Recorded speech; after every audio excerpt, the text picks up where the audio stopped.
It will amaze you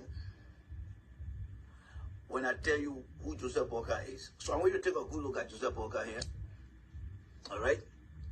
You see, fellow Liberian, Joseph Boakai, in my definition, Joseph Boakai is an obsolete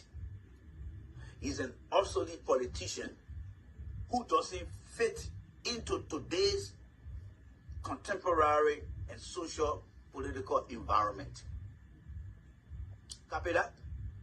Joseph Boakai is an obsolete politician who doesn't fit in today's contemporary politics and social environment. Don't listen to anybody in regards to the July 26th message. There's nothing there. All the institutions that were established in 1972. Now Ellen even tried to change those things around, she never did. Now we are even trying to boost those things, or he never did. Boakai, he not even thinking that there's any institution in our country. He not following any laws, he not following any regulation, nothing. A Boakai can tell you, say, the man is my friend. I tell you that he doesn't have regard for any process, system, policy, or law in our country. Boakai administration is lawless administration. They have no regard for policy. They have no regard for standard. They got no regard for the code of conduct. They just get up in the morning and they do whatever. Like I said, I already tell you, Bill Gates will be coming on again. Boakai going to hold food and say he was talking to Bill Gates. Boakai going to hold food again and say he was talking to Mark Zuckerberg. Boakai will hold food and say he's talking with Mark Zuckerberg. There's nothing Boakai is doing that follow any governmental systemic protocol. This old man is nothing but a liability that the Liberian people brought on this country. The greatest liability ever that Liberians have brought in their life is Joseph Boakai. The old man number one priority is to take care of his health. Number two, he don't give a damn about what people do in that country. That's who Joe Boakai is, and that's all I have to say about Joe Boakai. Joseph Boakai is a disability president. A disability president is a condition that shows that a leader is unfit, incapacitated to do anything. So Joe Boakai is a presidential disability. That means Joe Boakai cannot do anything for himself.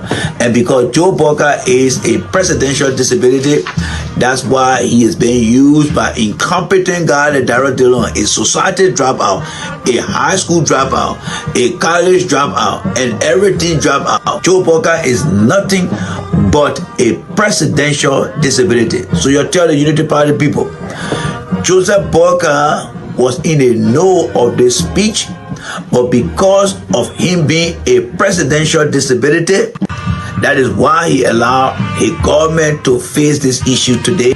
Joseph Boakai is a presidential disability, a man who does not fit in today's contemporary environment because he is a very sick man that has a lot of liability than being an access to the people of Liberia.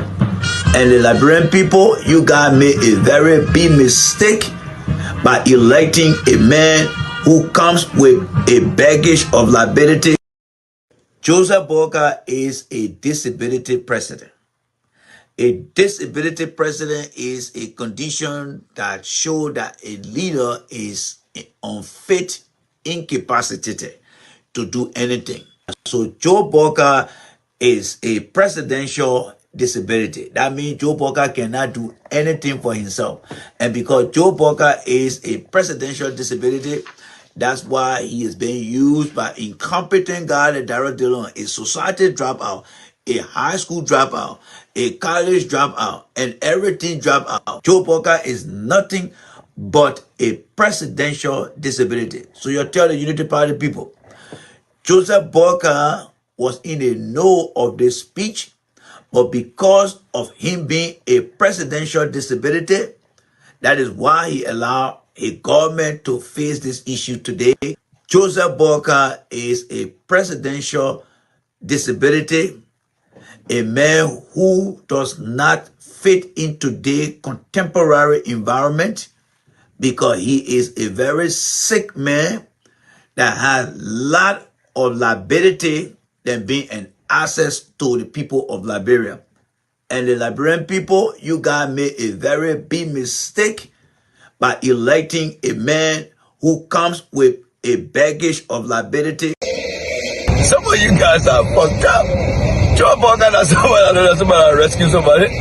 Yeah, sometimes you can misapply these words there, but it's understandable because some of you guys have never had the opportunity to see real rescuer that will rescue you for a better good time or better opportunity. Joe Parker know that somebody that rescue. Look at him. You already need to take a look at Joe Parker. Does that man know that? Do you see that man and know that somebody that rescue somebody? You got rescue. Parker has been asked so many times about his vision. What is his vision? Is he separating his vision from Ellen? Parker cannot separate his vision from Ellen. And that's why he keep coming with arrest. There is nothing beyond arrest. There is nothing behind that arrest that Parker talking about. Parker and Ellen ran the country for 12 years. What make you think that Ellen's agenda was better for Parker? You are going to change it? Joe Parker is associated with certain very good. Yes. So we gotta be very, very careful with how we deal with Joe Parker. Because this is a man who lied to a full businessman. Alright? There are so many things that Joe Parker has done that are closely associated with very good. Parker cannot do anything for himself. Joseph Parker is a presidential disability. A man who does not fit into the contemporary environment because he is a very sick man that has a lot of liability than being an access to the people of Liberia. A man who does not fit into the contemporary environment because he is a very sick man that has a lot of liability than being an access to the people of Liberia. And the Liberian people, you guys made a very big mistake by electing a man who comes with a baggage of liability. A disability president is a condition that shows that a leader is unfit, incapacitated. Here he want to create a human role that looks like a robot of himself. Because he's getting messed up right now. The papi, he's very tribalistic. And you know, the saddest thing that Liberia have proven to the world that they claim to be civilized people, but their decision is so honor-informed that they're bringing people who are tribalistic into their circle to be their leaders. This Joseph Parker man is so entrenched into tribalistic behavior. Even when you look at his entire government structure, so Loma people, Kisi people, he got over there. And you know, this is a man who said he got 42-year experience. But look what he doing to the country. That old man is nothing. He's nothing. He's nothing but a tribalist. Almost all the government officials in the country, they are useless. The entire government is so useless. There are some tribalistic, greedy. Joe Parker is a very stupid man. I tell you guys right now. Joe Parker is very, very stupid. I think because he's getting old, that's why he doesn't think right. But he's a very foolish old man. This is an opportunity that Joe Parker and his people are supposed to capitalize on. The way CDC is very stubborn like this. People in the ear of Joe Parker will say, no, Parker, the way CDC is in this area right now, let's try to bring most of the guys in to come join us. Let's open arms. But you see, the country boys behind Joe Parker, don't greedy about them behind Joe Parker, they will not think about that thing. Because they didn't say to, they want to go steal. And they got in somebody in their 60s, going to the 70s, when they were young, they didn't do nothing with their lives. Nothing they did with their lives. So the opportunity come now. They're fighting for themselves. So there will be no opportunity for them to capitalize on. Because someone like Joe Parker will say, you know what, the way to weaken CDC, everyone that we attend against, let's invite all the children here, let them come enjoy, let's make them to feel happy, let's bring peace to the country by bringing the people over. No, there are some tribalistic, greedy, guts, good for nothing society drama of people that are behind Joe Parker. They said to the in their own camp, then they did the fighting for themselves. Oh yeah, we're not bring them here, we're not do that. That country is messed up. All the guys got to die. These guys got to die before that could have become better. I'm telling you guys. Every time I come here, I'll tell you guys.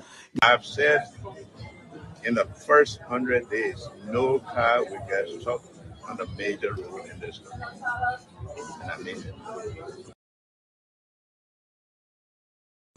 Progress of this country is undermined by the lack of sound and honest leadership. People said they want to change. The change have come. And what are we seeing the change? The only thing we see is Yomli Kanga employing her family people, Jeremiah Kun employing his family people, Prince Moy employing his family people, Joseph Boakai employing his family people. Let us resolve to think Liberia, love Liberia, and build a great Liberia. You are appointing people into civil service position. I mean, this is wrong. Okay, there are other positions in other government ministries and agencies. You find record and all of those things going on because of people exercising their constitutional right to support who they want to support during an election. And as a president, to come to power with this mindset of witch hunt is wrong. I will not regret, but they will regret when they champion the cause for him to go. He could be the shortest serving president of this country. There is plan for everything to make the country okay. There is plan to impeach Joseph Boakai. There is plan to move people that have violated the 10-year laws. The 10-year laws say they must be removed from court. Yaga Kwaba stupid. Hey, stupid man, now point him. But you are saying causing a man too. Yeah. Yaga Kwaba stupid. A man, now point him. Nasa, a man, in Sabaga. Waga na baby. Tell the Waga now where you get the money from. Can't give me the money I can. Yaga Kwaba, who? So it's in our party for Yaga to ask Boakai about where you got the money from? Yes. Daba, he not got no right to ask Boakai. For what? Boakai not stay with him. Boakai that man for himself. Yeah. Boakai not stay with Yaga.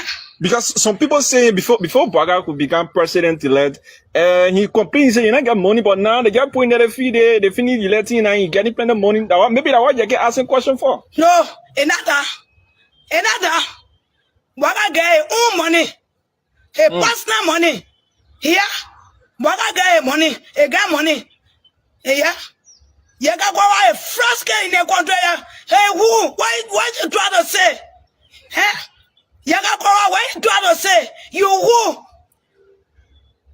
That Roma bro, you eat him be with Oh. A monasa. Don't do it to Boakai. Boakai Kwamatia, don't do it to him. He's sitting now. I say, you're not scared of Yaga? I'm not scared of you. Oh. The book is scared of you. But I'm not scared of Boakai. I'm not scared of Yaga. I tell you, Yaga, the thing was to say, the teacher will tell United Party, United Party, it will tell you something that thing why you're not supposed to tell. For what? United Party say, Yaga? But somebody will say, Yaga call about the to we are, you to tell the same thing to we are. And you are the same people too, behind United Party and Boakai, you're happy when you're saying that we are too, but now you're saying that Boakai on your vest. Me, I'm not happy. I was not happy. And you so here, I said, but they all are mayor. What they get a real he? A young quasi president. What can I even be in a country like that? A get be scared. And you so talking like that. When you can call us, I said, but who the human be like? It can be causing insulting president. It can be, it can no fear in him. And you so say like that. Yeah. But it will not carry to Boakai. It will not go around Boakai with it. You can go if you know what I know. But the minute started already. If you know what I know. Hey, your man upon you go, your plan upon you go.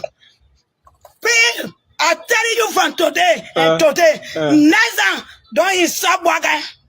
Don't shut United Party. Don't insult them. And Yaga voice made me vex. Yeah. And then the other work and Yaga doing. Insulting the president. So besides the president, if maybe you can carry somebody different too, you'll be happy? Yeah, I will not be happy. You'll not be happy? I will can't tell the Cindy. Because he won't be we are one. Yeah. I will tell the Cindy. But I telling the people, the poor afraid of Yaga, me and I afraid of him. You never felt a jacket. And now I follow him. The thing where inside eating him up be blood, drinking him up be blood. When you go there by him water, a little nigga, a tongue, a mona bring it to work. Don't bring it to United Party. You who? Your man up pour your good. So that what you can say, you can say he wants to be you know being in a United Party government, you know being a government. He don't want to be when so that when anybody doing bad, he can talk and why you not start talking for? You want to know what Baga told the money for? Yeah. What can that baby? What can get money? Yeah, you got your fresh man. You got your fresh man. Oh. You got fresh cake. So just a jacket to ask Baga where you got the money from? If that is it for? Yes. You not got no right to ask Baga that baby. Huh? But now president, anything do people sort of know the plane get the money from? No. What they may ask No. Oh. No. It's not supposed to be that. How is it to be? It's not supposed to be that. How you think it's supposed to be? And you cannot get no right to ask Baga. You must give me the money account or either where you get the money from and blah blah blah blah blah. Wow. Baga say where you got? Oh. So like that money being getting first from? Yes. The trouble they want from that ass bomb. That he made me very. But who now in the country? That I tell it there. But people can be happy when you get be saying that thing there. It can make the leaders there. Maybe that can carry one corruption. That won't be city the money. It can make me happy. That first can I tell you get today. Now start that. Would deal with it according to the law. Came to the politics of Liberia with no vision, no plan, nothing. The age of Boka and then the morale of coming from Coca-Cola. That is the only two things, I mean, the Gaga individually. Coming Coca-Cola executive. Boka for the 2 years. So. Nothing. All right? Nothing. Boka cannot sit down here and convince you of anything. There's nothing Boka can sit down here. The young Liberians listen to Boka only because of traditional respect. They just go like, yeah, oh man. But when he tell you, there's nothing, you say with Boka, you lose more of what you already learned to talk to Boka than when you avoid him. Coming back, he will tell you, say, the worst thing. Things that Coming will tell you, say, he can't do. Don't try it. Coming will show you razor blade and tell you, say, my man, they tell you do it to your behind, will cut you. But he will be the first person to go and do it to call his own self. That's how messed up Coming is. They man can say, we can keep doing the same thing over and over. But every worst thing that you can never imagine, that's what he's doing in our country. That's what he has done in our country. And that's what he continues to do in our country. They got no plan. Let them tell you one issue. Let's all the issue now. Political, economic, security, the environment, climate change, industrialized type of energy, what type of energy, solar, wind, thermal, nothing. Nothing. Come say you are in the country. When like you also coming meeting any type government official here. You all come to America, you ever saw coming meeting any congressman here? No. Maybe because we say that now. Coming had never sat with any congressman or congresswoman in the country. All the year he come here. The man got no contact. Don't let that man lie to you. Joseph Boga on the other hand, he got nothing to. Only when he was vice president, Eddie May where he came saw Obama. But since Obama left office, you was here Joe Boga to Obama. No. These guys got no contact. No contact. They go to Europe, they treat them the same way. You ever saw Joe Boga in Europe with photo? Coming in Europe? There's nobody in Europe. When he got them traveling, you ever saw people taking pictures? There are people with them, right? But when they go to Europe, they got no respect. Remember your partner, sir. Your partner, sir. Your partner, sir. How you go take picture of Joe Boga when they tell you say your partner, sir? No, they can't do it. Your thing, folks. You guys are looking at somebody who think. You ever saw Joseph Boga then traveling from America in picture? No. Many times when we are traveling in between, you can see we are then taking picture, right? When Joseph Boga then traveling, you don't see no picture because they don't treat them with any preferential and no treatment. No, they treat them. Mama, you're going to sir. You got party. You're fucked up. You guys are fucked up. You guys are fucked up. I'm telling you guys, you guys are fucked up. You guys are behind the wrong guy. guys. Those guys are a bunch of yo-yo. What's so many? Look at this. Look at the people that are behind Joseph Boca there. What are they doing for living in the time? They are all employed just like Joseph Boca himself. Joseph Boca has been unemployed for the past 5 years. He even revised his own vision. What is Joseph Boca's vision? Can anybody read on Joseph Boca's vision? What is Joseph Boca's national agriculture policy? What is Joseph Boca's national infrastructure policy? Nothing. Every day he comes around, arrest. Arrest what? Anybody can get up and put any kind of word together. Arrest. Messiah can tell you, say, Mani or D-Rest. You can call yourself Z-Rest. You can call yourself Ro-Rest. What the heck is Joseph Boca talking about? Arrest. That is nothing but some kind of old, junky slogan he's using over there. Joseph Boca got no vision for that country. Joseph Boca is very, very incompetent. He got nothing. Ellie Johnson Sally know that Joseph Boca ain't work for him. Damn. That's why she never promoted him. That's why she never promoted the man. The man doesn't have nowhere to go because he is incapacitated. The man health condition how many guys know about Joseph Boca health here? Joseph Boca is a public official. You got to know Joseph Boca physical and functional capacity. Why is Joseph Boca or health? No. The man is sick. The man got pacemaker in. And he's not letting the Liberian people know where he stands as it relates to his overall health. Where does he stand? Where does he stand? Joseph Boca has not given you any medical report to determine his functional capacity, his overall health. That is something that every political leader needs to bring to the attention of the Liberian people. That man will be more of a medical liability than being a problem solver for that country. Joseph Boca is a man with a liability. You know, there are times that in the country, the life insurance company will not take certain people when they get too many sickness on them. So the insurance company will not take it. The Liberian people need to understand that Joseph Boca is a medical liability. Joseph Boca is a medical liability. Do not allow Joseph Boca to bring that liability. Joe Boca did not condemn tribalism because Joe Boca is a sadistic, unrepentant, unapologetic, tribalistic old man. That is what Joe Boca is, and that is the only thing Joe Boca knows how to do because he exploits tribalism. So, well, I guess things could happen behind the scenes. So I supported Joseph Boca, knowing that by 2023 he'll be tired.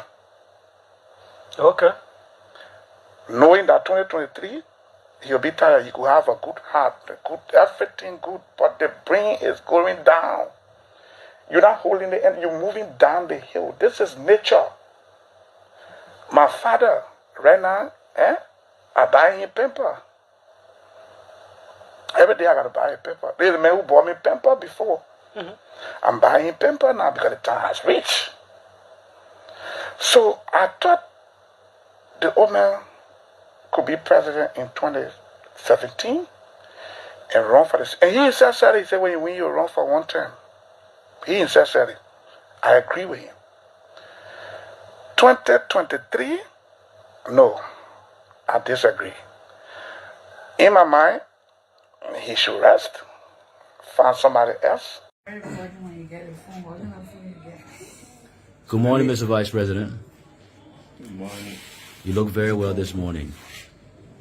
I'm sure very well. I feel so. Thank you. So we just want a few seconds with you. Lofa County is playing tomorrow in the finals of the county meet. Any word for your team? Well, the first thing I can say is that success is sure. Nimba people are my people. We're very close, so be lenient with them and let 2 goals. Okay, Mr. Vice President. So millions of Liberians are going to be watching this video. Is there any special word you have for them today? Don't be surprised if I see me on the field. I know. I'm feeling very well. I'm very Thank God. Thank you, Mr. Vice President, for your time. It will amaze you when I tell you who Joseph Walker is. So I want you to take a good look at Joseph Walker here. All right? You see, fellow Liberian, Joseph Walker, in my definition, Joseph Walker is an obsolete politician who doesn't fit into today's contemporary and social political environment. Copy that? Joseph Walker is an obsolete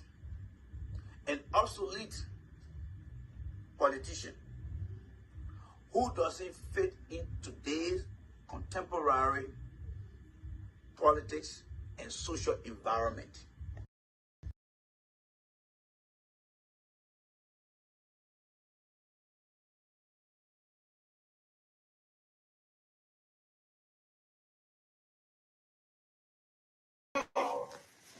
For Sylvester Bishop to come and take 500,000 for national social security, for Mamaka to come and bring F-moving equipment illegally in the country and say we don't care about PPCC. The simple we build up we are for. Is that what we came here for? For you to get $8 million to SRP Bank? Is that what we came here for? Illegally in the country and say we don't care about PPCC. The simple we build up we are for. Is that what we came here for? For you to get $8 million to SRP Bank? Is that what we came here for? For Sylvester Bishop to come and take 500,000 for national social security, for Mamaka to come and bring F-moving equipment illegally in the country and say we don't care about PPCC. The simple we build up we are for. Is that what we came here for? For you to get $8 million to SRP Bank? Is that what we came here for? You answer that? The people that take 500,000 for national social security, for Mamaka to come and bring F-moving equipment illegally in the country and say we don't care about PPCC. The simple we build up we are for. Is that what we came here for? For you to get $8 million to SRP Bank? Is that what we came here for? You answer that? The people are running behind cars and running behind to make sure that we can protect the vote and make sure that people will get up in the morning to go vote. They will stay online forever. They will say, I will cast my vote because I believe that we need change in the country. I will cast my vote because my children should have a better education. I will cast my vote for Joseph Yimabwega because the hospital got to be reformed. I will cast my vote for Joseph Yimabwega because all those construction companies that were so damn corrupt, those 6 years of George Manawia, we will not use them again. You turn around and give them 22 million, they say it's 8.9. You want us to believe it. There goes Western Cluster. There goes Western Cluster. There goes Assalamita. Our people still sleeping in tent. Something like the container tent that why our people sleeping in. And you still giving Assalamita the best deal ever. Then go Putu Mountain, B Mountain. And you say, yes, these guys will vote for us again. They are so damn stupid. They will come back again and celebrate the best man.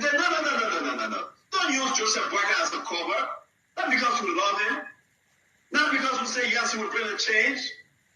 And the old man sat on the document this way. Then the rest of this way they go there and change it. And keep the old man's signature and change the whole thing. And is that why we were champion and said, no sleeping. Election, no sleeping. Election tarry. Protect the vote. For Sylvester Bishop to come and take 500,000 for national social security, for Mamaka to come and bring F-moving equipment illegally in the country and say we don't care about PPCC. The simple we build up we are for. Is that what we came here for? For you to get $8 million to SRP Bank? Is that what we came here for? Illegally in the country and say we don't care about PPCC? The simple we what we came here for? For you to get $8 million to SIB Bank? Is that what we came here for? For Sylvester Bishop to kind of take $500,000 for national social security, for Mama Khan to come and bring moving equipment illegally in the country and say we don't care about PPCC? The simple would be not what we are for? Is that what we came here for? For you to get $8 million to SIB Bank? Is that what we came here for? You answer that? The people take $500,000 for national social security, for Mama Khan to come and bring moving equipment illegally in the country and say we don't care about PPCC? The simple would be not what we are for? Is that what we came here for? For you to get $8 million to SIB Bank? Is that what we came here for? You answer that? The people are running behind cars and running behind to make sure that we can protect the vote. And make sure that people will get up in the morning to go vote. They will stay online forever. They will say, I will cast my vote because I believe that we need change in the country. I will cast my vote because my children should have a better education. I will cast my vote for Joseph Yimabweka because the hospital got to be reformed. I will cast my vote for Joseph Yimabweka because all those construction companies that were so damn corrupt, those 6 years of George Manowia, we will not use them again. But you turn around and give them 22 million and they say it's 8.9. You want us to believe it. There goes Western Cluster. There goes Western Cluster. There goes Asalamita. Our people still sleeping in tent. Something like the container tent that why our people sleeping in. And you still giving Asalamita the best deal ever. There go Putu Mountain, B Mountain. And you say, yes, these guys will vote for us again. They are so damn stupid. They will come back again and celebrate the best man. No. Don't use Joseph Boyka as a cover. Not because we love him. Not because we say, yes, he will bring a change. And the old man said only dollar this way. That's the rest of this way can go there and change it. All right, guys, it's late, but I have to do what I have to do. But it's up to you guys. We can start a discussion or maybe we can do it in the morning. But I can guarantee you that we will do some tonight and then we'll do the other one tomorrow. This is a very interesting topic. And all I'm here to do is to let you guys understand what my thoughts are in regards to what you just listened to. First of all, let me put some stick in the ground. Let's put some foundation in the ground. Let me ask you guys this question. Here are the following question. Question number 1. Do you really think that this guy here, all right? Do you really think this criminal here that is talking here, do you think he knows Joe Boyka very well? Let me ask you that this question. Do you think criminal Witherspoon knows Joe Boyka very well? That's the question I want you guys. Let's try to put some pillars in the foundation of the discussion. Do you think criminal Stanton Witherspoon know Joseph Boyka very well? That's question number 1. So think about that question there and let's discuss. Well, that is a plus or minus question that I ask for love. I need a definite answer. I need yes or no. That is why I don't need I think so. No. That's a legal question you're trying to answer. All right. Might as well say big no. Yes. That's question number 1. Now, I want to ask the question because we're going to go into it. To go into a few things there. Do you think Stanton Witherspoon knows Joseph Boyka very well? The answer is no. And do you think Joseph Boyka trusts Stanton Witherspoon? All right? So I'm writing the question there now. Second question is, do you think Joseph Boyka trusts Stanton Witherspoon? First question is, you think criminal Stanton Witherspoon knows Joseph Boyka? No. And number 2, do you think Joe Boyka trusts Stanton Witherspoon, the criminal? So let's go to the second question. I want you to read number 2 because I see no, but I want you guys to be able to affix the number. Number 1, do you think Stanton Witherspoon knows Joe Boyka? I want you to read 1 and put no. That's number 1 answer. Number 2, do you think Joe Boyka trusts criminal Stanton Witherspoon? Okay, thank you very much. All right, so we got 2 no. All right. Okay, good. And y'all keep sharing the video here. This problem is very easy to solve. It's very, very easy to solve. Thank you very much, Marshall. They are in 2-4. Now, you will remember. How many of you guys remember?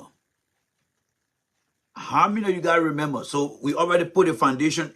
We already put a pillow in the ground, right? We put the pillow in the ground. We already put the pillow in the ground. So we got a foundation now. So let's try to put in place the wall, then the roof and everything, right? So how many of you guys recall when Stanton Witherspoon took his original guys then and went to Liberia? Remember that time where McGill welcomed them? I'm going with it with something, folks. This is not a usual conversation. I want you guys to understand what I'm trying to drive out here is not a usual conversation. And you are lucky to be here to understand. All right? You remember when Stanton Witherspoon went to Liberia, and on that trip, he had all the members of them before the fallout came among them, right? How many political parties did they meet? Give me all the initial of all the political parties. That is the third question, but I'm giving it to you now to answer for me. How many political parties did Stanton Witherspoon and his guys then met when they went to Liberia? Give me just the initial. You don't have to read it, or if you fast step up, you can read it up. Give me all the political parties that Stanton Witherspoon and his crew met. I'm waiting for the answer here, folks. Come on, you gotta be engaged. You gotta be engaged. How many political parties did Stanton Witherspoon and his people met when they got to Liberia that time? ANC, yes. CPP. Let's move the CPP from there. Let's move the CPP from there. I don't want to see no CPP. All right. Papi says CDC, UP, and ANC. Thank you. Thank you. So the third question will be, they met ANC, they met UP, I'm writing it down, and they met CDC. Let me tell you the reason why they did that.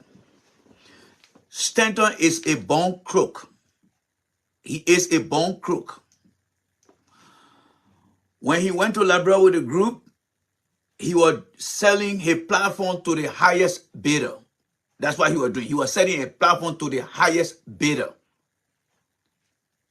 We knew that Stanton was a crook and a criminal. But by that time, the people did not know who Stanton was. So he went and sat down with Alexander Cummings and said, look, I can promote you. Tell you just have to pay in and stuff like that. Witherspoon did not get that deal from ANC because Mr. Cummings is not a stupid man. He may not be popular in Liberia, but he's not stupid. He said no. The next group of photos you saw, they took photo with George Weah, and they were all there. In that same discussion too, George Weah, yes, we can promote you, but you got to do certain things for us. George Weah then having a lot of crook in their government too, they said no. And then he went to Joe Boyka. And guess what? Joe Boyka bought it. Joe Boyka bought the idea. Stanton, yes, go take care of the thing for me. I will do this. Now, when they signed that agreement, but what Stanton don't know about Boyka, Boyka is a Sierra Leone crook that came on the planet before Stanton Witherspoon even started to know his man's name. Stanton, being a criminal in America, think that he can override Booker. Today, when you hear Stanton making noise like that, when I ask you the question, does Stanton really know Booker? No, he doesn't know Booker. Booker is the man who will give you the cell phone and he will send somebody behind you say, my man, when I may put that cell phone in that studio and bring it back to me. When you listen to Stanton Witherspoon telling you that, oh, we campaign for Booker, we campaign for this. Here is the fourth question. Was Stanton born during George Weah administration? Was he born during George Weah administration? This may be a stupid question, but I had the answer for you because I'm trying to build a picture in your mind. Was Stanton Witherspoon born during George Weah's 6-year term? That is the fourth question. Was Stanton Witherspoon born during George Weah's 6 years or before George Weah's 6 years? Thank you, Papi. Stanton was not born during George Weah's 6 years. He was born before George Weah even won the Ballon d'Or. Let me piggyback on Papi's answer. The reason I'm asking whether Stanton was born during George Weah's time, that means that Stanton does not understand any past history of Joe Booker. That means he doesn't know that Joe Booker sold a sabbatical. He doesn't know that Joe Booker lied on Doe. He lied on Cummings. He lied on Amos Sawyer. He lied on Ellen. That means that all the information Joe Booker, Stanton don't know. But that's not true. Stanton was born way younger before Joe Booker became vice president for 12 years. If Stanton knew all of those things, why would he be making noise to the old Mama Carden? What I just told you, everyone, you guys know that Booker is a crook, right? Booker is the same man who said we squander a lot of opportunity. You know that, right? And when you go trust somebody that say we squander a lot of opportunity, will you trust somebody that the people get equipment to during Ellington to go and improve the agriculture sector and he wasted that money? Will you trust somebody in person of Joe Booker who was giving the leadership to take care of the group of 77 to improve the people's life? Will you trust somebody like that? No. Stanton knew everything I'm telling you now because he was not a baby. Stanton knew that Joe Booker could lie. Stanton knew that Joe Booker lied to a fuller businessman. Stanton knew that Joe Booker lied when he said Ellie kept him in the garage as an old parked car or old race car. Stanton knew all of that. The only thing that Stanton did not recognize in his brain, that just how he is a crook, that how Joe Booker is a crook. That is the only thing that he overlooked. Because he thought he and Joe Booker would go in a deal and Joe Booker will work with him. But he don't know that Joe Booker is a double crosser. And about got him today, Joe Booker sold the baby good to him. Joe Booker does not trust Stanton Witherspoon. He doesn't trust him. Stanton can talk from now to Judgment Day. Joe Booker does not trust Stanton Witherspoon because Joe Booker is a crook and Stanton Witherspoon is also a criminal and a crook. He's not going to tell him all his story. He's not going to tell him. So let's listen to a few things here again. All right? Let me bring the video also. We can listen to a few things here. Stanton is a crook. Booker is a crook. Stanton is a criminal. Booker is still a crook. Booker don't trust Stanton Witherspoon. He only using him to promote his agenda, but he doesn't care for him. And he, Stanton, knew that Booker served in any government. They were very corrupt. Stanton knew that Booker was vice president under Ellen, and they signed 66 Booker's deal, and Booker agreed to everything. Stanton knew that Dr. Anthony Sayer, the first finance minister under Ellen, the woman resigned because Booker and Ellen were very corrupt. He knew all of that. But he never disclosed to the Liberian people why he's supporting Joe Booker. He never did that because he was under the impression that, oh, when the man become president, we're all going to dance in our same swamp to get our thing. But he don't know Booker is a crook. Booker is a crook. That's why he brought all the power around him. Now he want to cry foul. Let's go to the video clip here and let's try to analyze the video here, okay? Let's try to analyze the video here. All right? So let's go back to the video and try to analyze it here. I will cast my voice for Joseph Yamaboyga because all those construction companies that were so damn corrupt, those 6 years of George Mano. Okay. Do you believe the criminal when he tells you all the construction companies that were then corrupt 6 years ago? The question you should be asking yourself is, when the construction company came to the country, it was not Joe Weir that signed all the deal.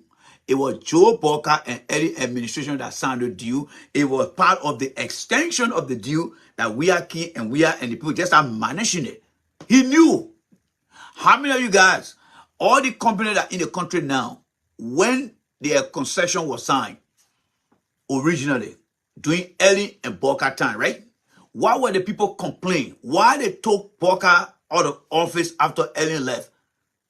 Because the people knew that Boca and Ellen sold the country future to the construction company, right? Yes. And did Stanton know about that? Yes, Stanton didn't know about that. Stanton knew that the people were corrupt. But he want to play it smart. He want the people who follow him to believe that, oh, that Joe Weir is the problem. No. Stanton knew that Joe Boca was very corrupt under Ellen administration. And he knew that all the concession was signed under Ellen. But now he won't come to say, oh, Joe Boca. You see, Stanton want to buy and blow. He want to buy and blow. Let's continue to break it down for you guys here. Let's continue here. Yeah, we will not use them again. But you turn around and give them 22 million, and then you say it's 8.9. Okay. Now, you turn around, you get them 22 million, you say that's 8.9. Joseph Boca went to the same food businessman that the same billy goat that you saw is not the same billy goat you got. You keep overlooking that thing. Joe Boca is a mastermind of crook. They lying to him. He still don't want to find out, my man, yeah, where is our court? My man, we get plenty to you. Now he coming on now to blow alarm. But you think Joe Boca don't go listen to him? No. They're not going to listen to him. They know Stanton is a criminal in America. He got no voice there. Stanton cannot go to any Congress person to go tell them anything because he's a criminal. Because people want to know who Stanton is. So Stanton can make his nose in America here. Nothing going to change. He can call no Congress person here. That's why Joe Boca got him. So Joe Boca can do anything Stanton can make on his platform. He cannot go to any Congress person in this country. He is a criminal. They're not going to listen to him. And that's why Joe Boca got him. That's why Joe Boca got him. So he will come on his show, he'll be making noise, but he cannot do anything to Joe Boca. He think he and Joe Boca are going to share the country wealth. Check how he got in collude with the people that they were setting fake documents in the town. He thought that's what he and Joe Boca are going to get into. He thought he was going to have a say. All the guys that around Joe Boca, they themselves to their bankrupt for a very long time. The guy bankrupt for a very long time. The guy been broke over years. They never had penny in their pocket. Before I would even say in the bank account or in their bank account. And then you go get a big job, then you can send that to picking the Stanton with and say, oh, like I do things that day. Stanton juke like Jesse G. In Liberia, we say you juke like Jesse G. Boca then know that Stanton got no voice in America here. So whatever noise Stanton made, they know he's just in his basement making that noise. It's not going anywhere. So right now he's hurt, he's getting mad. You think Mama can care for Stanton Witherspoon? She doesn't care for him. They say that in the place, I mean a criminal in America. That man can't go call no congressman, he can't go call no policeman. Because by the time they call, they see, so, oh, this guy's a criminal. So we're not going to listen to him. We're not going to listen to him. So let's watch again and analyze the thing again. Let's continue here, folks. You want us to believe it. There goes Western Cluster. There goes Western Cluster. There goes Asalamita. Our people still sleeping in tent. Something like the container tent that where our people sleeping in. Okay, so when last how long our people been sleeping in tent? Since the people signed that contract with Boca and Ellen, right? So when Stanton started running Boca campaign, did he bring Boca on his show to say, Mr. Boca, you want to be president of Liberia? Yes, Stanton. Our people been sleeping in tent. The concession agreement, we went through it. It's not a fair deal. I'm going to bring people who are living through that hell that you and Ellen put together that made Joe Weir to win. What can you guarantee me that you're going to do to fix it? No, he never brought that into the Liberian people attention because Stanton and Boca felt that, oh, when you elect me, you know, Boca can always say, follow my lead. Follow my lead, Stanton. So he brought the man and he never asked the man all the tough questions. Again, let me ask you guys. The company that the guy is talking about, the criminal, did that company come to Liberia during John Weah time? No. They were already in the country. The concession was signed. Liberian crowd in Ellen and Boca name and they elected George Weah. Whether George Weah didn't do anything, they removed George Weah. But during the campaign time, the question again, second question is, did Stanton call Joe Boca and say, Mr. Boca, yeah, you and Ellen signed a deal here. The deal did not go too well. All right, the Liberian people are going through hell. They deal here, whether it is with Estella Metal or with B Mountain or with all the mountain. Look at the deal, Boca. You and Ellen signed the deal here, and the Liberian people are not happy. When you get to power, Boca, what are you going to do to change things? He never asked that question because at that time he thought he was okay, but he never knew that he was dealing with one of the most dangerous, deceitful men in person of Joe Boca. So whatever he talking now is because they gave him one punch in the eye. That's why he coming back here and want to blow alarm. But Joe Boca they got him to exactly what they want him to be. They got him in America. He can't call nobody. They may call people right now to say I'm a criminal. What happened to him? Let's go check on that. He can't leave to call any local congressman in his own state. No, he will be caught. So what he does, he just come here and make all that noise. But Joe Boca don't know he can't even call the U.S. embassy. Because when he called the one asking for his name, when he lied, the people already got a phone number to how where they tracking him. When he made a call, the trace that call, he calling. So he can call the U.S. embassy and go blow alarm. You can call the U.S. embassy in Liberia and say, look, what happened in Liberia? Well, not certified. Who are you? Oh, so and so, so and so. And so the guy is a crook. The guy is a crook. But Boca beat him to the curve. So he won't come by and can blow alarm here. Again, folks. Again. If you don't take anything from me, here are the few things I would like you to take from me. One, when the company came to Liberia to sign any agreement, the first pen they put to paper, when did that happen? During early administration. During George Weah time, that same agreement was going through the process. But then we all started to see how the people are being ill-treated by the early and Boca concession. So if Boca decided to run, Stanton was supposed to have brought Boca in a hot seat and be able to go through the concessions and tell Boca on his platform, Mr. Boca, yeah, you want to be president here. George Weah came here and never changed anything. He never even discussed it. He never even raised no alarm on nothing. Our people continue to go through hell. You want to be president now, Mr. Boca. What assurance can you give the people then, Mr. Boca? The Liberian people. He never asked that question. But the dumb and stupid Liberian, they were, oh, yeah. The same man. That's why I asked you guys, how well you think Boca, Stanton know Boca? You said, Stanton don't know Boca well. That's true. But there is another twist to that. Stanton know Boca, but Stanton is a crook. He wanted to join Boca for them to steal from the country just how he was setting fake documents to accumulate wealth. So all the tough questions that Stanton was supposed to ask on behalf of the Liberian people, he swept everything on the raw. Because he thought he had an edge. But that was also an advantage to Joe Boca to say, oh, this criminal supporting me, I'm cool with that. I'm cool with that. Because you know what? The super people in Liberia will believe this guy and will give me the opportunity to be who I am. But he doesn't know my well. That I can sell better good to people. So let that man take my better good and let him go sell it. And he went and sold the better good. Now the better good, now people that nothing dry, then he said, don't want to come sit down here to talk. No. He never brought Boca on his platform to ask Boca the hardcore question. He never did.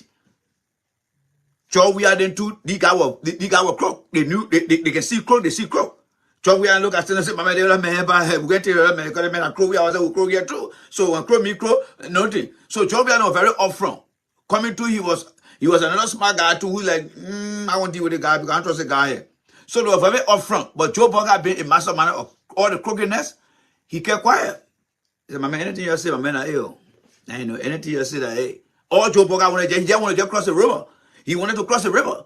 So he didn't play no hardball with them. He said, my man, yeah. They man, yeah, I said, no, you know, we living on loan. Nothing here. And you know, I borrowed from IB Bank, stuff like that. Yeah. And just in that time, he went and bought that idea. So let's go back again to the conversation here again. Let's go back again. Let's listen to here again. Let's go back.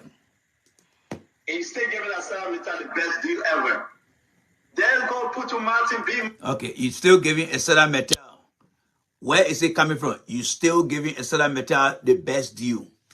Wasn't the Esada Metal deal signed during Ellen and Boca time? Yes. If Boca felt that what Ellen was doing wrong, how come Boca during the campaign time did not disclose that to say to the people of Liberia, the thing that Ellen did, my former boss, she really hurt the Liberian people here. The deal that was signed, I was not in favor of those deals. Liberian people, please hear me. If Boca did not say that, Stanton should have brought Boca to the high seat and said, Mr. Boca, yes, are you happy with what Ellen and you did when you guys were there for 12 years? All the concessions you signed with all the company? Are you happy about that, Joe Boca? How come during the campaign that you running, you're not talking about the campaign? I mean, all the deal. Did you guys hear Joe Boca running on Ellen platform during the campaign season? Normally, people will say, yes, the Democrat doing well for the American people. Other country will say, the other party doing well. Because when you part of the party structure, you're running on your success record, right? When last did you hear Joe Boca during the campaign running on here and Ellen's success record? Joe Boca never mentioned anything about here and Ellen's success. And how many people caught that? Only those who listen to me here. Because I was saying to you guys that listen to me here, that Joe Boca cannot exonerate himself or divorce himself from any record, right? But only a few people listen. Boca, the other people listen to the wrong people. Question here is, did Stanton Witherspoon ever ask Joe Boca whether he was complacent with Ellen and him 12-year success record? No, he never did. Question number 2, did you ever hear Joe Boca on the campaign trail telling the Liberian people, oh yeah, y'all know when Ellen and myself were together here, the Unity Party, we brought job, we did this, we did that. Did you guys hear Joe Boca talking about that? No. Every one of you guys that follow Joe Boca, he sold his same video to you guys and y'all bought it. Because you thought the video looking too nice and y'all bought it. Same way with that criminal. But that criminal knew that video was sick. But he took the risk and said, you know what? Video can turn into meat. So I don't give a damn. I will still buy the video and Boca and myself will enjoy. But little did he know that Joe Boca was saying the same video to him. And about getting him mad. So again, folks, Ellen and Boca signed all the concessions with the companies. We are key and we are did not fix it. Stanton Witherspoon did not ask Boca when he was running to say, Mr. Boca, are you happy with all the concessions that Ellen signed? Are you aware that the Liberian people are suffering and they're not getting the benefit? And Mr. Weir is not doing anything about it. So what are you going to do about it? Did you hear Joe Boca talking about it on his campaign trail? No. So then why is Stanton coming back today when he never asked all those questions? What is the motive behind Stanton Witherspoon making the noise? And I want you to think about the question by thinking about who Stanton is. He's a criminal. He colludes with people in America to sell fake documents. And the reason he did not ask all the questions that I just mentioned to you or did not raise any concern because he thought he and Boca were going to sell more safe Beligo to the Liberian people. But Boca said, I don't trust the guy here. This guy will not follow my lead. I got my boys and I will follow my lead. Sylvester Grisby, Mama Carter, you all follow my lead, right? Yeah, that guy is a crook. I don't trust him. He will take me along the way and he will do me. More besides that, he's a criminal in America. Why am I going to do business with a criminal in America? They man can flip on us anytime and we'll be in trouble here. So right now, he is blowing his own horn and nothing coming from India. Let's listen to him here again, folks. Let's listen to him making that noise again. All right? Party. And you say yes. These guys will vote for us again. They are so damn stupid. They will come back again and celebrate. The best man. They say, no. Oh. You see, Joe Boca didn't know. Stanton, that's why they can be discussing in the back. But now he want to come down to only bring Joe Boca and his people there. But that's what they've been saying. Haven't you guys heard me saying it here? They always, Stanton, Boca, and said, he got them stupid. They are very stupid. They will vote for us. They will vote for us. So now, they popping up both finger. Punch he then he coming out to want release the information and bring it on the paper there. No. Stanton, Boca, all of them used to talk offline. People are very stupid. They're very, very stupid. They'll vote for us. Yeah, Boca, you know the man is stupid. That is what he is saying now. And when you ask Joe Boca will say, I didn't tell that man that bring people stupid. You're hearing from Mr. Witherspoon, not from me. He the one that said it. Did you guys hear me say that bring people stupid? Let's go back again, folks. Very, very interesting conversation here. Very, very interesting conversation here. Let's listen to here again.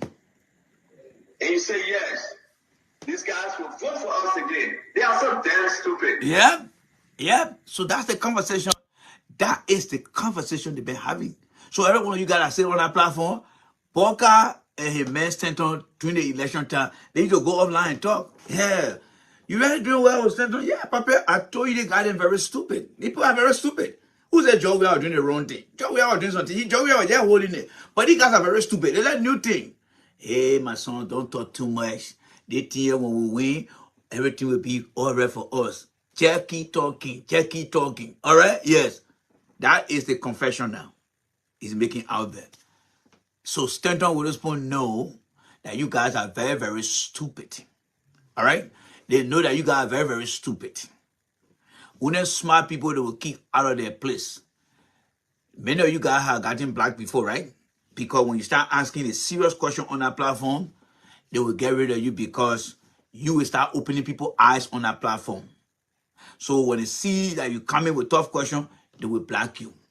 Now, Boca now already 2-finger in Stanton eye now. He won't come back here. Let's continue with the analysis here, folks. Let's continue with it here.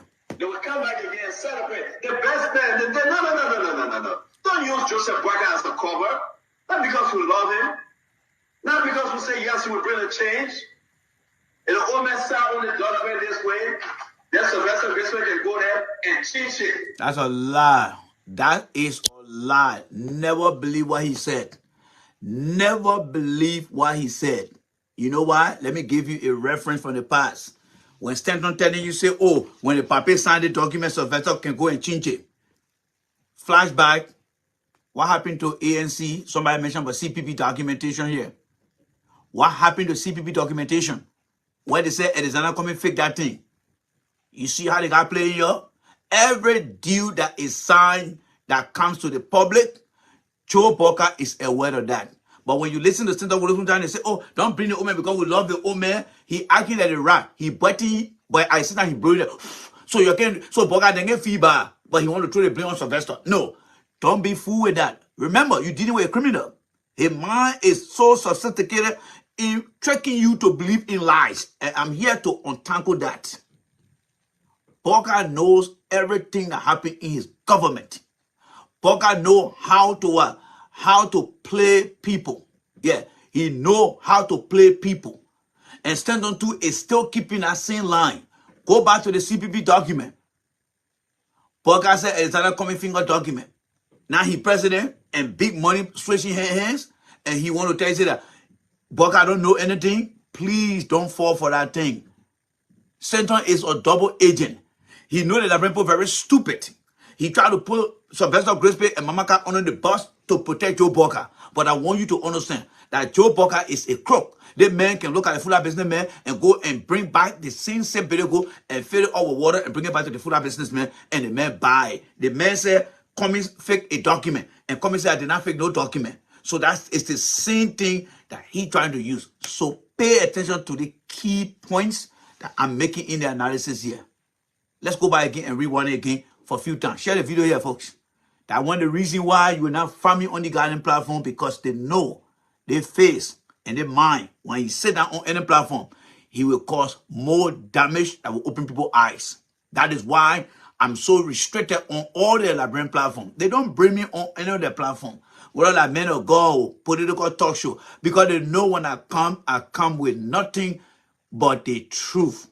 Joe Boca has been a crook for a very long time. The old man has lied so many times. And that Joe Boca now must be the man to come and tell you, say, no. What happened to the Elon Musk picture? They got some kind of scam video. Somebody went and crook something together and say, oh, the man had talked to Elon Musk. What happened to the visit they made in Texas? How come today no investor has gone back to the country? What happened to the South Korea trip? What happened no investor has gone to the country? It been over a month now. It's going to 2-3 months now. What happened since that time? Because nobody trusts Joe Boca. He's a crook. He is a crook. So the guy want to come and protect Joe Boca here. Don't be fool. Anything that happened over there, you always listen to Joe Boca, press secretary, right? Yes. Her umpa, she don't take question. Because what she does is she try to control the media. She will take all the questions then the stupid guy will be there. They will just ask all the questions. Then she take all the answers down. Then she start answering the question. Then nobody can ask questions. No. Interview, press conference should be a two-way. When the person asks, you tell the person. But the way they come with it now, they sit down there and they say, take all the question. And then when you've been taking all the question, then you answer it. By why you answer it, nobody will say anything.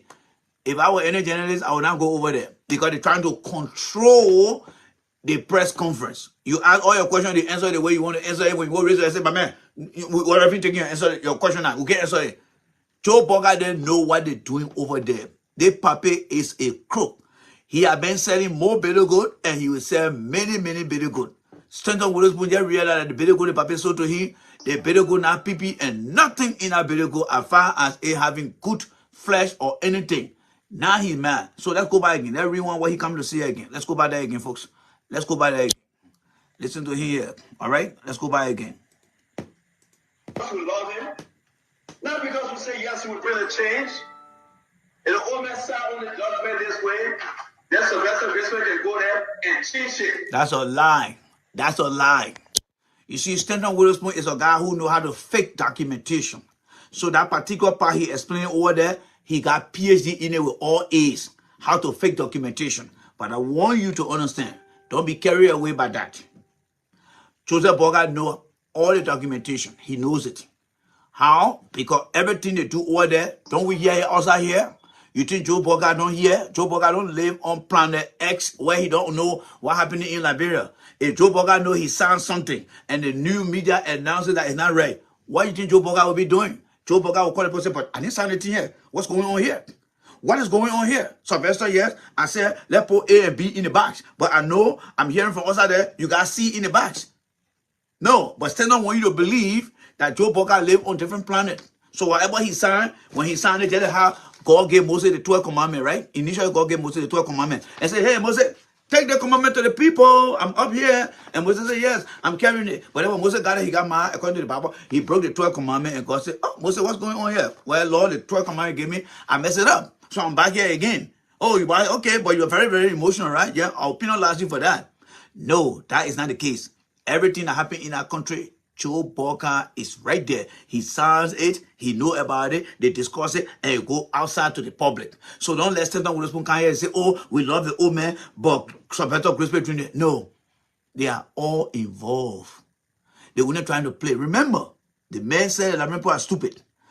Stanton know many Liberians who follow him, they are stupid people. Boga know many Liberians who follow him, they are stupid people. So together, they put the stupid strategy together. So they can come and he will come and be fooling you. Boga is in the know of everything. He is in the know of everything. Don't forget that. He is in the know. They play. It's just that when somebody gets cheated, then the other person come out and go blow alarm. But they are all in it together. Because what happening now, you're seeing it. You're Liberian people there. You're seeing it. Those that pressing Joe Boga out there, you're seeing it. That they brought bosses, it became a dead-on arrival. The deal did not work. They brought yellow machine, nothing. They came to Dallas, nothing. They went to South Korea, nothing. So right now, it's getting help. So they call by again, say, stand on here. What can we do? Well, Papa, they put very stupid out there. Mama Ka, yeah, you take the fort. Okay, so Sylvester Crispy, you take the fort, but we'll protect the Papa. All right, yes. So they're moving the goalpost now and bringing it to Mama Ka and bringing it to Sylvester Crispy. How come Joe Boga was able to wreck crooked fanatic over and say, oh, you know, that deal did not go through yet. I just talking to one of my close friends. They did not go through yet. Hey, Joe Boga is not aware of what the criminal talking about. And why would Joe Boga flip and say, oh, and you know, all the noise they put making at the machine and pay for, we're not ready already. You guys are dealing with crooked people. You guys juke. You're juke like Jesse G in our country. You're juke.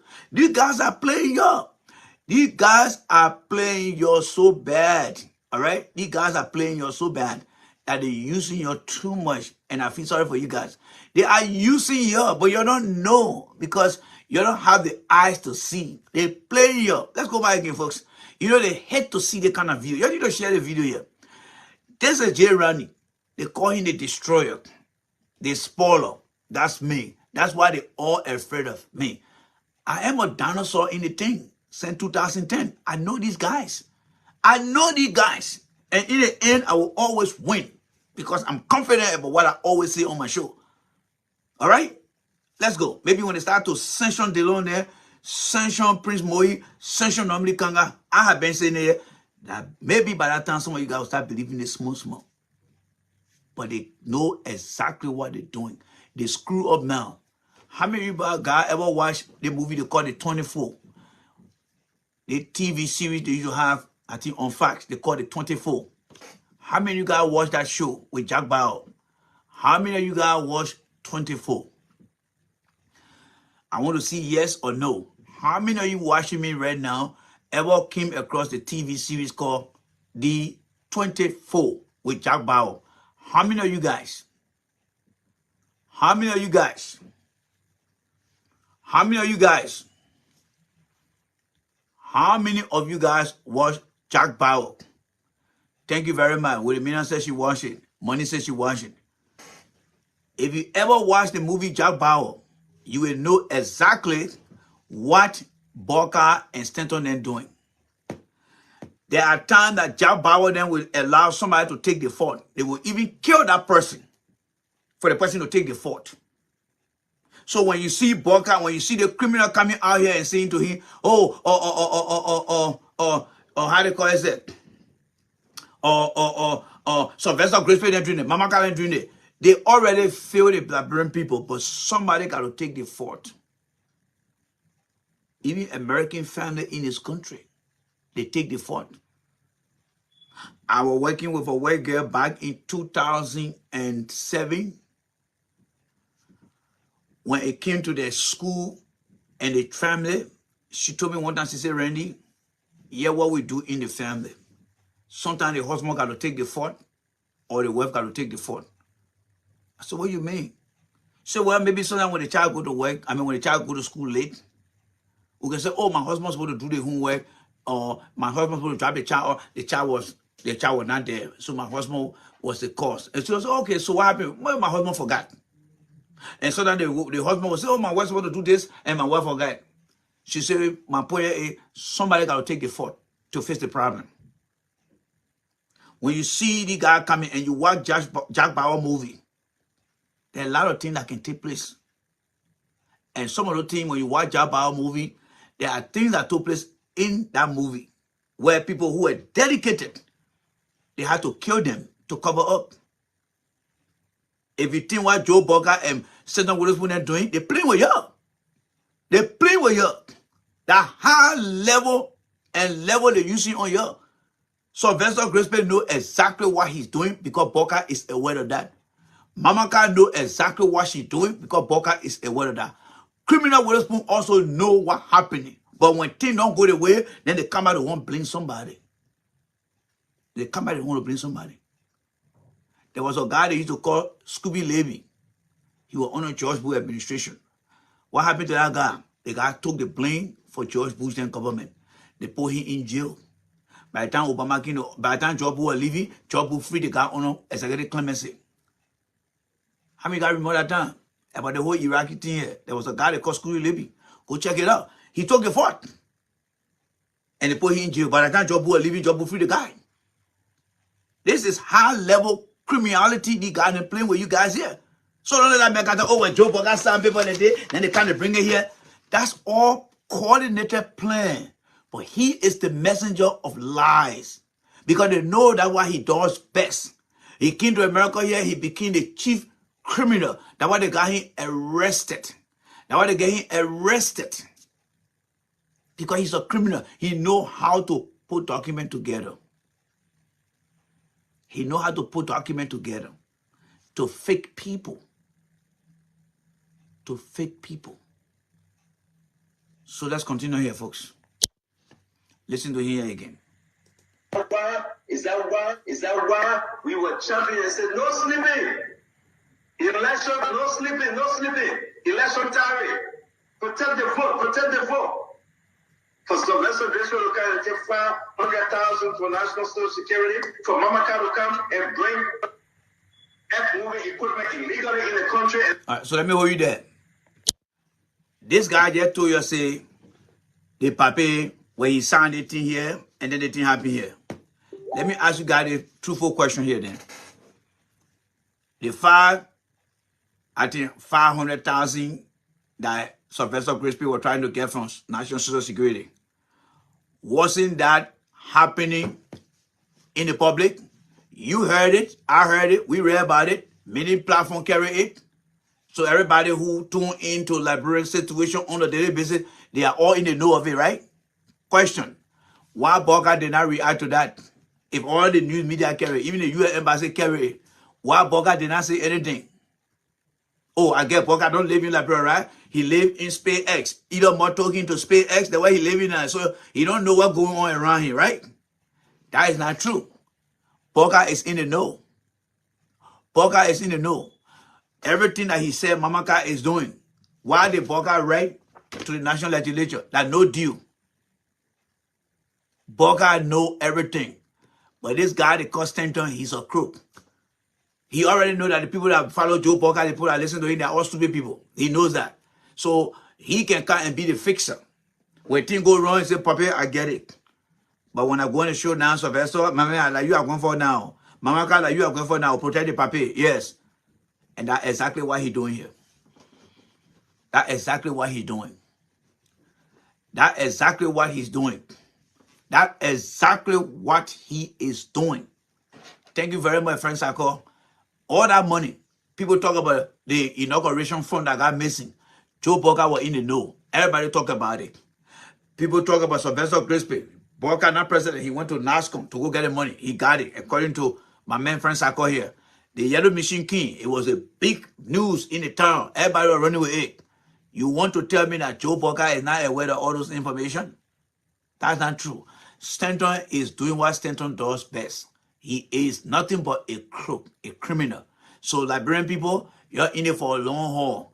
This guy will come and be the messenger of lies, deception for you guys. I mean for Joe Boca and to you guys. Only on the platform. You share the video here right now, he will block you. You share the video here right now, he will block you. Let's continue here, folks. Let's continue here. Let's continue here. Let's continue listening to him here. They say we don't care about PPCC. The simple we build your way for. Is that what we came here for? For you to get $8 million to SRB Bank? Is that what we came here for? Illegally in the country and say we don't care about PPCC. The simple we build your way for. Okay, you see the trade he playing there now? You see how the lies come into your reality, and I want to make sure.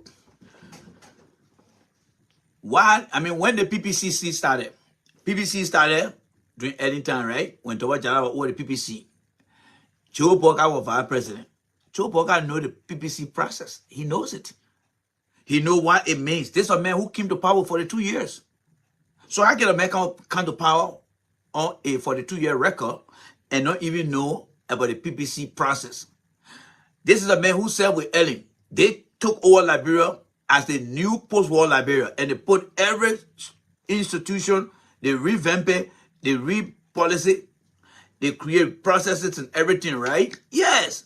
So how can the criminal say, oh, your papa, the PPC law? Joe Boga should be telling the people, say, did you guys go through the PPC law? Who is the PPC chairman? You need to come to me to make sure that we ratify all those things and meet all the agreement. But the guy know that the people that listen to Spoon, they are very stupid. With all due respect, my fellow Liberians, I respect you guys. But I got to admit that some of your brothers and sisters that listen to that main platform, they are very stupid. They are not literate. They are not smart people. All right? Because if they were smart and understanding, they will be asking questions too. The people who are getting black on that main platform, they are the smartest people. So if you got black on that main platform, you are very smart. And he doesn't like you for that. You and I know about the PPC law. The Toba Jara guy who is a revenue boss today, he was head of that PPC during Ellington and Boca. That guy was very strict. Boca was part of that process. He know it very well. So for the criminal to come and tell you, say, oh, they put drinking outside the PPC, then the question you be asking yourself, or you should be asking yourself, but Joe Boca, you were there for 42 years, man. You put all the institutions together, you put all the integrity process together. How come things are going through? And more beside that, Boca, you are the president. But then the criminal trying to protect Joe Boca and saying that Mama Ka didn't do anything out of the process. No.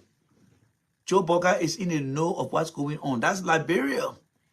Just how we are then look the other way, thing went on. Now how Boca looking the other way. But he tried to protect Boca to pretend to the Liberian people that, oh, Boca didn't know what they're doing. But it is not Boca. No, Boca is the president. Any major concession in our country, agreement, Boca is in a no. So he want to separate Boca from these two people to say, oh yeah, you guys are going to be the one going to pin on here today. Those things happen even in corporations. It happens in corporations. There are times when people make mistakes. They say, my man, yeah, you don't want to take the fault. Yeah, then they'll come outside. Yeah, gentlemen, yeah, the guy dropped the ball. And so we face the ball, yeah. But they're doing it in a transparent way. But the criminal want to tell you that what he explained to you, that you don't know nothing about it. That's why the criminal trying to tell you that you don't know nothing. I will be the one to tell you, to teach you what is happening. You don't know nothing. That's why he's trying to tell you. And I'm trying to tell you, say, you know things. And don't say that for him to tell you, say, Boca, I don't know what Boca doing. No, Boca got 42-year experience. If you walk to Boca and ask Boca, do you know what PPC is? If Boca say, I don't know what PPC is, we'll tell him to sit down. But that's not the case. Boca sat down with the Senate, and most of the deal went through the PPC process before it went on the floor or the other way around. And Boca then put pen to paper on most of the deal. And then he want to come here to make you feel that, oh, Boca don't know anything. You guys are playing with a high-level criminal. And he using his criminality, strategy, behavior, skill, everything he acquired. He really using it on you. He really using it on you. I know when he goes in there, he can say, yes. I never knew that people in Liberia and some of them in the diaspora are very stupid. Now I'm seeing it now. And I will use it to the best of my ability. So thank you, God. But consider yourself to be lucky here, because we are providing explanation here with very strong question we're asking here. And we're making more sense. We're giving you facts. There's nothing that will pass on Boca decks that will become public that Boca is not aware of. Everything that the criminal talking about, you and I know about it. We heard about it, right? We heard about it. We heard everything about it. So what more about the president? If somebody came out here right now and said something to you, it's not right. Wouldn't you be asking questions? He talking about the people now doing well for the Liberian people. Did you see Stanton Witherspoon bringing Boca on his show to tell Boca why you ran your campaign or the campaign you're running? How come you're not running on any record? Why aren't you telling the people the agreement, the concession that you signed, you and Ellen? Why you guys are not telling the Liberian people how much good thing you did for the Liberian people? Those of you who listen to Joe Boca, I got all Joe Boca messages here. But because of time, I will not play it. But we'll get back to it tomorrow again. Joe Boca during his campaign. Did you hear Joe Boca talking anything about what he and Ellen did for the Liberian people for 12 years? That was so successful and we hadn't spoiled it? No. Joe Boca did every concession they signed. It became a bad one. So why Stanton did not bring Boca during the campaign time to ask Boca this question? Mr. Boca, are you running on Eden record? Are you pleased that Eden record was the best record? Why some of you guys did not even think about that to ask or even post a question on Facebook? Why Boca is not running on Eden record? Because Eden and Boca, the one that signed all the concessions. They agreed to this company. All we are there can't inherit it. He said too, he didn't do too good with it. But this thing was started by Boca and Ellen. And that the Boca man, he won't complain about today that, oh, Boca, that you see, in the whole thing he talking, he not blaming Boca. He blaming Sylvester Grispen that were not even part of the Ellen administration. Or even if they were there, they were lower level people. But Boca was among the most senior executives during that time. He was aware of everything that was signed. And then he won't come blame George Weah and say the people suffering, the same corrupt people. No. During Eddie and Boca time, there was a guy in River said, who can draw a brown envelope and want to get Eddie a brown envelope right in front of the media while the camera was off. And he said, no. How many of you guys saw that video that time? How many of you guys saw that video? When they got King, Eddie was in River said talking, they got King and get Eddie the brown envelope. And he said, no, push it aside. Because at what level the corruption was at during Ellen time. And Boca then was aware of that. How many of you guys remember that video? How many of you guys remember that video? Well, we'll look for that video and bring it to you guys. And Eddie brushed the guy off. But the guy was so brave that he told him, I'm going to get a brown envelope to that woman over there. Live on radio too. The woman left off it and told you, say, we were very corrupt. And nobody said anything about it. Nobody. All right? Let's continue here, folks. Let's continue here. Let's continue.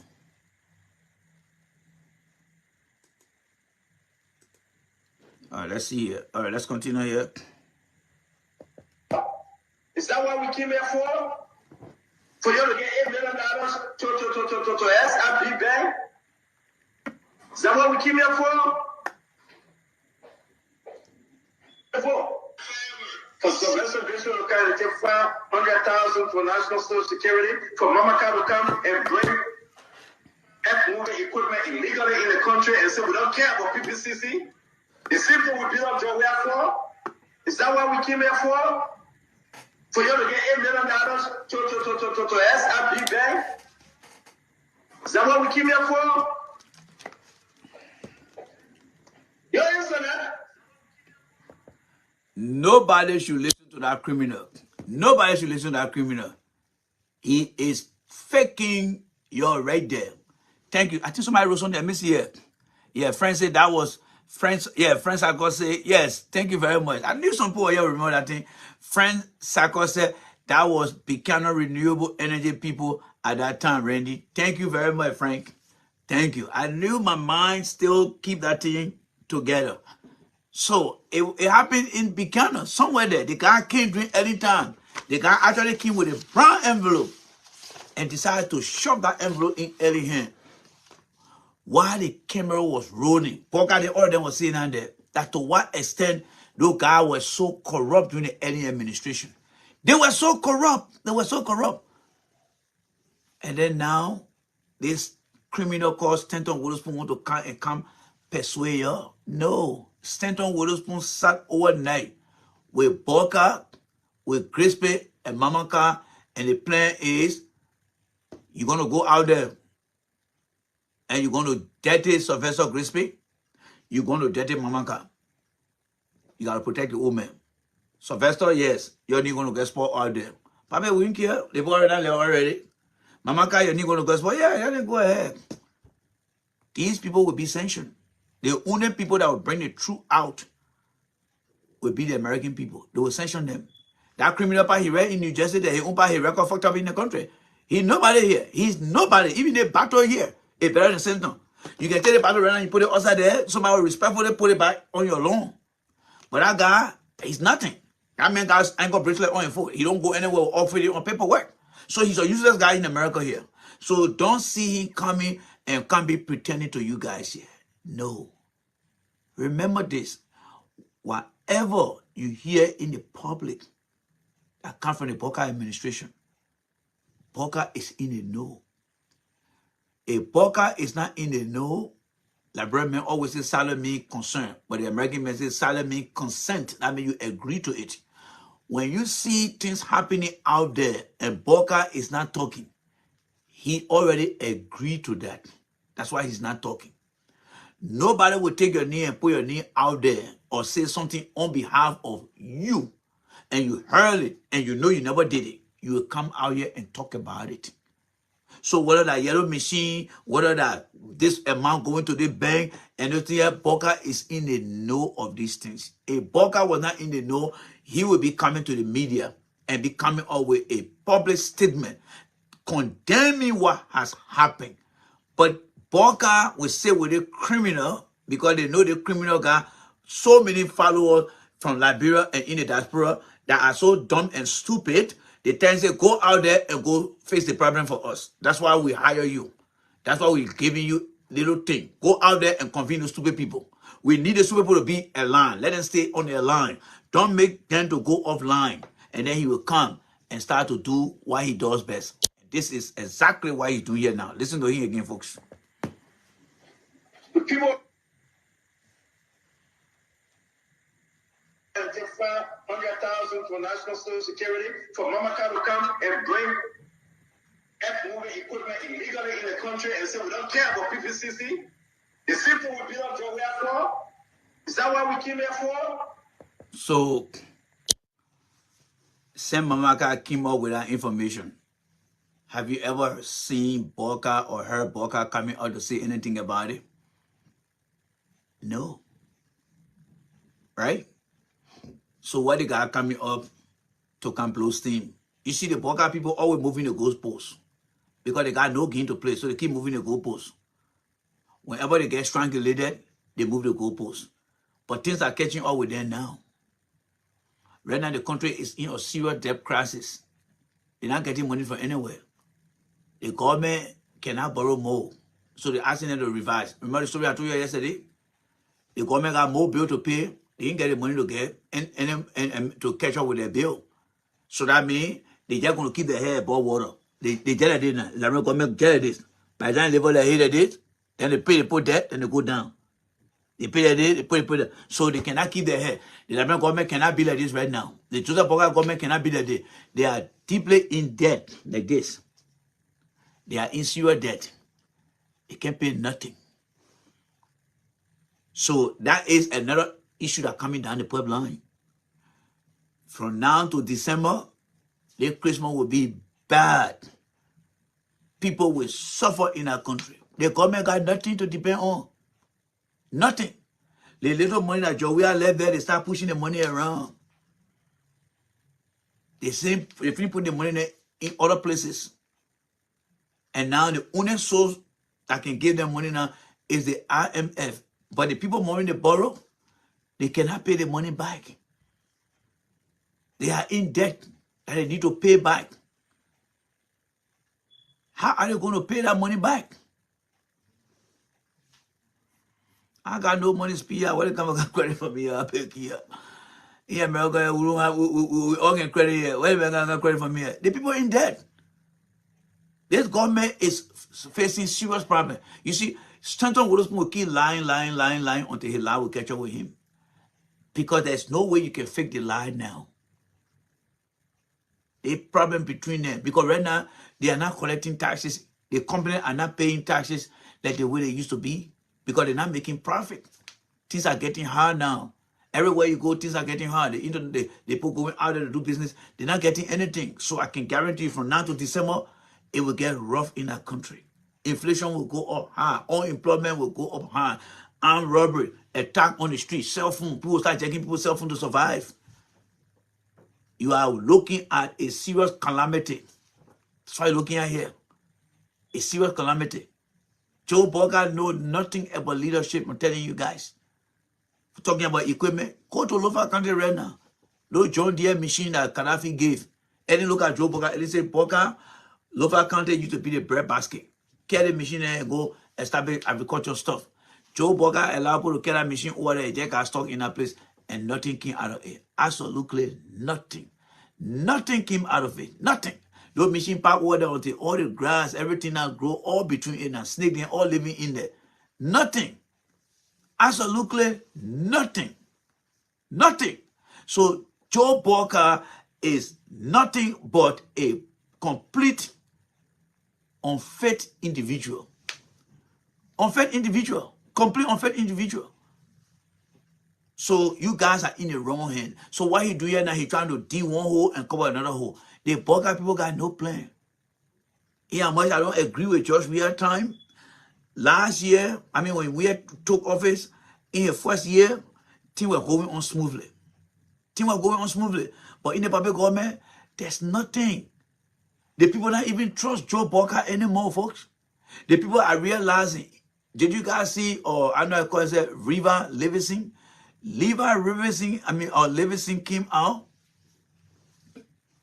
All right? River Livingston. I think our name, River. All right? The woman that used to do the deed for Ellen. The woman came and was with Joe Boga in Dallas. The woman went and talked to some of the investors, and the person said, no, River, that guy over there, he was with Ellen. We invested money in our country, and they may use that money. We're not going to go serve that guy. No. That is why you are not seeing no investor from that workshop or that investment summit has gone to Liberia. No. I go to Liberia? No. All right? Not at all. This government got no idea. They only depending on a criminal to come and put lies around. But you know everything the criminal has said. It make no sense. It make no sense. He want to come and make Boka to be the victim. But no, Boka is in the know of everything. So don't listen and don't trust what he's telling you guys. All right? Everything you're going to hear here from the criminal here is making no sense. Remember, the guy is a criminal. He collude with people in this country to fake document. He is a mastermind of disguise and deception. He knows his job very well. Yes, this criminal knows his job. So listen to him again, folks. For you to get $8 million to SIP Bank? Is that what we came here for? You answer that? So you see that line he playing now. That's what we came here for. He playing to the stupidity of the stupid people in Liberia and in the diaspora. So they feel that, oh yeah, they got like us. Then he keeping an eye on the rating now, all the words there now. Yeah, then at the end of the day, he call it, Papi, I've been talking for you guys now. Yeah, son, you really did well. But how long will that thing last for? How long will it last for? How long? So he just playing the people. He using his line, his line to convince them. Yeah. That's a lie. When I begin to say, I think you should co-sign for them so they can. Papi, are you crazy? I'm gonna go sign for Joe Boga government. Even Joe Boga government, I can sign for Joe Boga government. Boga government can sign for. None of these guys don't deserve anything. None of these guys then. You see, when Eddie took office, all right, when Eddie took office back in 2000, there was a guy they called Christopher. Yes, Christopher Land. Let me see here. Let me see. Christopher Land of the IMF. Yes. Let me see if I can find the guy here. All right. Let me see if I can find the guy. All right. Let me see here. Today that's Sunday with me. I'm going to church tomorrow, so you're going to church. You can go watch it up with me. I get in the morning, I say my prayer, I watch my late TV. This is my gospel thing now. So you're going to church tomorrow. You can go say your Liberian church now. I'm going to do Liberian church, so I'm going to go to bed tonight soon. So yeah, I'm going to your Liberian church today. You won't go, you can go. So me, all right, let me see here. Christopher. Okay. And now here to can be can't say I'm going to Liberian both church here. The day if I'm in Liberian church, my people don't my butt. I'm going to know damn Liberian church. They lie too damn much. All right, Christopher Lane, guys, they were LANE of the IMF. Yes, I used to have that email. I don't know where I put it. So let me see it. All right, Christopher Lane of the IMF. Good, there he is right here. All right, this guy right here in 2022. Check this out, guys. The thing that Papi saying here. Check the guys out. The guy here myself we had a discussion in 2000. The guy myself, who won't come on tonight? Let me see it. Who the person here that got Darrell Dillon picture here want to come here? Is that Darrell Dillon want to come here? Let me see what the person here.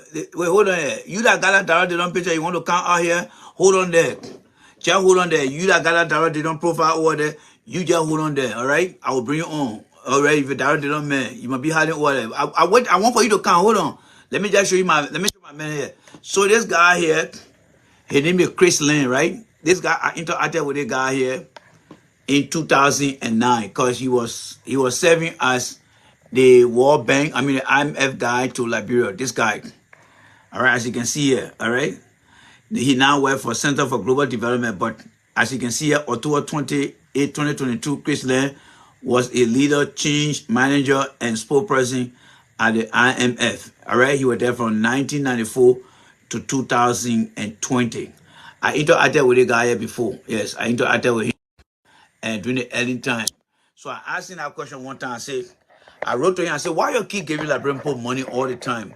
I still got an email he sent it to me. I will find that email and show it to you guys here. It was when he told me that the Eddie was going to be receiving $450 million every year to stabilize the economy. That email, I think I may place it, but I will find that email and I will show it to you guys. So as far as the World Bank go, I know the guys. All right. You say you can contact the garden too. Nobody must you you can call them in and say anything about them. What a guy who want to send me who want to send me something here. Well, let me see here. They call it, let me see what the man need. The man run away. Oh, let me see here. Oh, the man run away. He run away. I thought I was direct the man. My man, you come here again, send me the request again. I ain't want to come. Send me the request. The direct the man, send me the request. What the man who get it download profile that want to send it? Yeah, the man come here. Come, I'm not directing. What time is it? Like 4 o'clock. When I wake up now, they come in the neck. Come on board. Send me the request. I don't know. I see the man here. The man got a plane in your head. You know that plane that they don't carry. He send me the request. What the man? Come. Send me the request again, my friend. I beg you. I want to talk to one of y'all. Y'all come. Y'all come. Yeah, man. I just hit that button and bring the guy on. But anyway, I'm trying to do something here. You in the bunker can come. Come here and can talk. Come on, can talk. Come on, can talk. He not here again. Let me see what I'll find here. No, I see here again. No, he not here again. He may run away. He may run away. He not here. All right? So don't believe the criminal here, all right? Let me say this again. People, please do not believe the criminal. This guy is a criminal. Don't trust him, all right? They all in the know of things. So let's try to wrap it up here quick. Let's try to wrap it up. People are running behind cars and running behind the national that we can protect the vote. And make sure that people will get up in the morning to go vote. They will stay online forever. They will say, I will cast my vote because I believe that we need change in the country. I will cast my vote because my children should have a better education. I will cast my vote for Joseph Yamabwaka because the hospital got to be reformed. The criminal know how to fake things. He know how to fake things. He's a master manner of lies. All right? He is a master manner of lies. Everything he's saying over there, he's just lying to the people. Don't believe anything that comes from criminal Stanton Witherspoon. He is a master manner of lies, deception. He knows exactly what he is saying over there. Everything he's saying, he is saying it against you, pretending as if to say that he likes the people out there, but he truly don't like the people. Again, let me ask you the following question. Stanton Witherspoon, during the campaign season, did you hear Joe Walker campaigning about Ellen record? Let's go to Ellen record here small. Let's go to Joe Walker here. All right, let's count to Joe Walker file. Let's count to Joe Walker file here. All right. Let's count to Joe Walker file here. So let's come here. All right. Let's come to Joe Walker file here. All right. 2023 right here. 2020. Oh my man, Yango is it? 2023. So yeah, all that file right here. 2023. All right. So let's come to Joe Walker file. This is Joe Walker file right here. Joseph Walker file right here. All right. This is Joe Walker file here. So let's get into one of Joe Walker campaign messages here. All right. So let's look for one of Joe Walker campaign messages here. All right. Let's go into Joe Walker file here. In fact, let's backtrack a little bit. Let's backtrack a little bit here. All right. Let's come to election 2023 here. And let's look for, okay, there go Joe Walker right here. Let's see here, Walker. All right. So this is Walker here. All right. So let me see here. Where did he go to speak? Where was he speaking at? I need to look for 108 here. Let's see here. I'm looking for one of his campaign messages here. All right, let's go back here again. There are 2 minutes file I got here for him. Let me see here. Boyka. In fact, let's search for his name here. Let's just search for him. I wanted to leave one here. No, let's just search for his name here. Let's look for Boyka here. All right. Let's search for Boyka here. I don't have things from you. I can just tell you straight up. All right. So let's go one of Boyka something here, right? So let's listen to this one right here and hear what Boyka was running on any record here. So let's listen to Boyka right here. Listen to Boyka here. What the tracking be about? What bearing it has on the economy and your life? And that's because we've dealt with it before. We've worked before. So Liberians, we want to give you hope. God gave hope. few, but it put leadership in charge. And that leadership must be conscious of the need of the people.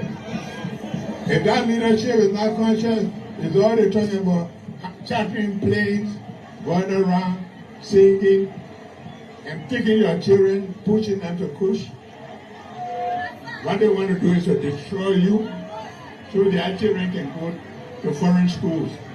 And we are saying, this is your country, this is where your life is, and we will be under obligation. I am saying to all persons, when you come to JMB government, you better come with clean hands. Because we're not going to allow people to steal people's money and live forever. Do you really believe that? They still don't come to Joe Boga with clean. They still don't come to Joe Boga with clean. The papa is so better go to these guys and he's so. Did you hear that man talking about anything that he and Ellen did? Absolutely nothing here Ellen did. He talk about nothing. Nothing he talk about. Absolutely nothing. When you come to Joe Boga, he must come with clean hand. That man never came with no clean hand. Nothing he came here with clean hand. What the other one guy here again? Let me see what the other one is. All right? Nothing he can tell when you come to Joe Boga, he must come with clean hand. Listen to the guy here. What he said about Joe Boga. That's why he got no joy in the government. Listen to the other guy here. What he said about Joe Boga here.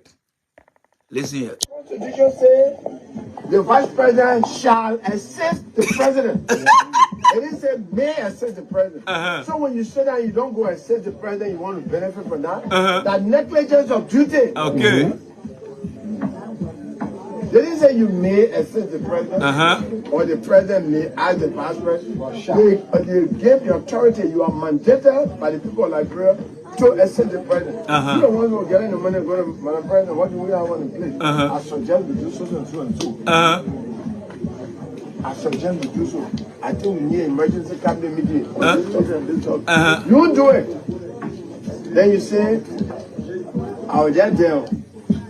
And the woman went and threw like grain on hole. Me, I was just telling them, what did you do? Oh, if you are there for the first 6 years, and you say you're a park car, and you're squandering. Then why you go back there? What stab you? What made you now for the second 6 years to be campaigning with a woman? You'll give her another 6 years. So they say the man integrity, but integrity means being truthful, being honest. Yeah. You see honesty in that one? No. And that is the question that a criminal the Constantine Witherspoon. Just how you saw the broom man explaining about Joe Boga agreement to Ellen that they did everything wrong. That's why he get job. Anyway, that's why he get no job. And you know, when La Brother said he get that man job because that man was talking about shit about Boga. So they say, Boga, you look at the man and say, the Senator Witherspoon can say, Boga can read it. So when he wrote that man, no job for the broom man. Nobody said no to that. They all agree. Because that guy was exposing Joe Boga. Everything that guy said, all joke aside, he was right. He brought Joe Boga outside and asked the most important question. That criminal you see making noise here about, oh, they want. He knew what was going on. He is part of the plan. He is the one they have asked to come out here, to come and deliver that deceptive message to the people here. All right? So Stanton Witherspoon is the messenger of lies and deception. Why? Because he has a record of deceiving people, lying to people, and there's nobody better that they can get that news to. All right? You listen to Tewo Gonglo, how he beautifully outlined the responsibility of Joe Boga. Joe Boga was Ellen for 12 years. How come after the first 6 years, if he felt that Ellen was not doing the right thing, why he couldn't resign? But he campaigned with a woman because they were enjoying everything. All the concessions they signed, the 66 Bogus deal, all the oil blasts, all the different concessions they signed, whether it was the other mining company or the other oil company, they signed all the deal. He enjoyed everything. And they put the people in bad situation. And now they want to come back and he want to say that George, we are the cause. You know, CDC, you're fucked up. That's why you don't get time for your business. Because you don't know what's good for you guys too. CDC, and you know, when I look at CDC, I look at Unity Party, and I look at other political party, it always reminds me of that show where the people got That painting what the people got. They got a guy hanging like this. Then on the land, this is the land here. Then they got a lion waiting for the man here. Then on the tree, they got a snake coming down here. Then when he low in the water, he got the alligator there waiting for him. So when I look at CDC, when I look at Unity Party, and I look at other political party, it's like the Liberian men hanging right here. You look at CDC, the alligator in the water, they're waiting for you to come so they can eat you. Then you look on the land, Unity Party down there. Then you got the other Alexander coming people then coming down this. That's how Liberia is, my friend. So Liberian people, you guys are not safe in any political party here in our country because all these guys are a bunch of hustlers. They just want to steal. Today you see Joe Weah passing around today. Joe Weah can go on the football field to go play football, but he's not taking time to reach out to disenchanted citizen, but he can go on the football field. So Joe Weah already feel that he complacent, everything already for him. So what the heck? Why should I go meet people? I just wouldn't know if I'm making mistakes. I want part of time coming. You get someone that thinking that kind of way, then you say you won't be better? No. So sedition, you will not like me here. You will not like me here because you know what? The same way you want to be holding the white people feet to the fire in the country here, you always talk about equality, black power. That is the same way I will hold your feet to the fire over there. If you don't like it, you'll go on different platform here. Because at the end of the day, their platform will always win because we tell the people the truth. I'm not only here on Stanton Witherspoon alone. CDC, you will always be on my radar. You have your time. People get your opportunity. They get your silver platter. If you're sat down there with Joe Weah and you're listening to all the wrong thing that Joe Weah did, you never saw. You said Joe Weah better than Jesus. Really? Joe Weah better than Jesus? That's what Sedition said. Joe Weah is better than Jesus. I give up on them. I give up on them. That means I say Joe Weah cannot make a mistake. And how can Jesus say no? Messiah, I made a mistake. I said, how can you guys say Joe Weah better than Jesus when Jesus himself went in the temple and he got mad? He feeding to all him and he started dumbing all the people table them down. And then later on he came by and said, oh my people, I was so very with you. I threw your table down. I'm sorry. If Jesus can get into feeding and call problem and apologize, some physician telling me say, oh, Joe Weah better than Jesus. I give up on them. Is that why you're putting Joe Weah here? You got serious problem. And some Unity Party people also think that Porker cannot make mistake. Porker is a medical liability. He is the first disability president we ever see in our lifetime. And he's the first president that can lie too much. Porker can lie too much.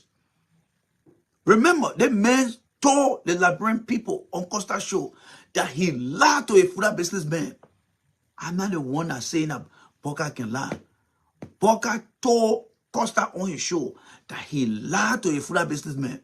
He told Costa, when I took that baby goat to that man, I lied to him and told him that I was the same baby goat. I was different baby goat. I'm not the one. Costa, if he want to get more blessing from God, he need to take one day off to come and tell you the story. Until Costa tell the story, he and God will have some little discussion. Because he was and is the guy, rather, that invited Joe Porker on that platform. And Joe Porker came and told him that story. So until Costa can come out and tell you, say, it was on this day. Because what Costa has done, he removed that particular audio off his page. He took it out from there. He took it out from there because he wanted to cover up Joe Porker. That's what the guy then do. They get a little money, they cover all things. That's what they do. All right? So ladies and gentlemen, please join me tomorrow. All right? Tomorrow we'll be here again with another beautiful presentation. We'll bring the same thing back, but this time around we'll come with other video evidence to show to you guys. All right? So I would like to thank you guys so much. All right?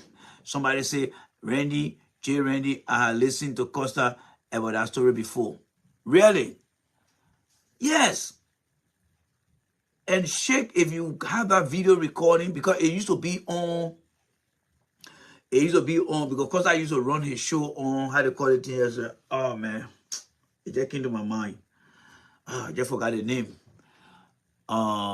It just came to my mind again, going again. Let me see here. Now stream, yeah. Something he to run it on. Oh, I can't remember the name right now. But I will catch you. Yeah, if you can't remember the name. J. Randy, you need to find that Billy Good video. No, it's not a video. Louis, it's not a video. SoundCloud, good. It used to be on SoundCloud. But the guy went in there and took that thing. He took that thing out during the 2017 election. The way he went and took that thing out. Because during the 2017 election, I had that video. But the guy showed that the guy platform was using. I know what happened. Facebook went censoring the guy and everything got fried in there. But we had that audio because Boca went in the studio and told that story. The old man said that he lied. He said, Kosa, I lied to that man. So I'm not, when I say Joe Boca can lie, I'm only giving you what Joe Boca told us. We listened to him. And he was proud of it. Can't tell, yeah, Kosa, I lied to that food businessman. And I'm looking at the radio and I'm saying to myself, I mean, it was my cell phone. I'm looking at my cell phone and I said, hey, probably can lie to this. And you know, everybody can lie to this. So that's why it is, right?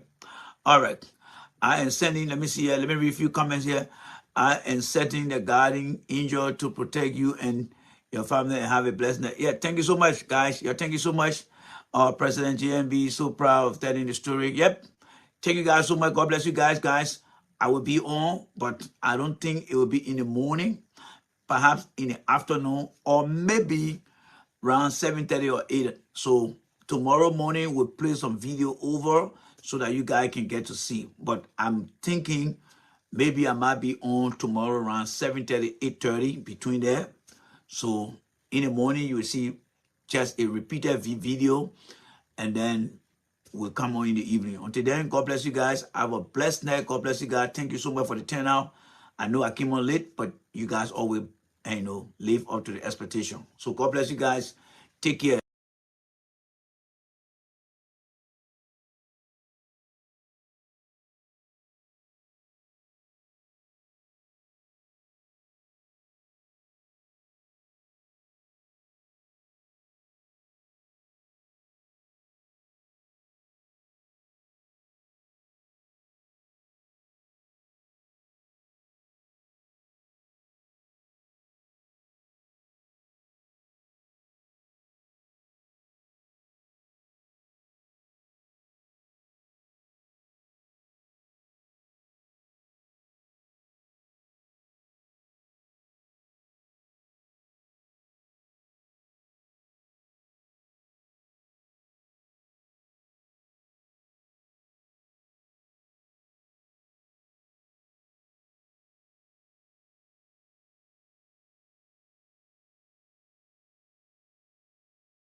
tomorrow. Join me here, guys, and let's start this show here. Very, very interesting conversation we're going to have here tonight. So please join me. And then we will start again tomorrow morning. But in the meantime, let us listen to this here. We're going to look at the crisis that Mr. Bawka is facing right now. I think Mr. Toy is back in the country. We're going to reflect. So you are about to listen to Mr. Samuel D. Toy, all right? And he is in conversation with the late Mamadi Diateke, and that conversation took place on the 11th of August. Yeah, August 11, 2016, and it was around 7:11 a.m. So you are about to listen to Mr. 12, all right? Samuel Toy speaking in a conversation with the late Mamadi Diateke on August 11, 2016 at 7:11 a.m. All right? So those of you who were not around and were care for politics, let's listen to what Mr. Toy said on that day. All right? So, ladies and gentlemen, the real show starts now. To the desecration and the denigration. You mean the CDC was formed? Yes. That's its raison d'etre, as the French would say. The reason for its existence, it is a rejection, a reaction to, a protest against the annihilation of our political space by men who marauded our space, collapsed our country, looted and plundered our resources, and subjected our people to... CDC wanted to correct that. So we brought the movement in 2005 to reject the political class. Now, so that's something you have to stand for. To be a CDC standard bearer, let's get it clear. And I'm not just talking in Liberia, I'm talking about the broad set of people who fit this profile. You have to have democratic, unprecedented democratic credentials, pluralist, populist-based bona fides. You don't just ascend to the CDC standard bearership because you have the biggest checkbook in the country. If we had to do that, then obviously we have no right to demand something great.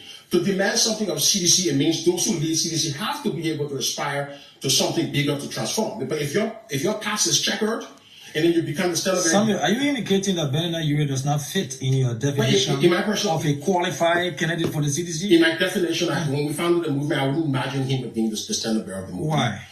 Because of his political past. I mean, those are the movement we're rejecting. Those are the things we're rising up against. In the association with Taylor and MPP? Look, you're trying to be divisive here. You're trying to exclude some Liberians from the political and this is one of the points I want to make. Reconciliation. What is wrong with Benina Ure? To reconcile with people who hurt us in the past. It's not the same thing. I can accept you. We can eat together. We can sleep together. We can build movements together. But I can accept you to be the ideal. But the young child encyclopedia, that child in book on GM. But then you be feeling your theory of reconciliation? No.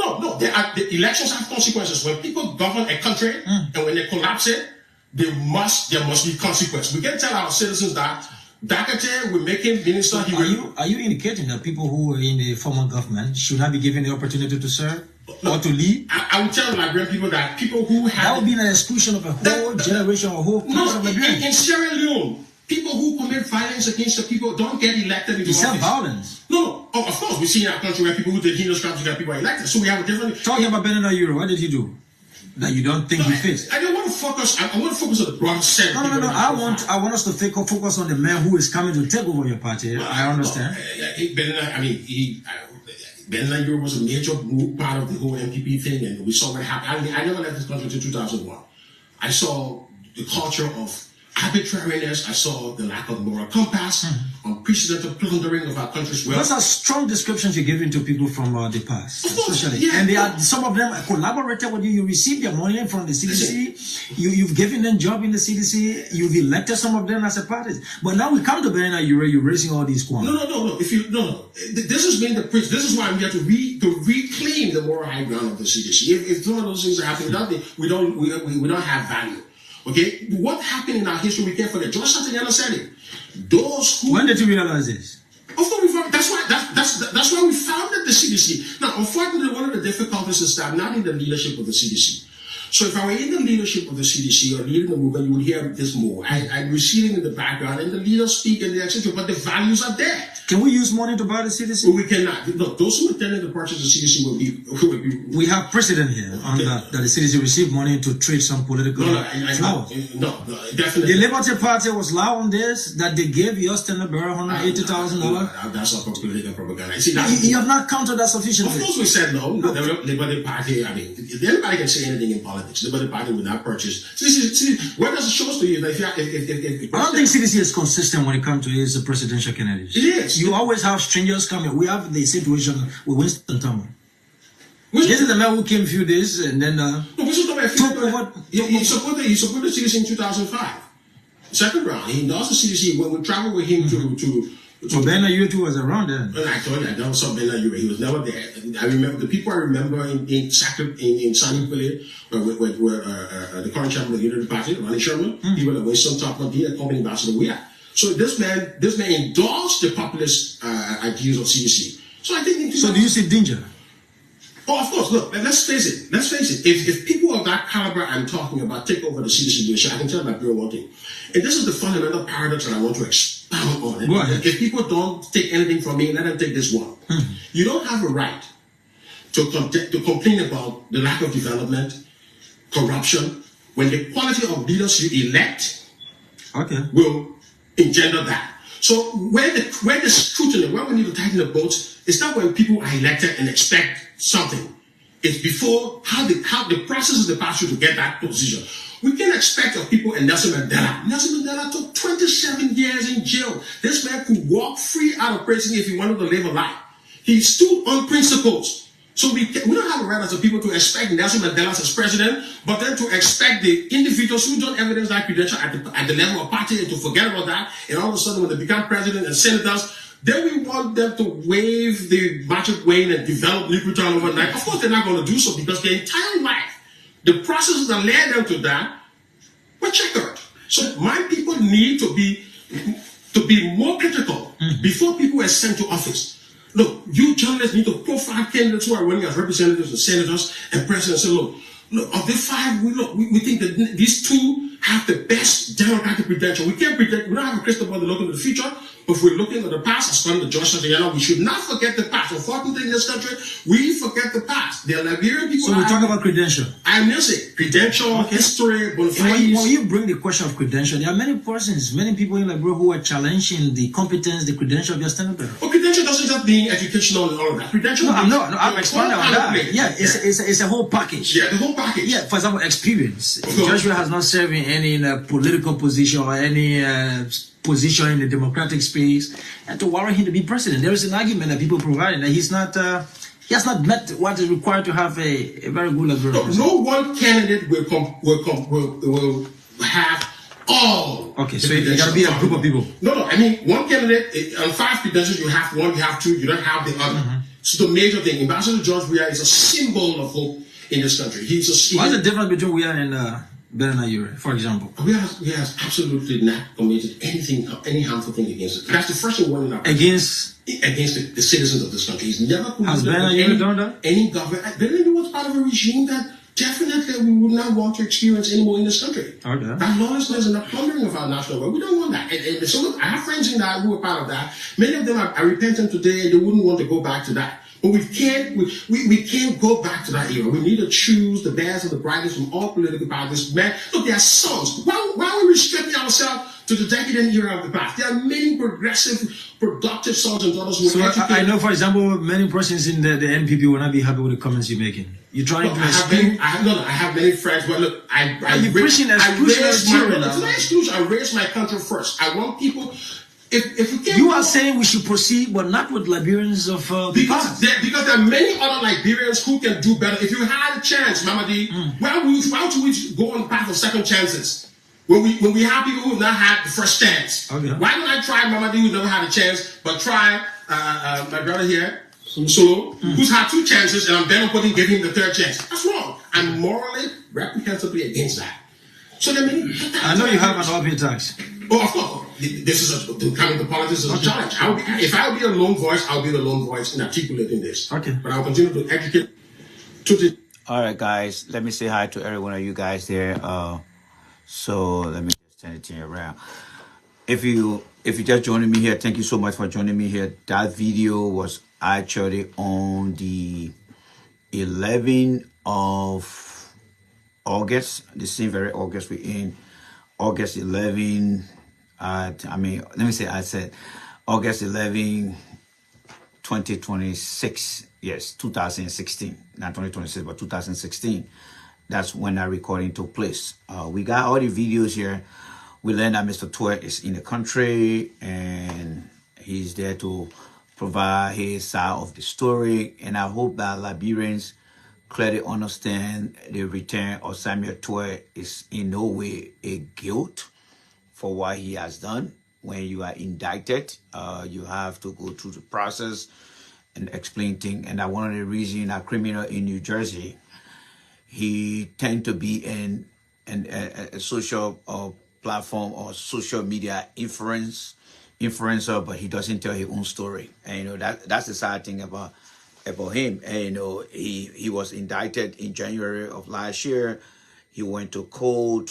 He pled guilty. Now he's going through his ordeal, still trying to dodge himself from going to jail, but eventually he will go to jail no matter what. But the key thing here is he should be able to explain to the ignorant minds of our people that once you are indicted, it is in no way means that you are guilty. Those are the charges brought against you for you to be able to get off information, get a good tag team in place to represent you and go through the process. After you go through the process, if you are found guilty, then of course you will be charged and sentenced by a judge. But our criminal in New Jersey, he doesn't want to tell the Liberian people, and he's a criminal, so maybe he is ashamed of his story, and and let me say this, there's a lady who responded to my post. God got patient. This lady here responded to my post, and she like, oh, God will not send a man to prison because the man had done nothing wrong. I didn't respond to it, and I only look at it and just said to myself, this is one of the reasons I'm not going to Liberian People Church, and you will never find me in any Liberian church, and you will never find me in one of their churches. You will never find me in any Liberian church. I'll tell you that one right now, and because these people are good for nothing people, good for nothing people. And their God basically got no boundary when it comes to themselves. You got a criminal person here, right? And she there telling people, say, oh, God will protect the man here. The man's a criminal, got to God will protect the man. Some people are just very, very crazy. That's why I don't go to Liberian People Church. Let me tell you now. Nobody should never invite me. You getting married in a Liberian church, don't invite me. You having any kind of funeral in a Liberian church, don't invite me. I will sympathize with you. I will share a gift with you. If you get married, you having your consecration of your child in the church. Along it is a Liberian church, don't come in there. I will not go to any Liberian church anytime soon because those people are devilish people. Yes, they are all devilish people. All the people who go to the Liberian church, the pastors, the bishop, they are all devilish people. I don't believe in it at all. Yes.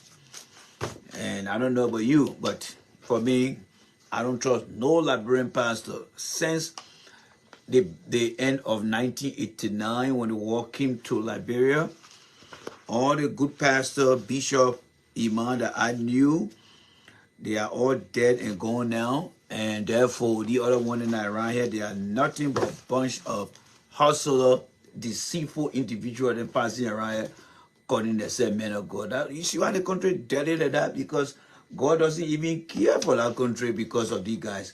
I think they just rather serve the devil so that the devil can provide them with what they need. Then start lying to themselves and say they're serving God in their place. Because they ain't work for them. They ain't work for them at all. They don't work for them. But anyway, guys, welcome to the show. My name is Jay Randy. I'm the guy who speaks the truth. If you don't like the truth, leave America, go back to Liberia and go stay there. And I'm very happy about the visa issue that is taking place. And they are changing the visa system. or they are changing the system and moving the system to something else. I'm very happy about that, and I hope that they can make it more difficult for people to come from Liberia in this country here. Yes, I really want them to make it very, very difficult. And once that system is set up, I really want them to make it very, very difficult for Liberians to come in this country here. Yes, I mean they got to fix their country. They got to fix that country, and I really want it to be very difficult for them to come in this country here. I'm saying it. I'm very serious about that. Very, very difficult. Yes. Make that visa restriction very, very difficult.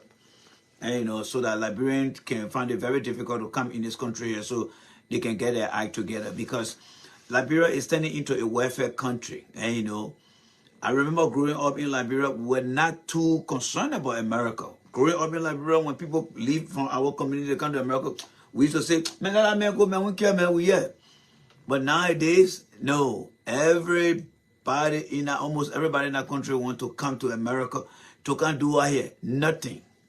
So y'all stay down there and y'all start to do more for yourself and tell America to do less for itself. All right. So I'm hoping that if they improve the new system, they will come out and they will make it very rigid. Yeah. Let them try to make the system very, very rigid so that people cannot just be coming to America, because when they come here, what they come to country here, sir? Nothing. Nothing most of them come to country here. And I'm hoping and praying that the DV program too will come to an end. And let the DV program come to an end. I really want the DV program to come to an end, because I mean, if you think about it, Liberians have been on the top of the chain coming to America on DV program, but when they come here, they do nothing here. They are not productive here. And they come here, they're not productive. They can't tell the difference between a criminal and a disciplined person. So why should they be coming here when they are coming out to be productive? I want to see more visa given to people from Ghana. I want to see more visa given to people from Kenya. More visa given to people from Sierra Leone, people from South Africa. And I want to see people getting the kind of visa coming to America here. But for Liberians, until you can get your act together, I don't think you deserve to. I mean, you don't deserve visa. And the visa should be very, very restrictive. And you should know why you coming here. Because to be honest with you, since 1847, we had a relationship. We left this country. Our so-called runaway slave, then they left from here. They went back home, and they did nothing in our country. And today, after 177 years, we are not realized anything. So the visa in Liberia need to be very, very rigid, and and they should limit the visa. If it's up to me, cancel all the DV program. Yeah, let them cancel all the DV program, and see. I think when the DV program first started, I believe it was in 91 or 92 when the DV program started. They said they needed around 50,000 people on that program. I don't know whether they have reached 50,000, because from 91 to 2001, that 10 years, so it's going along the way now. Yeah, it's going along the way. So I don't know whether they have gotten 50,000 people, but I would like to see that visa program being shut down. Yes, because Liberians, many of our brothers and sisters, they are very lazy. Everything they want free hand. They want free. And they're not putting themselves to use. And then when they come here, nothing productive, many of them want to get themselves involved into. So it is a challenge. I know many people will not appreciate what I'm saying, but I don't care. And, I don't care. And, you, I am me, that's it. But the country, we need people who will come to the country to be very, very productive. And, very, very productive. People complain about, America taking everything from us, nothing. Look at the Olympics in France. Can you tell me how many Liberians from our country that left that country and went to France to participate? How many Liberians left that country? How many Liberians left that country and went to France? You had the American here, they left from America here, they went to France. The people from South Korea, they left from South Korea, went to France. Somebody please tell me, I'm reading your comment here. We are a country that is 177 years old, right? And the Olympic been around for a long time. Our country was established before the Olympic even came into being. But tell me, how many Liberians left that country and got on the plane and went to participate in the Olympic representing Liberia from back there? Most of the people, from what I'm learning and what I heard, most of the people who represented Liberia, those young guys, girls, they came from America here. They came from America here. They came from America here. Right? They came from America here. From what I'm hearing. They came from America here. What's up there, Brother Wilson? They came from America here. So what kind of country are we that we have nothing to show but only our mouth? Somebody got what you can't do to survive on. Then you get ready, somebody can go, America not doing it, America not doing it. And you know, I mean, what are idea coming from? You're taking your party sentiment to the next level. All right? So here's the problem we have here right now, folks. Here's the problem we have here. All right? I'm hearing that Joseph Boca is in America here. Another unconfirmed report I'm hearing too is Joseph Boca is trying to get to Elon Musk so they can give him some kind of bionic human raw. And you know, Joseph Boca want to get himself a bionic human raw tip, like a robot. Maybe you know, Joseph Boca is trying to get a robot. So that way he want to use a robotic body to be made by a very, very advanced robotic engineer. So Joseph Boca is coming to America to create himself. Have you guys watched the movie they call RoboCop? Any of you guys that watched that movie they call RoboCop? Joseph Boca, for now, what I'm hearing, want to create a human role that looks like a robot of himself because he's getting messed up right now. So I'm hearing that Boca is here in North Carolina. If anybody know the story, please let me know. I'm hearing that Joseph Boca is in North Carolina. All right? Joseph Boca is in North Carolina. So I'm hearing. But it yet to be confirmed. The man, the Pape, he's very tribalistic.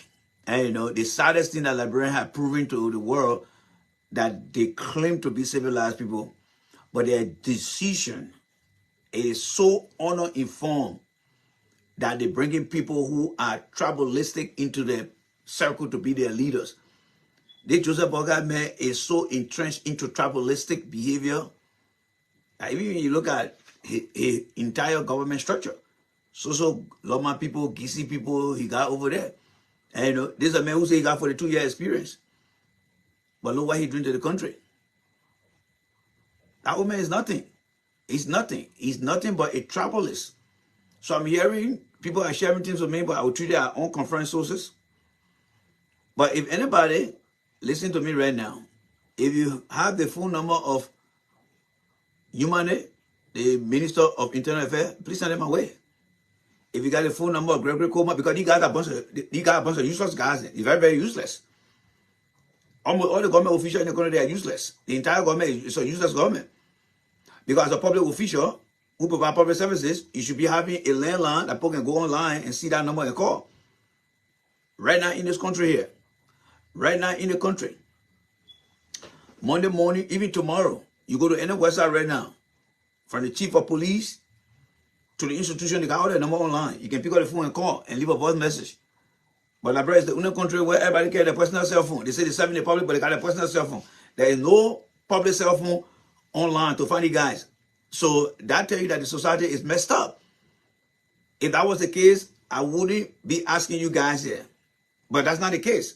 The country is running in silo. But right when you're working in public service, you don't run in silo. You gotta run everything from the public perspective. So they don't have nothing in Liberia. So that's why I said he got a bunch of useless guys. Very, very useless guys. Boca is useless. Kun is useless. Everyone on there is useless. Fonatikofa useless. I mean, got a Fonatikofa, I can very feel sorry for Fonatikofa. I really feel sorry for Fonatikofa. And by the way, yesterday's solution, how many guys watched my show yesterday? Because that show yesterday got a big hit on it. Yes, that show yesterday got a big hit. Let me show you guys the show here, folks. Yesterday, the show got a big hit. And, you know, I see a lot of citizens were running away. Citizens, y'all can't run away from me. You're wasting your time. Y'all cannot run away from me. You're wasting your time. All right. So yesterday, I did one of my throwback. Yesterday, I did one of my throwback for you guys. And let me see here. How many people we have watching the show yesterday? Let me see here. All right, going to 2007. Yes, 2007. Right here. Right here, 2007. All right. 2,700 people right here. They go to show here yesterday. It's called what? The throwback. Yes, they call it throwback for yesterday. All right. That's how I titled the show, throwback. Everything, almost everything I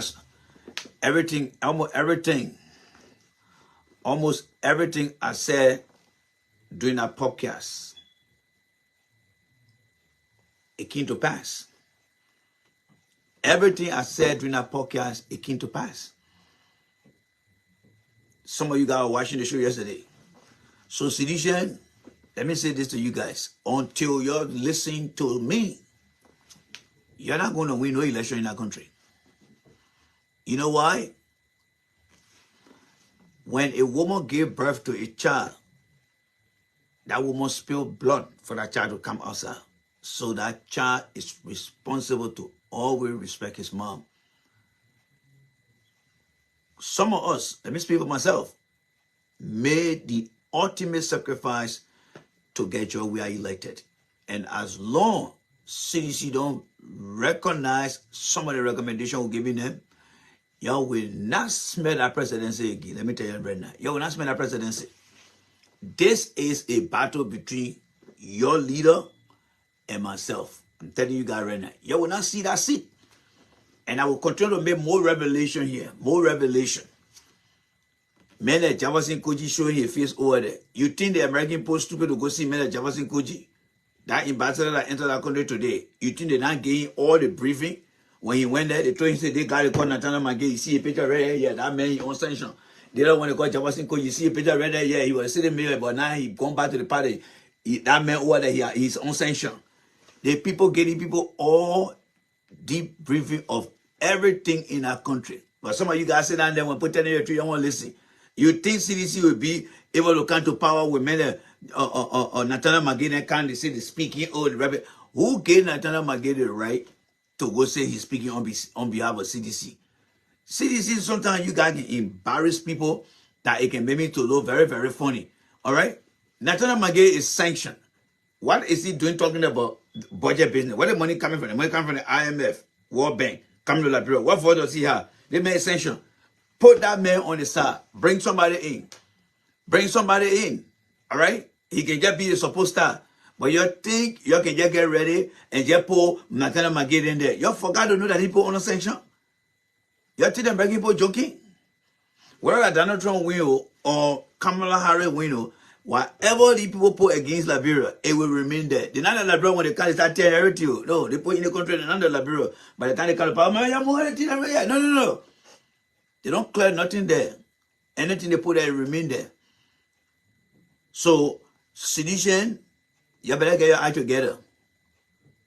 You better get your act together.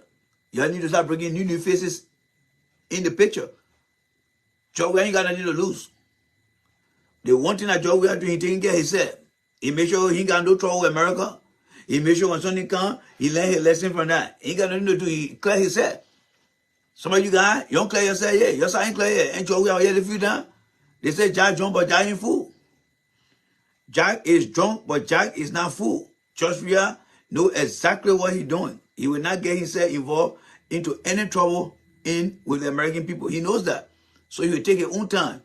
So you who belong in the political party or CDC, you need to tell men that Magay to step aside. You need to tell Jefferson Koji to step aside. This thing is not about feelings. It's about being disciplined. You got young people in a party.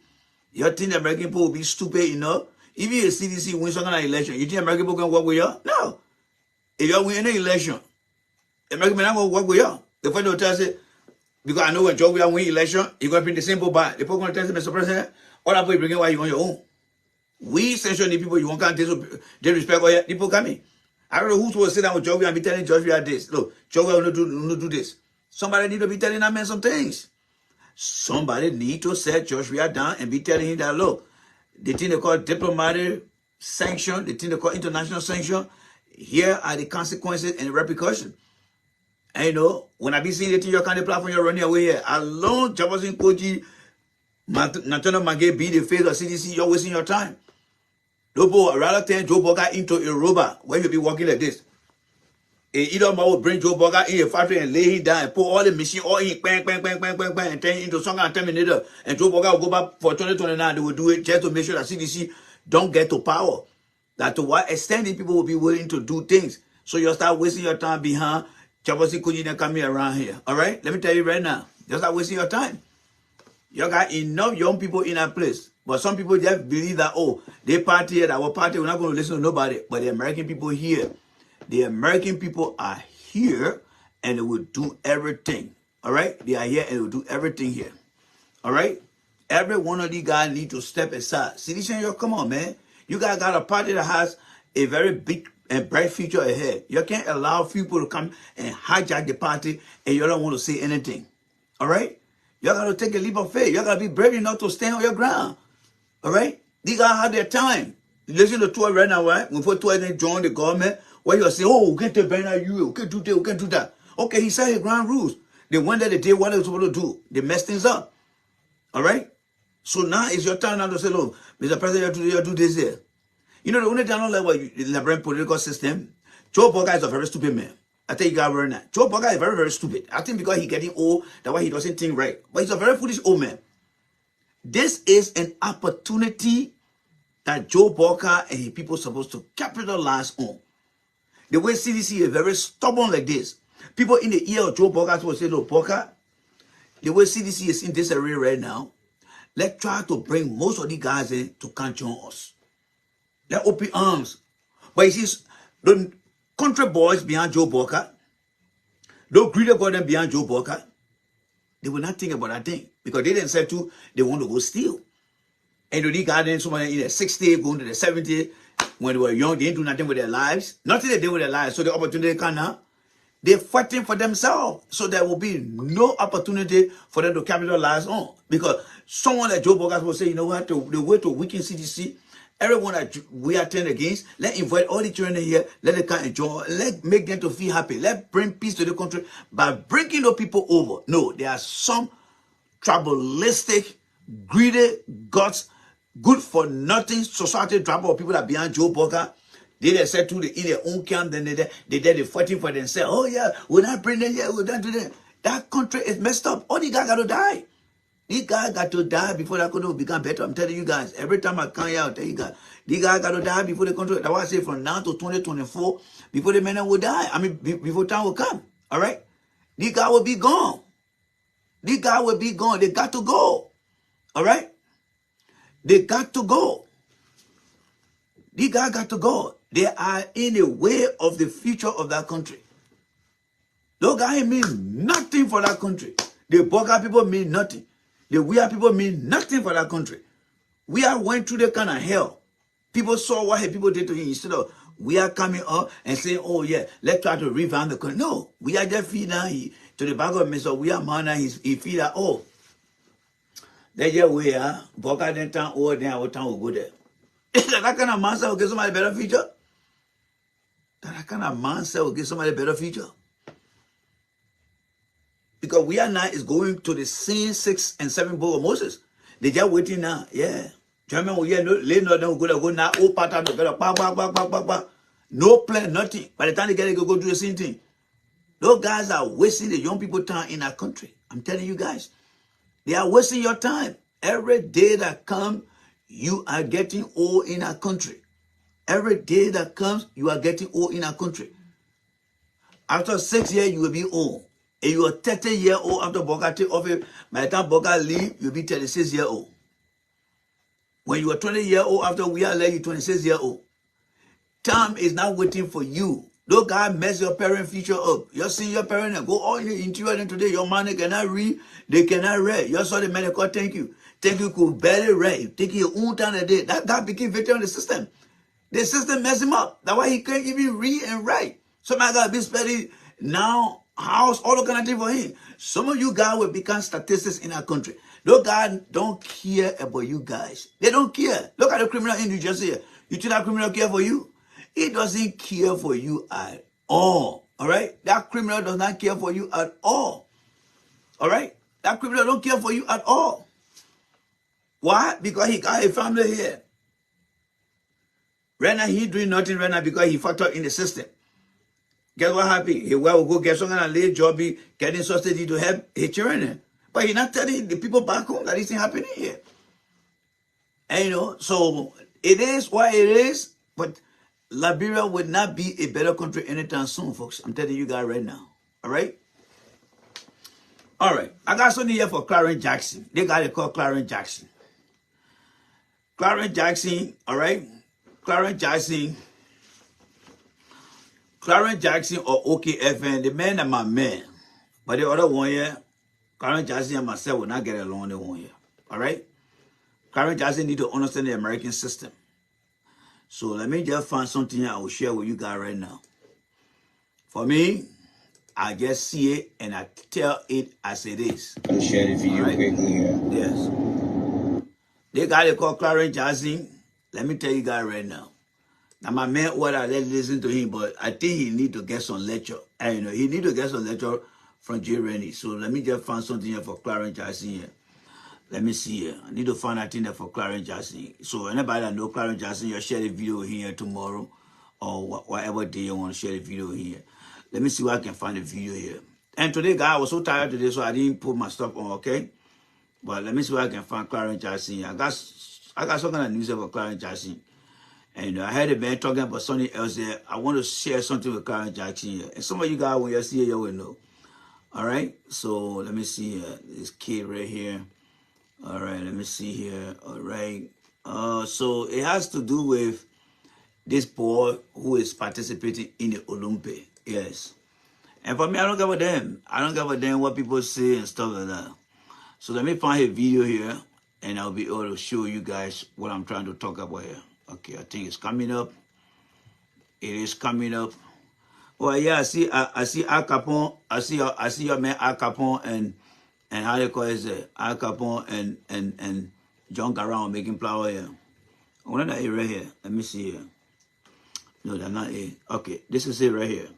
So guys, here's the video here, okay? I want us to watch the video so I can give you my analysis here. All right? I want us to watch the video. Let me give you guys my analysis here of the video here. All right? So it's gonna make some of you guys vex, but I don't give a damn. I mean, I really don't give a damn. But this video is for Clarence Jackson, who always on the morning rush. So Clarence Jackson, you are getting an email from me. All right? So yeah, it's it right here, folks. All right, so I'm about to turn the speaker on, the audio on, all right? Okay. So the audio should be on now, or there go the audio right here. Whatever in your outside life, you come to the track and then... Now, this is Joe Fan. That's how he call his name. American people like to call people name short. Joe Fan. That is his name. All right? But in the Liberian way, we call him Joseph Formula. So I want you to listen to every word that Joseph is going to say, because my message to Clarence Jackson is going to focus on the message that the boy provided in this short video clip here. I want you guys to listen, all right? I want you guys to listen. All right, so let's go there. And you can... take it out on the track. You can beat it up on the track and then just exert all that energy, all that pent-up stress. When it comes to a relay, something just wakes up inside of me. It's just like I find an extra gear, I find an extra, light that I can just tap it into, and I race for them. Exercise is not only a form of getting your body right, it's a form of therapy, I would say. My approach to the Paris Olympics will be the same as to the Tokyo. Listen to Coach, be ready when he says, do my best. My name is Joe Fan, and I'm excited to compete at the Paris Olympics. All right. So we will play that again. All right. I am Joe Fon, and I'm running the 200 meters. Deciding to race for Liberia means a lot, not only because it's my heritage, but it's for my mom as well. Did you hear that? Joe Fon said his decision to run for Liberia, one, is based on his heritage, and it is for his mom. When the American children tell you, say, oh, I'm doing it for my mom, that speak volume. That speak volume. When the American children tell you, say, I'm doing it for mom, it speak volume. Let me just hold it right there and turn the thing around here, all right? Clarence Jackson went and introduced the ball father, all right? He went and introduced the ball father. The man said, oh, he want to get together with Clarence for them to take this young man to Joe Walker. Before they do that, let me let you guys know on the platform here. When that boy said, I'm doing it for my mom, I didn't hear his father's name. Oftentimes, when the American children in the country speak about their mom is always with them. In the country, we call them single mom. So I'm not saying you shouldn't celebrate, but from what I'm hearing, because there's a second part in that video where he said, the coach was there for me and my father was not there for me. So let's go into it. Like I said, I'll be straight up with you guys here. Because in order for us to straighten our society, we got to understand the facts. So let's go back to the video again. The next one I'm going to listen what he going to say about his coach, all right? And then understand that too. He's going to tell you what the coach had done for him. Let's listen to that again, folks. Let's listen to that. All right. The company is most important on this journey that I'm in. You know, people say it's the destination or it's the journey. I say it's the company for real. Honestly, if it wasn't for people around me, I wouldn't be on the journey of where I'm going to. Coach Howard is like my father. I didn't grow up with mine, so. You hear that? Did you hear that? The boy said Coach Holloway is like his father. He never grew up with his father. So what happened? The man in Liberia there, he was on the radio. Oh yeah, that my son, that this, that. That is the typical definition of a black man. That's how the white people define more black people in the country. They are never there for their children. The boss said it. I'm not the one that say no. I'm going to referencing it to you. I'm going to bring that to your attention. That's what I'm trying to say here. I know people will not agree with me, but I don't care. You got to be in your children's life. Now when they get up there, then you want to come there. And more especially you want to mix it up with politics. The boss said he never grew up with his father. The coach was there for him. Y'all are living in America here. Some of you guys single parent, whether you are a single man taking care of your children or a single mom taking care of your children, you know what I'm talking about, right? Because every time you tell the children, your father was not here, he do anything for you. We see that all the time here, whether it is NFL superstar, NBA superstar. The only sport that I don't see oftentimes where the players, they are talking about having a single mom is the American baseball. Because most of them are white people's sport. And the mom then, in more instances, they are always with them.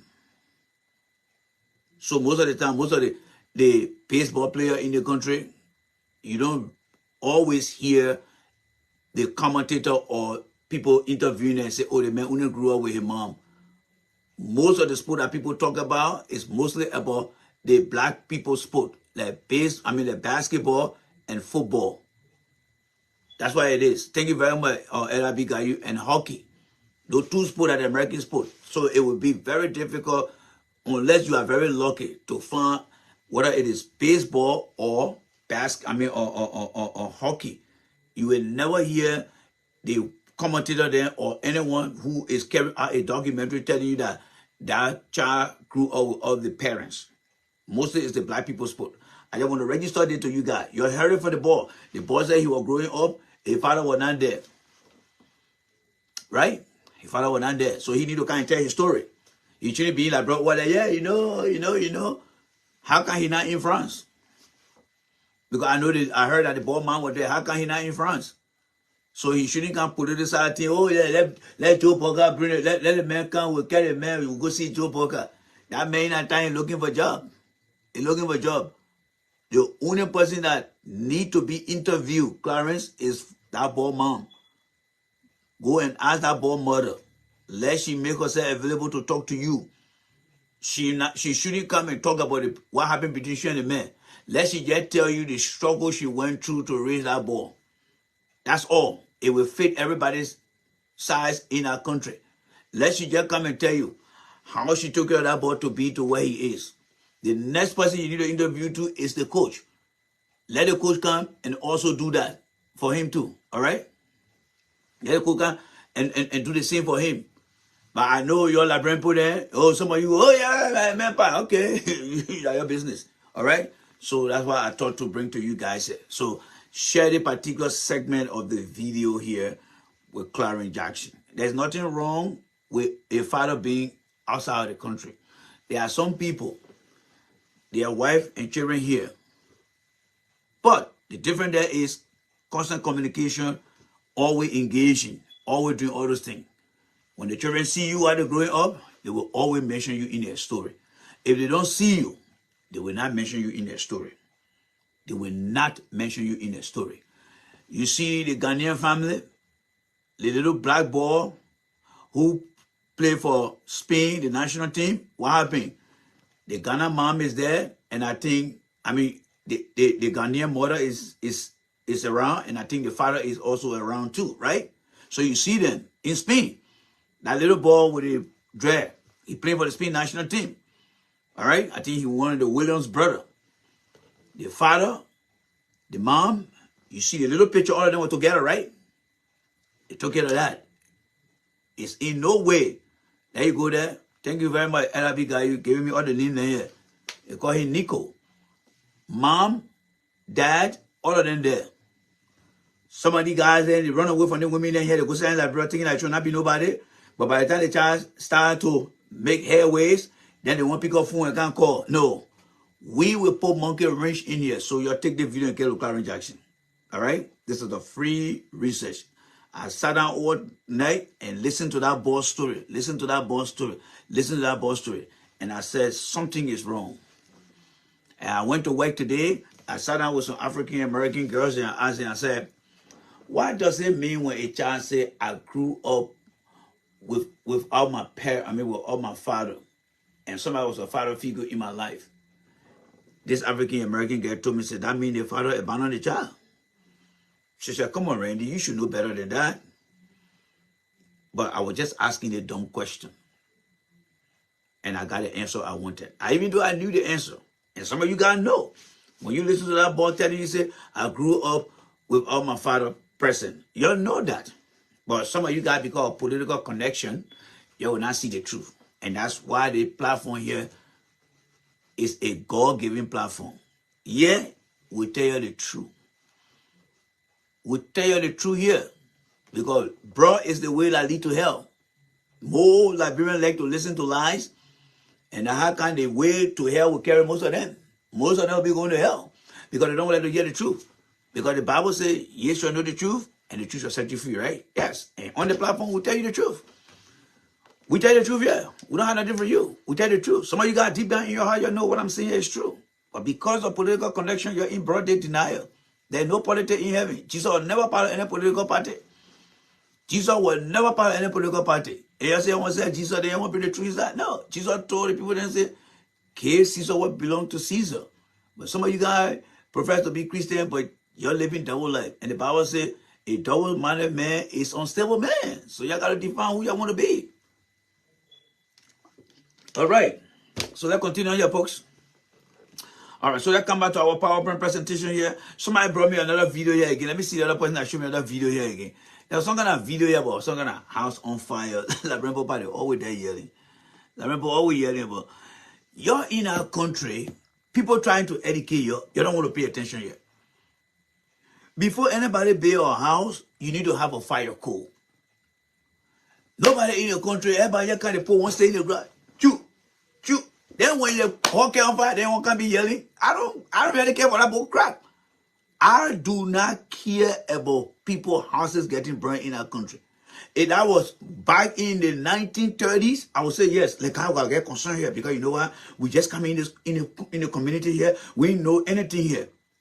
But gentlemen, our country is 177 years old, and we still building homes that we still back in the Stone Age. And then when somebody get on fire, you want me to can't cry for them here? No, I'm not going to do that. I'm not going to do that. The only people I will feel sorry for, the late children them. The late children in the hole, I pray that God just save them. But for grown up people, you're on your own. You're on your own. Because that's how you want to live your life. The people then who will come to tell you the truth, in a big country that we live, before you put one stay in the ground, the people say, go get your building construction permit. Look at Ghana today. It's very difficult for people to see houses burning in Ghana now. Because the Ghanaian people, back in the 80s, they were experiencing the same thing. They're like, no, we got to put construction code, we got to put building code together. But Liberia, nobody want to do anything the right way. Then when they get ready, oh, somebody on fire, your home will be burning in that place every day. The people often say, when you go to a town, the way you see the people behave, how they think, the way your houses keep burning over there, that's how you guys have been thinking. So I don't even give a crap whether somebody else got burned. Because the first thing is, when you go over there, they will tell you. I believe most of the houses most of the fire that come in the people's home, it will be electrical fire. Now, over 10 of the fire in Liberia, like electrical fault. Electrical fire. Some people get the extension cord. I don't know how extension cord, but let me just do something here like this. I'm just making an example here. Let's say this is an extension cord, right? Yes. Okay, it had a cord here. You take the cord, you plug it in there, into the outlet. And then here you got different plug section here. Only the one extension cord supposed to be plugged into the wall. If this is an extension cord and you take another extension cord and plug it in here, and then you use the extension cord to supply electricity to the other extension cord, that is called dilly-dally. You are about to cause fire in your house. How many people tell you on the different platform?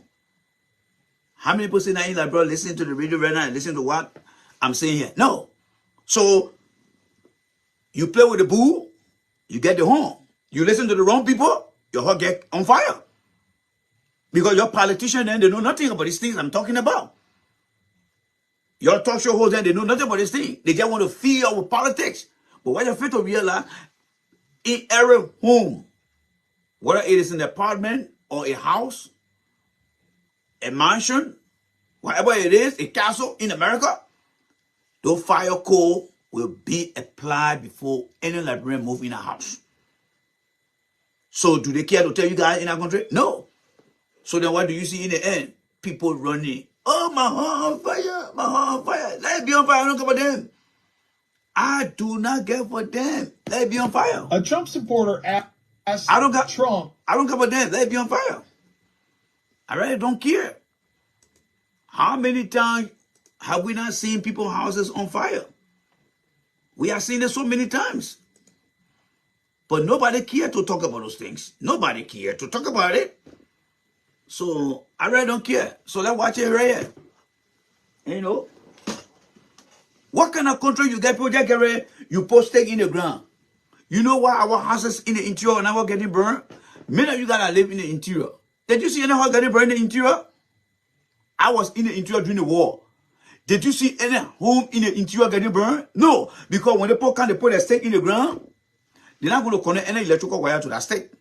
They come in the net, they put their wood in the fire. They stay right in that place, they lecture. When the fire ready to go up, they put some wood inside. From there, they turn the wood up. The people who live in the villages in the interior are more disciplined than the people that live in the city.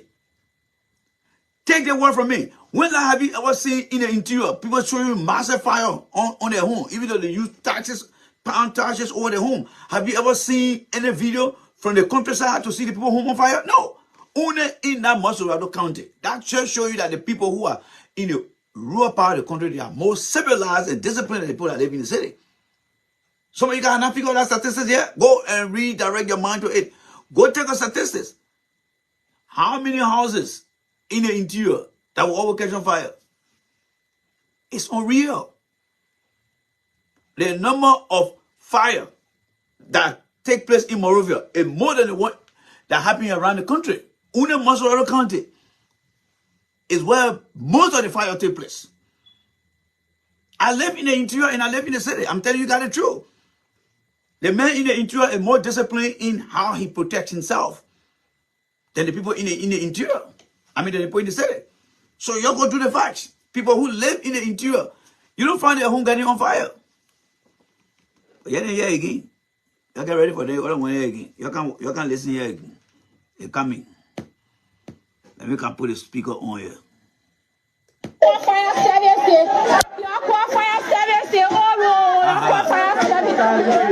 Fire service. How many times have we not heard they say thing? You call fire service, you call fire service. But when they bury the home them, they don't say, oh, let's go get bury coal. Is there the right thing to do? You can't inspect here. Oh, let's do that, let's do that. Nothing they will talk about. So let's continue again. Let's see here again. They come to start talking again. People leave our soul, people leave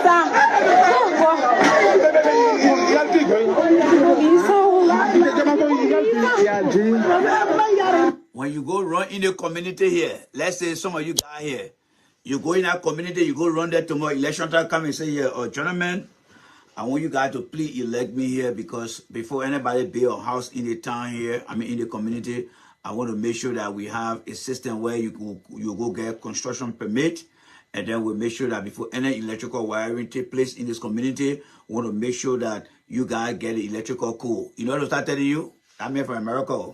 That man from America. If America, he come here now, then the politician on the ground will tell, my man, that man can't take your job here. Look, if you don't listen, you feel, or you learn the hard way. Until all these things continue to destroy what people have built in our country, and because they fail to listen to the right people, these things have to take place. Yes, people who got to get burned down, people got to get burned in fire and die. When we see those kind of negative data, and then when somebody kind of tells you, this is how we should do it, because you are experiencing the hard way, you will learn. You know, there are two kinds of ways people can learn. People can learn by listening to people and take that advice or advices and put it into action. Other people say, no, I want to go and do it by myself. It happened in the Bible, right? When the other disciples saw Jesus after he resurrected from the dead, they people say, well, Jesus was okay. They took the new care to Thomas. They said, Thomas, my man, Jesus is around. Thomas said, big, he talking about, you gotta go show me. That man, when I saw the poor Juki inside that man still living. So what happened? The man said, okay, Thomas said, you believe her? Let's go there. And Thomas went, Jesus said, my man, Thomas, you believe it now? Put your hand here. Same thing with today reality. When someone all come to sit down and advise Liberian people, they don't want to listen. They don't care to listen. Few of you guys will take the advice. But when people who start getting burned down, things start to get destroying them. And then when you go tell them, they'll say, oh yeah, they may making sense. Liberian, let me tell you, you come on the platform here, you will feel uncomfortable here if you don't like the truth. Because I will always tell you the truth. I will always tell you the truth. This platform will always tell you the truth. Because I know you profess to have the Bible. It will found on Christian principle, as you guys always say. But the practicality of how things are done in our country and the acceptance to the failure, the deviation that you guys are ignoring, which continue to be the facts, and you continue to ignore it or turn a blind eye or close your ear, become tone deaf, I on the platform will always give it to you. I on the platform will always give it to you. So whether you like it or not, it's up to you. You can't run away from the truth. You run away today, tomorrow people also will get on fire. So what happening in Liberia is like our shadow. I mean, let me give you a few examples here too, folks. Think about this, all right? The country called Liberia is so uniquely bad off that nothing becomes successful. Let's start with where we live in the white man world. Your child start going to school, they're teaching them human discipline. They teach them how to respect their environment. They teach them how to communicate. and they teach them how to think with diverse view of things, right? So your children you're raising in a Western country, when they come home, they'll be asking you questions like this, that. Even when you're doing something you put there on the street, the child will tell you, say no. When you pronounce certain word, the child will tell you, say no. And the child will become very engaged with you, having communication with you, right? And then that child will grow up, go to elementary school, their thought process will be different. They go to middle school, their thought process will be different. They go to high school, their thought process will be different. By the time they graduate from high school, go to college, their thought process is different. And then you start seeing the difference in their life. When they go out there to interact with people, you see the reality, right? Now, let's come to Liberia. Children leave from high school, because they're from grade 1 to grade 12, right? What did Liberian children learn in high school? Nothing. All they come out with the same behavior, aggressive behavior, very low tolerance level. They go to LU, they come outside, they become violent. Almost 85 to 90% of the students at every university, they come out with violent behavior. Because that's why the school teaches them violent behavior. There's no diversity at that level. So everybody at the University of Liberia campus will have some symptom or some residue on them about being a militant, being a khaki person. Then when you look at the workforce in the country, almost 2/3 of the workforce, they are corrupt people. They support corrupt behavior. So Liberia is in a box where everybody's seeing the same thing. It come in their mind, it come in their feeling, and you see it. So when you come from outside, you look inside, you be like, oh, geez, damn. It's like the child, you take the child from here, they go to Liberia, they're speaking the Syrian, everybody be like, ah. That's how we see things in Liberia. We do things the same way. Every institution in the country, they do things the same way. So when you looking inside from outside, they look at you funny and say, but what are guy talking about over there? That's why destroying the country today, folks. That's why destroying the country. Until we start to teach discipline in our structure. We're not even structure in the country. There's no structure in the country. We're not even structure. That's why people who come from that side and come here, they don't even believe in structure. They don't believe in structure. I'm telling you guys reality. This is reality I'm telling you guys. This is reality. So the culture will just get destroyed. You see the same thing over and over. If somebody say, I start eating cassava every day, or I start eating pamoto every day. That's why it is. So, until we start, who say houses were not getting burned in America here? When the people first got here, they were living in more houses too. But over time, when they see mistakes, they say, oh, the thing I did bad to, oh, okay, let's face it the way here. Let's face it the way. People been putting things together up to today. Even at our place of work. Every day I tell you guys about root cause. Whenever something happens, we are required to investigate and then determine the root cause.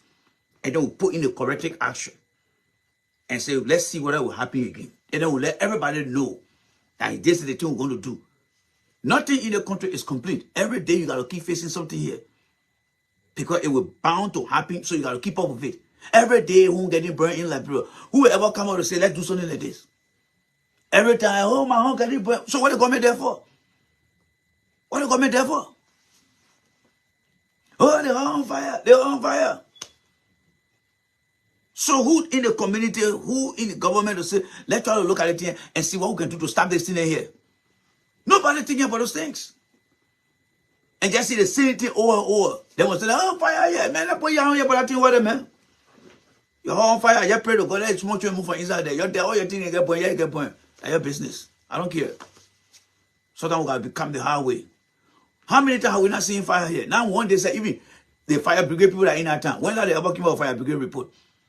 When the fire brigade report, where is the fire brigade report? Because when the fire brigade go to pull fire off, they're supposed to come back and be able to get a report. So that way, at the end of the 3 months, that is the first quarter, the second quarter, every 3 months, they come out with a report. Yeah, well, in the first 3 months, all the houses got burned, the cause of the fire, maybe that was electrical fault, or maybe that was somebody let the candle on and stuff like that.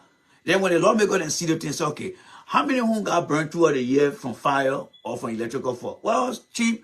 We have 50 homes. 45 of them was due to electrical fault, and the other 4 or 5, it was due to candle and other things. Oh, okay. So we need to make sure that we have electrical core to be placed in any home. Let them make it illegal. Anybody who take current from somebody's house, that person should be prosecuted. Another thing happening in Liberia too. We don't prosecute people. Liberia is totally against prosecution. Enforcing the law. Enforcing the law. Liberian people don't enforce the law. There is something that Liberian people against, that is enforcing the law. They don't enforce the law. The reason you and myself scared to cause trouble in the time is because the law will come after us. If you want to have a disciplined society, you got to start putting people in jail, sending them to court, putting them in jail, making them to do things, making them to pay. They will come to themselves. Human being by default, we are the first animal among the kingdom of all the animals. We are on the top.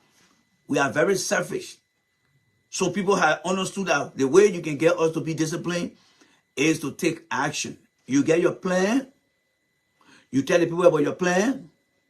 You tell them you're going to be monitoring that plan to see their behavior. If they cause trouble that take them out of the compliance, you find them. If they continue, you judge them. You put them in jail. When they not waste some time in jail, they come outside. Anywhere they go, they see law apply. They say, let me put myself down here. Be very careful here, yeah? Let me put myself down. Be careful here. People who are stealing current, you try to take them to court and say the reason you go to jail, you stealing current and the current stealing, you can bring other people home. So you go to jail. And when everybody says, oh, they put that man in jail for 2 years, by the time he comes out, by the time you go talk about jail building, they say, There was a guy who told a story here one time on Facebook. He said one of the men in Ghana, the man told him, he said, the man a Ghanaian male, but the guy a Liberian man, he went to the Ghana man, he said, my man, can I hold my wire next to your heart and give me something? The Ghana guy said, if I never knew you personally, I was going to call the police to arrest you. That power theft. The man said, you want me to go to jail? By helping you to steal current? It's illegal in the town. In Liberia, who will tell you? The people in the community, they are corrupt. I mean, yeah, just hold that thing out, okay, they fasting. And nobody there to tell them that late fasting you will give me could become a disaster, a catastrophic disaster that could create fire that will destroy other people's property. But because that little money, so people need to pay for their bad behavior by putting them in jail if it is determined that they deserve to go to jail. All right? You can pay somebody to get corrupt benefit, but you got to pay other people by causing problems for other people too. Put them in jail. So Liberia failure is the lack of enforcing the action in the country. You think all the thing I'm talking about, go to Liberia to go live there? I beg you. You stop me feeling right here. That country messed up. 41 more years to come before Liberia become a better country. They think I'm talking about you go in that time there, somebody go put something in there. Even somebody finish eating, they finish the day. You go to put people down. Policeman supposed to go arrest that person and say, my man, yeah, for putting the people down, I find you $10 US. Now you get that man government identification number, you get that man address. That man now show up, go to the court, the judge, issue writ of arrest. Mr. Brand, yes. The last time you put people on the ground and a police officer saw you and issue a citation for littering, for putting them around. And he said you will go pay the $10. Did you pay the $10? No. So you ran away from paying the $10? Yeah. Okay. That will ask the police people to go arrest you and bring you here. So saying you refuse to pay, we'll put you in jail for 3 days, and then you go do community service. Right there, we're clicking that man's mind. Say, damn it. The country not joking here. Man, you put people in the street. By the time I go put, no people in the street, but I beg you. I want for you must say in the car, I want to put him and put you over. People got to learn to be disciplined. Any country where you don't see law enforcement, why you think we got 3 branches of government? One, the legislative branch, they make the law. What the law all about? The law tell us that we need to respect certain things, right? And then the policy, the regulation tell us how to do it. And then who enforce the law? The executive branch. And then when we break the law, who interpret the law? The judicial branch. We got 3 branches of government, but we're not using them. We just talk, oh, we got 3 branches of government. We got 3 branches of government. But we're not even understand the practicality of what we're doing with it. Follow me on that? The executive branch enforce the law. The legislative branch develop the law. The judicial branch interpret the law. So the wheel got to go around. So what are we doing with our law? So when people say our judicial system is weak, it's not only based on cases that people don't get fair justice. When they say the rule of law, that's the rule of law that we don't respect. And Joe Biden in the trial today, according to people from where I hear, let Joe Biden go driving opposite lane in the country here. Let them go driving. Nobody will tell me say they stupid because in Liberia can drive opposite lane there, right? Let Joe Biden put the driving opposite lane here. They pass through the airport, right? How can they not just pass between the airport and that? You can't put a lot of people there on the trip. And when they're on the trip, I say, oh, you see, they put in here, they don't respect no law. In the country, they can just be walking around. Joe Biden can't pass here and can't go. So now people don't learn from experience, you got to teach them the hard way. All right? That's why it is. So we got to be teaching these basic skills, basic society interactive skills. We got to teach them. Liberia is still elementary when it comes to good governance. From the people that live in the community, they don't have no clue about good governance. Even their civic duty and your ability to become a responsible community or a civilian in the society, they don't even understand the thing here. They don't even know it. Their own rights, they don't know it. They don't know it. Right now, you're in the community here. You just go take your try and go chunk it on the road or put in somebody here. All happy. The community people call. Nothing from what. More say no, he went for you. He's very professional. You can call the police. You can call the police. We don't have that thing in our country. We don't. All right? So that's why it is. All right. Moving on here. So let's come back to our stuff here right here. All right? So Liberia is in crisis right now, folks. Liberia is in crisis. Serious problem. When people say we in serious problem, there's a problem right here. Liberia is in serious problem. Liberia is in serious problem right now. Imminent debt crisis. Imminent debt crisis. What does that mean? What does that mean? Well, let me give you an example here. Let's say you're making 1,500 every month. All right? No, every 2 weeks, you're making 1,500. That's how much you're making every 2 weeks. Every 2 weeks, you're making 1,500. But then when you look at all your bills and you calculate all your bills, your bill is probably around maybe 1,800. But every week, you're coming down with 1,000 after taxes. You get 1,700 and change, right? But all your expenditure at the end of the month is around 1,800. That means that your 2-week salary cannot commensurate or cannot take care of your expenditure. Then what starts happening? Maybe let's say you own an hourly basic. And then they say, oh, we'll cut your hours down. And then every week, you're bringing 1,500 home. But your bill remain at 1,800. What's going to start happening to you? You're going to start looking for another job. But what could be the worst? Well, if you continue to receive that 1,500 every week and your monthly bill continue to remain at 1,800, and then some people start adding interest on it, like you get credit card and other stuff, your card know your rent, your cable, your cell phone, and you start adding interest on it, you are heading to trouble, right? That means your whole home will start to become, or it will start turning into a crisis. You see, when you look at this thing here, where they got the recent post-war finance ministers, not every one of them, and they say imminent debt crisis. Liberia has a very bad credit. Liberia can pay debt.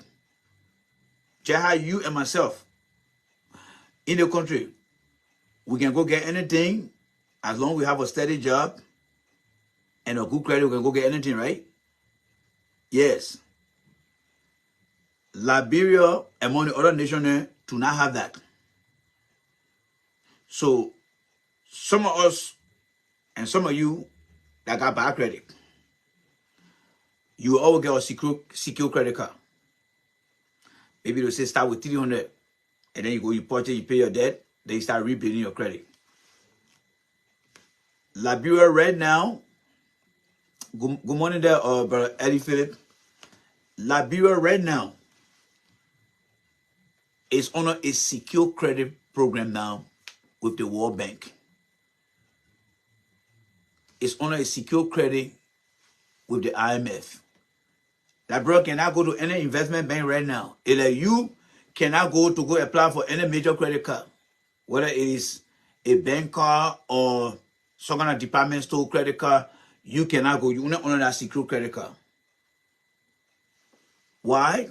Because number one, you got bad credit. Two, you don't have enough money to back you up. In the case of Liberia, Liberia has a very bad credit history. They can't pay debt. They never pay their debt. You also people drink George Vuitton and Ellen, they forget our debt. Number two, we don't have enough natural resources to go out there and say, hey, you see our whole oil black over there, or you see my Wulogisi Martin? That is a 2-country GDP right there. I can borrow from you, we can sell that thing, we can get more money from out of it. Liberia does not have that capability now. So what the IMF say, what the World Bank saying, the World Bank telling them you got secure credit. The secure credit you got, you can borrow too much. It's like you're making it 1,700 and your expenditure is 1,800. They tell you, my man, don't go out there again to go. I know you get a least steady job here, right? Yes. But you're getting 1,700 and your debt, every time you go pay your bill, your total bill is around 1,800. So you read there. Don't venture to go take any kind of debt outside there again that will carry up to 2,000 when you make it 1,700. You will fall back behind. You will get in trouble. Because some of those things you're putting yourself in, they can have interest, daily interest, and they can trap you with some kind of loan. That's how Liberia is today, my fellow Liberians. So the IMF always watching Liberia. By the time Liberia go borrow, say, ah! So then what happened a few days after George Weah left office? After George Weah left office, all right? After George Weah left office, the debt went a little bit up because the IMF, the World Bank, were keeping an eye on George Weah. Don't go borrow too much. We don't want to give you little money here, so you live on loan. We'll give you little grant and we'll give you loan. If you did not borrow then king, they start borrowing. Borrow them, let's say they're getting the 1,700. Their debt is 1,800.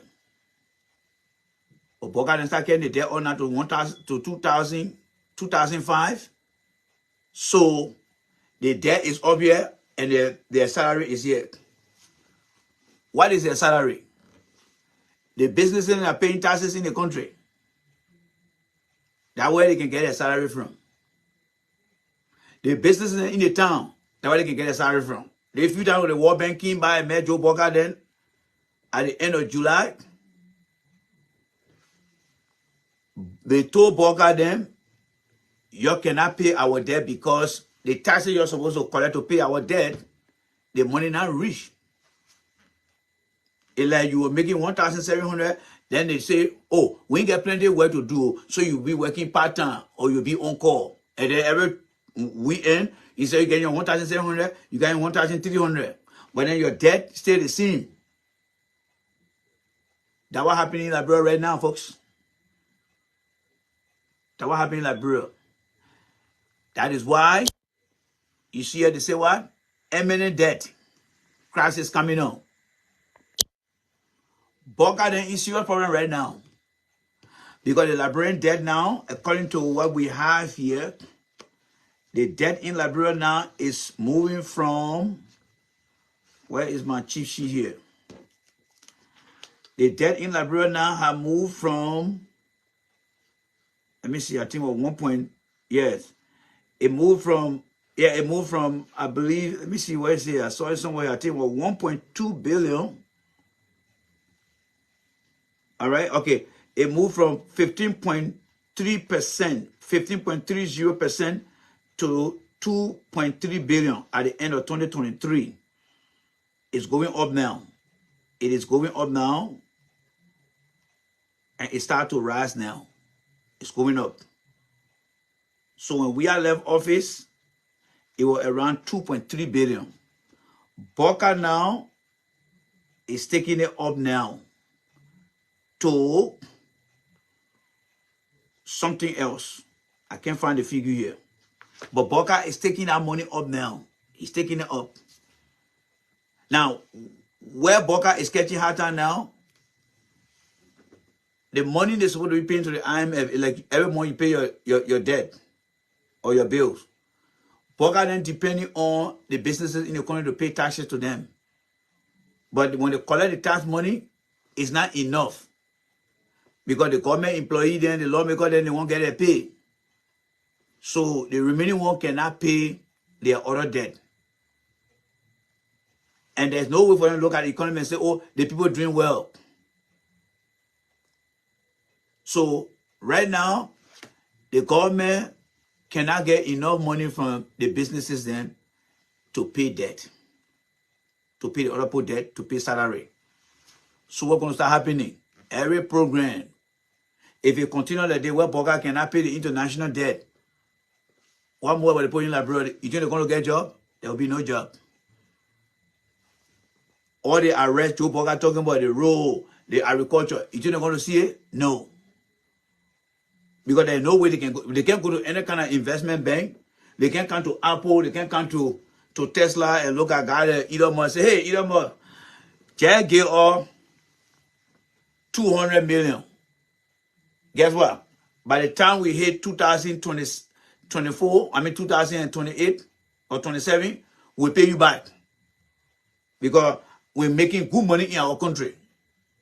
Elon Musk will say, no, I can't do that. The people that are giving Elon Musk their part of money, they will say, no, that country is very broke. Don't get no money.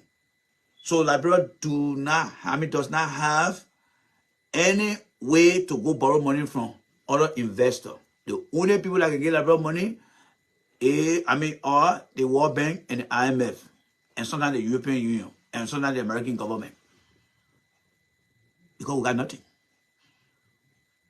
So if the people not paying taxes to the government not be able to pay her debt. So the government there will be increasing in interest. Then the lawmaker then, they're not going to make sacrifice to say, oh, gentlemen, let's stay open. Let us pay our debt. No, the lawmaker will be the first to say, we want our money. And then in the end, you will start to see people protesting in the street. You see that thing that happened in Kinjo? That is where the problem came from. The people who taking the gold, they got to take that gold and carry it to the market to go sell it. Then they will put it in Europe, in America to come and buy the gold. Then they take the money and put it in the bank. Then whatever is supposed to get to Joe Boca then, they get to Joe Boca then. But when the people start fighting, nobody can go to work. Then nobody go to work. Sit down. It's just you're working on the hour. When your car break down, because you're working hourly, yeah, if you go to work that whole week, you get no pay, right? Yes, you get no pay.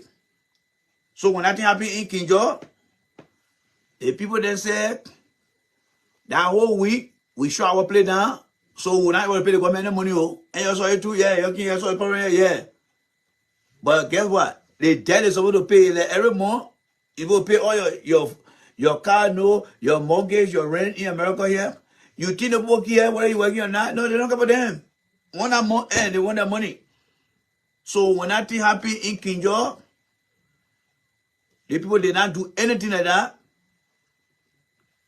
The government did not get no money. So the debt started going up. The debt started going up. So when the IMF came to have a meeting with them, they said, my man, but Boca, we told you to be paying your, like, get a credit card, deposit for the more, and you get no money again. I'm not happy. Yeah, you know, I was working here, but the people pour down. My man, if you can't pay the debt, they will not give you no more money again. That's what happened in our country. That's why when you see people ready to protest, you tell say, because you understand that the people got to set their goal, and then when they get the money, they get our own. If the people don't set their goal yet, they will not get our own. So when you come in to come cause trouble here, we tell you, say, my man, just start over there. Just start over there. I beg you, just start over there. You come to the mansion, you can't talk here. But the people in Boca here, they did not tell Boca. So what happened here? All right, let me read something here for you guys here quickly here. All right. All right. They want the boatman called economic impact. That means if the government cannot pay her debt and people cannot get the government money from taxes, what will start happening? It say it will bring about economic impact. What economic impact? Well, the same way you can hear about environmental impact. What environmental impact mean? Well, when somebody go and pour bad in the environment, kill all the animals there, the environmental impact mean people will not be safe to live, right? Yeah. Now, if the government continue to go into debt crisis, then that one, it will got to do with economic crisis. Because when you owe somebody, you can pay. That one, that economic crisis, now you're in trouble now. So, number one thing that will start happening in the Joe Boga government, they can pay their debt, it's called economic crisis. Economic impact. What is economic impact? Well, it says if the government continue to hold more debt to other people, what will happen? You will start to see employment will start to go bad. There will be nobody who will be working in the country because they didn't get no money to pay people. Then inflation, people will start setting things very high up. Like for example, they bottle of water here, maybe $1 US. Somebody tell my man, it's not $5 US there because it's here, we could get the money out. Then you will start to see the inflation. Then there will be no economic growth in the country. And then the people then will start to experience hardship in the country. Then put that coming in now. I want to see this, just put the end of the day and say, Boga, you on your own now, Boga, you on your own. Then the people will start going against them now.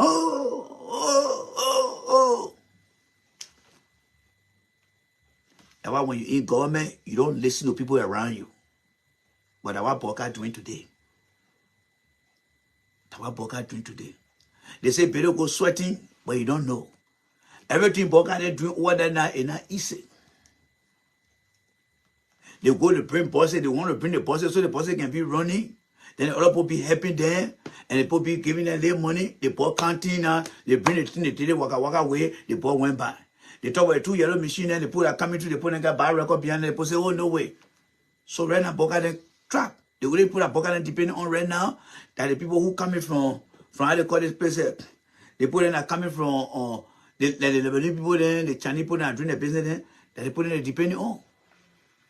Or some of the things they put selling, some of it they put on buying it too. Some of it they put on buying it. Like the iron ore there. Now people using iron ore now. Most of the car they put facing now, they facing the car then with some kind of tape rubber. Like tape rubber they facing the car with now. You don't see plenty of iron in the car this time. So the iron ore there on the market is not plenty again. You follow me? So the country is serious trouble. But for Boga then to can't listen to someone, oh yeah, oh man, I food man. The more we got, we destroy our country. So when the economic impact start coming on the people, then I trouble. Then I trouble. What's up, Spear? I mean, like I said, think about it the way.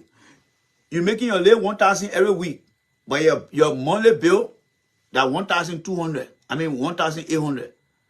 Now, if you get card note, you pay the card note, the app interest on it. You get a credit card, you pay the app interest on it. That means your bills are going up. By the time you go low, the people are coming for all the things there now. the whole you live in the next year, if you can't pay your rent, and they say, Mama, you got girls now. Then you're in trouble. That's what happened to Boca right now. So that's why the people then say, let me get anything around here now. And take a look at it right here. So on the front page newspaper, the people say, well, everything that Jay Rennie say here, they say, as Liberia dead, mount. They tell me, when somebody say mount, it mean that they word mount, it coming like from the mountain, it going up. And you know, like the mountain. As Liberia dead, mount, government faces pressure to revisit policy. You see here? Government faces pressure to revisit policy. So what kind of policy they got here that they wanted to go revisit? That they want now, Boca, they need to come and tell you. And you know, if the person come to you now, the person tell you, say, my man John, they 1,800 there you get, bill you get every month. My man, you gotta see about something down there. What are you get? My man, you know, I got my internet. My internet, begin I pay too much. I got my TV channel. I got all the hard digital channel there. Really, yeah. My man, you know, again, I got the other one here where I can subscribe in my car. I got my satellite radio. How many people I want? $25. My man, the way I sitting there, you gotta go by and look at something that you really don't need. You gotta go call it down small. My man, yeah, man. But you know, when I drop you on the highway, I let you listen to my salary. But my man, the money that coming here now, it can't really pay the bill here now. You want to put a kid you and the family on your house? Or do you want to stay in the hall and let the radio not play? And call the TV down, get the basic channel. Call the person, look, I get one pay the basic channel. But my man, I will not want my European league. My man, you just want that thing here. That they kind of throw that Boca in today. That's why they tell they say, Boca, you got to go and visit that policy. You got to go revise that policy. That's why they put trying to tell Boca there. But will Boca then listen? I don't know. CDC probably don't listen. That's why today they on the sideline today. But will Boca then listen? I don't know. But what we know is there's something they call economic impact. If they cannot pay their debt, economic impact coming in the country. And at the time some of you guys are going to Liberia, they will just start cutting your day a day. Because by the time the men know you carry the ties, by the time the men know you enter the ties, tell me when I just come like a US only, my man, let's go for that man tonight. Let's just tie our feet the day tonight, we'll go for that man tonight. We'll just get rid of that man. You want nothing to happen to you in that country. I want to say when water dry, eat fish. That's what coming to happen. So Boca then need to come outside and tell the people, say, better go sweaty. You know, Boca they better go be the girl for a long time. Boca like to a full business man. You so better go. They better go be there, Boca. They say when better go sweating, you don't know that better go sweating. So Boca they need to come outside to come talk about the thing here. The thing that is easy now. Now why you see the few days? Why you see Gregory Kumo doing here? Why my man Gregory Kumo again? Gregory Kumo not trying to peacemaker now because it's not easy. Gregory Kumo not trying to peacemaker now. The man went there today to go tell the people then, listen to here. He go settle dispute now. He say the people in Nima County they want to come protest now. You all know the people in Kema they protest, they shut their thing down for because remember the people in Kema they were supposed to get Boca, they were supposed to get Jowia there some kind of big millions of dollars in June. In June. That how can Jowia lawmaker then sign that money that quick like that. But I don't know where the picking the income and they hear that thing and say, oh my man, Jowia they want to get more money. So we'll not let that thing happen. You. They got them promise that they were going to get the government of Liberia plenty of money by the end of June. And if you remember, that fighting there, it took place I think in June or July. That shooting that took place. So the men were getting ready to go sell it. They were getting ready to go sell the gold and the men said Jowia there. They told Jowia there by June, whatever you win, we'll go sell the heavy gold. When we sell the gold, we'll come back, we'll get a part of the court just to advance you. And the men agree. What happened? While the men were trying to go sell that gold, the heavy shooting open over there. People started fighting over there. Wi-Fi will come back together. All right, my Wi-Fi is back. You know what I can do When I leave you, I can turn my Wi-Fi off when I get on the highway and I can be on my own data. So setting down on my data and I can come back. So while the men were getting ready to go set a goal, because they want to set a goal between March, April, May. Then they want to get a profit now in June. They're going to get Boca some money. But what happened? When that happened, trouble came. The men started causing trouble. And as you can, when you remember, the men went and closed the King George, play them down. Because when they killed the trainer was very sick, they closed the play down. But our money they were losing. In America here, when one day, when company closed down, that profit is losing. The people in Iran, Boca, they don't know all the things here. You think why when holiday coming, they can be asking you and myself, Mama, you coming, you can't do all time here. Because the people don't know one day, you make one day that profit is losing. So they make sure that people always work. So you go close the whole company down. They may not go set their goal and go bring the money. You got a secure credit card. The credit card only $500. You can't buy anything on it. Then you own you own how you call it, you're a temporary worker. You're not on salary. You couldn't get paid when you go to work. Then your car go break down again. If I just say, hey, they can't break down, they tell me, I video. They probably have no boss to come into work. And I ain't got no money to get my boss to go to work. The whole day you go to work, you're not getting paid for that day. And make it 2 days, you're not getting paid. But your debt stay there. And end of the money, people come for the debt. End of the money, people come to you for the debt. They come and say, Mama, Jack can't get our money here. What are you going to tell them? That's the situation Boca in today. So our man today, our man right here. So our man now, who went and here Boca then went and started shooting people there in King George. When the post are protesting again, get what go come day. He go there to go tell police go shoot. He went to Nimakate. Yeah, what he want to go to now? Listen to Brother come on here. I agree, I'm saying.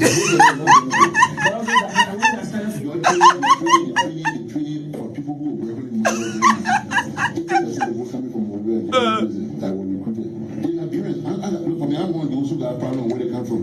But the thing is, I don't care how many Liberians you employ, the focus should be on the protection of your asset. And in order to protect your asset, you have to look at the community. You gotta move the community from a point of being affected community.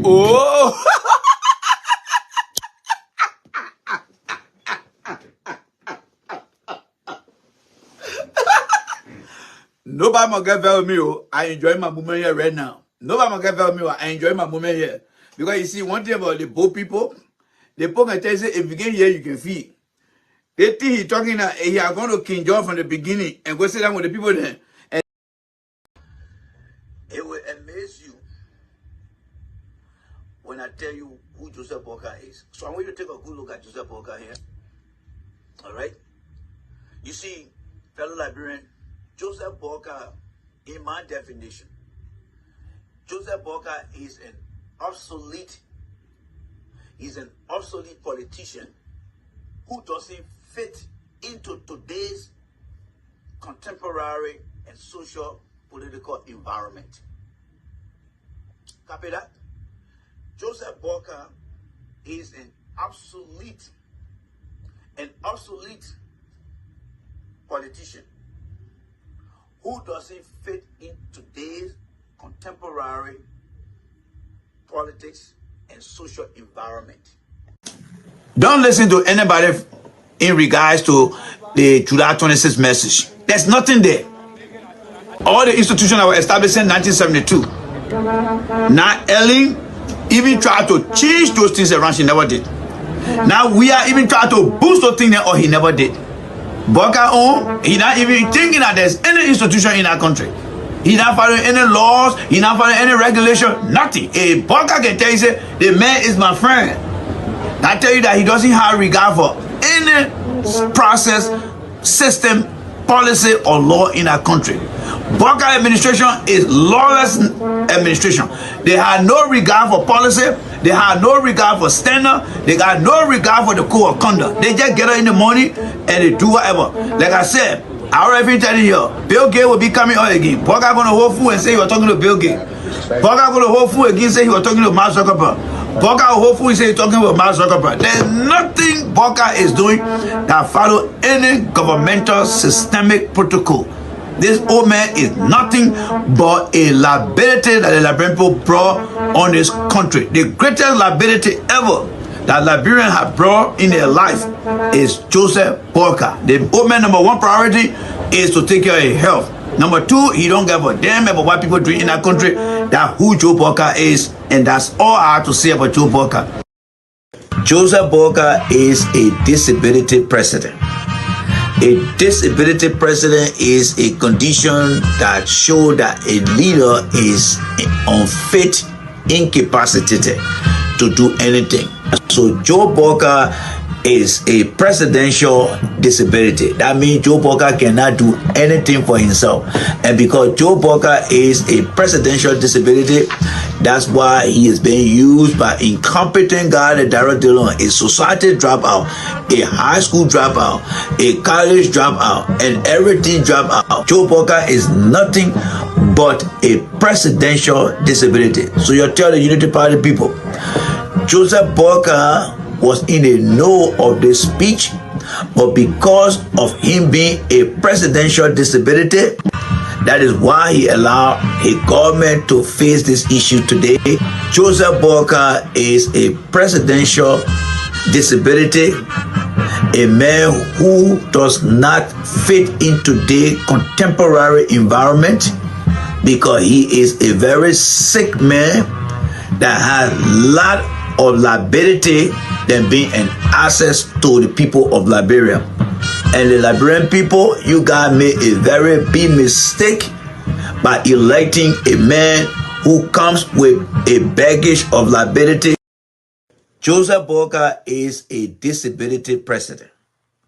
A disability president is a condition that shows that a leader is unfit, incapacitated to do anything. So Joe Walker is a presidential disability. That means Joe Walker cannot do anything for himself. And because Joe Walker is a presidential disability, that's why he is being used by incompetent guys that directly alone. A society dropout, a high school dropout, a college dropout, and everything dropout. Joe Walker is nothing but a presidential disability. So you tell the Unity Party people, Joseph Walker was in the know of this speech, but because of him being a presidential disability, that is why he allowed a government to face this issue today. Joseph Walker is a presidential disability, a man who does not fit into the contemporary environment because he is a very sick man that has a lot of liability than being an access to the people of Liberia. And the Liberian people, you guys made a very big mistake by electing a man who comes with a baggage of liability. Some of you guys are fucked up. Joe Walker that somebody rescue somebody. Yeah. Sometimes you can misapply these words there, but it's understandable. Because some of you guys have never had the opportunity to see real rescuer that will rescue you for a better good time or better opportunity. Joe Walker know that somebody that rescue. Look at him. You already need to take a look at Joe Walker. Does that man know that? Do you see that man and know that somebody that rescue somebody? You got rescue. Walker has been asked so many times about his vision. What is his vision? Is he separating his vision from Ellen? Walker cannot separate his vision from Ellen. And that's why he just keep coming with arrest. There is nothing beyond arrest. There is nothing behind that arrest that Walker talking about. Walker and Ellen ran the country for 12 years. What make you think that Ellen's agenda was better for Walker? You are going to change it? Joe Walker is associated with certain very good. Yes. So we got to be very, very careful with how we deal with Joe Parker. Because there's a man who lied to a full businessman. Alright? There are so many things that Joe Parker has done that are closely associated with Billy Good.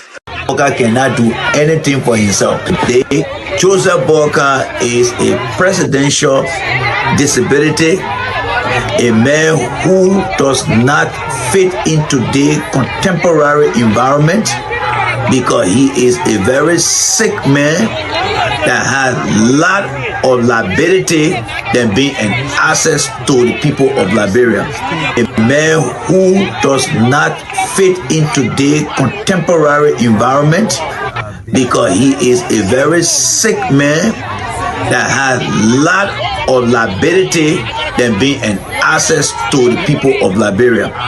And the Liberian people, you guys made a very big mistake by electing a man who comes with a baggage of liability. A disability president is a condition that shows that a leader is unfit, incapacitated. Here he wants to create a human role, like a robot of himself. Because he's getting messed up right now. The papi, he's very tribalistic. And you know, the saddest thing that Liberians have proven to the world that they claim to be civilized people, but their decision is so honor-informed that they're bringing people who are tribalistic into their circle to be their leaders. The Joseph Parker man is so entrenched into tribalistic behavior. I mean, when you look at his entire government structure, so Loma people, Kisi people, he got over there. And you know, this is a man who say he got 42-year experience. But look what he doing to the country. That old man is nothing. He's nothing. He's nothing but a tribalist. Almost all the government officials in the country, they are useless. The entire government is so useless. There are some tribalistic, greedy. Joe Parker is a very stupid man. I think you got to learn that. Joe Parker is very, very stupid. I think because he's getting old, that's why he doesn't think right. But he's a very foolish old man.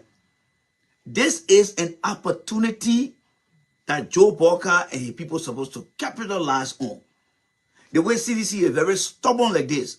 People in the ear of Joe Parker will say, look, Parker, the way CDC is in this area right now, let's try to bring most of the guys in to come join us. Let's open arms.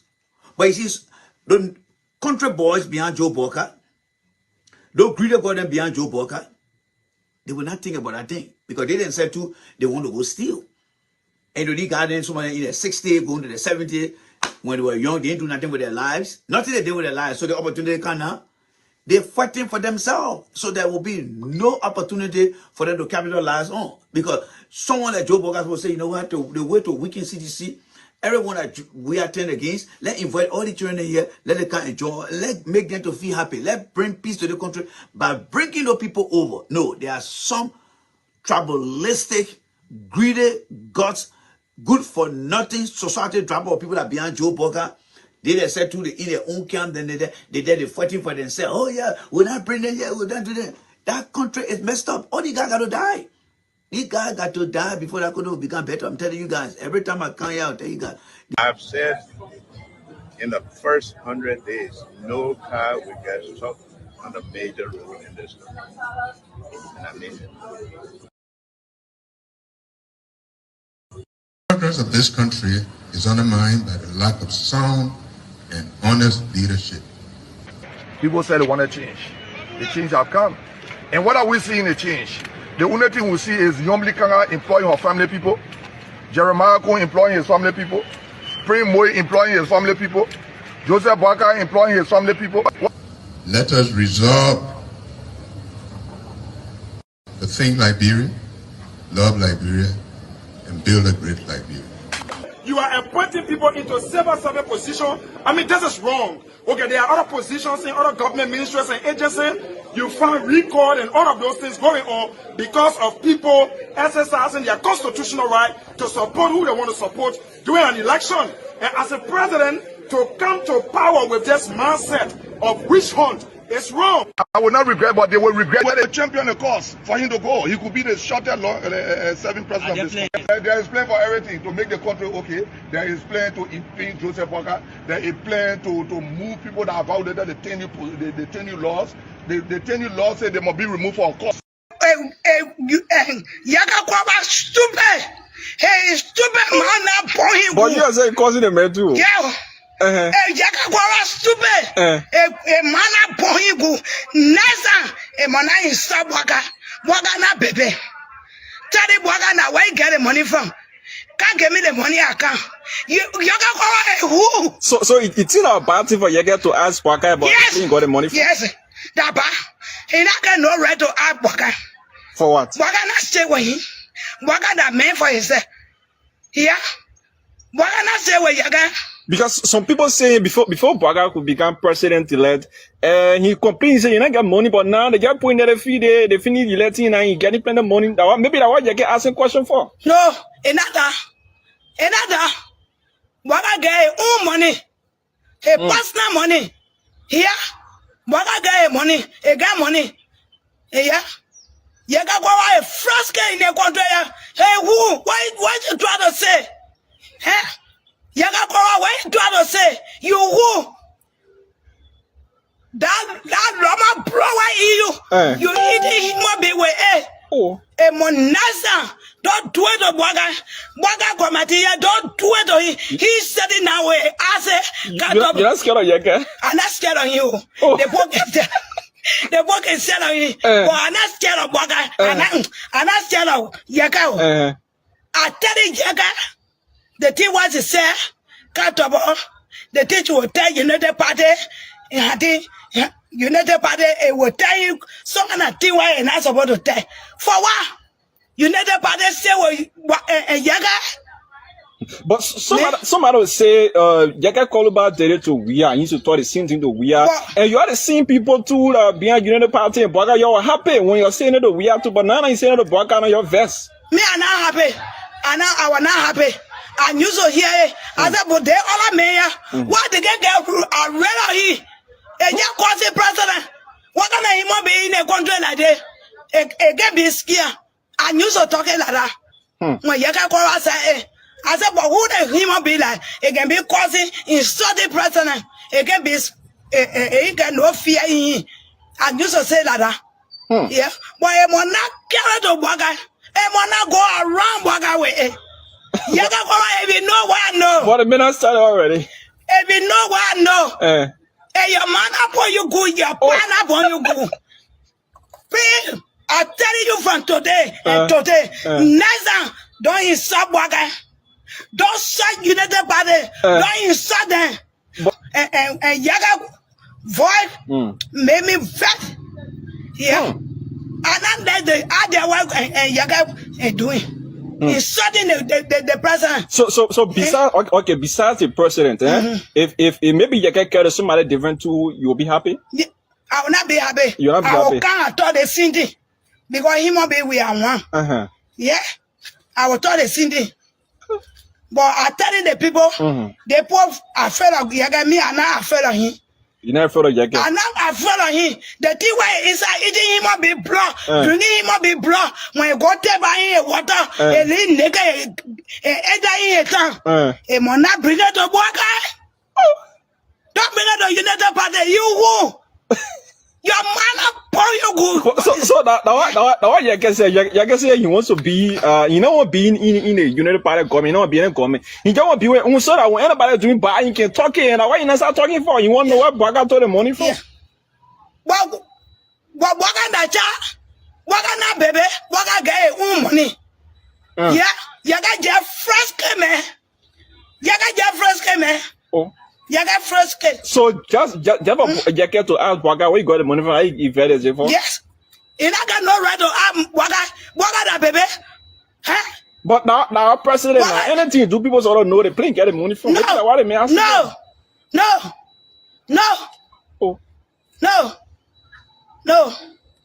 It's not supposed to be like that. How you sort of be? It's not supposed to be like How that. you think it's supposed to be? And you cannot get no right to ask Waka, you must give me the money account, or either where you get the money from, and blah, blah, blah, blah, blah. Wow! Waka say where you got? Oh. So like that money Benny getting verse one. Yes! The trouble they want from that ass more. That he made me ver. But who now in the country? That I tell it there. But people can be happy when you get be saying that thing there. It can make the leaders there. Maybe that can one corruption that won't be city the money. Me, it can make me happy. That first can I tell you, you get today. Now start that. Will deal with it according to the law. Came to the politics of Liberia with no vision, no plan, nothing. Only the age of Boka and then the morale of coming from Coca-Cola. That is the only two things, I mean, the Gaga individually. Coming Coca-Cola executive. Boka for the 2 years. So. Nothing. All right? Nothing. Boka cannot sit down here and convince you or anything. There's nothing Boka can sit down here.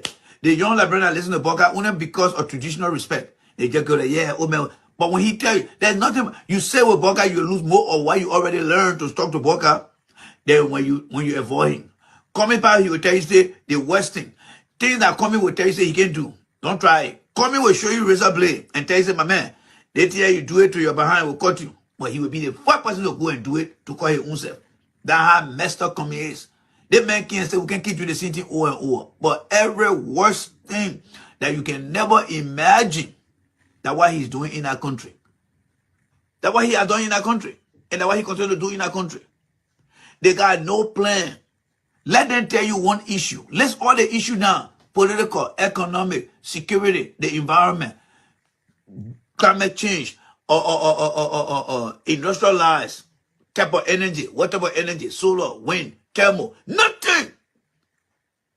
Nothing. Come and say you are in the country. When like you also coming meeting any type government official here. You all come to America, you also come and meeting any congressman here? No.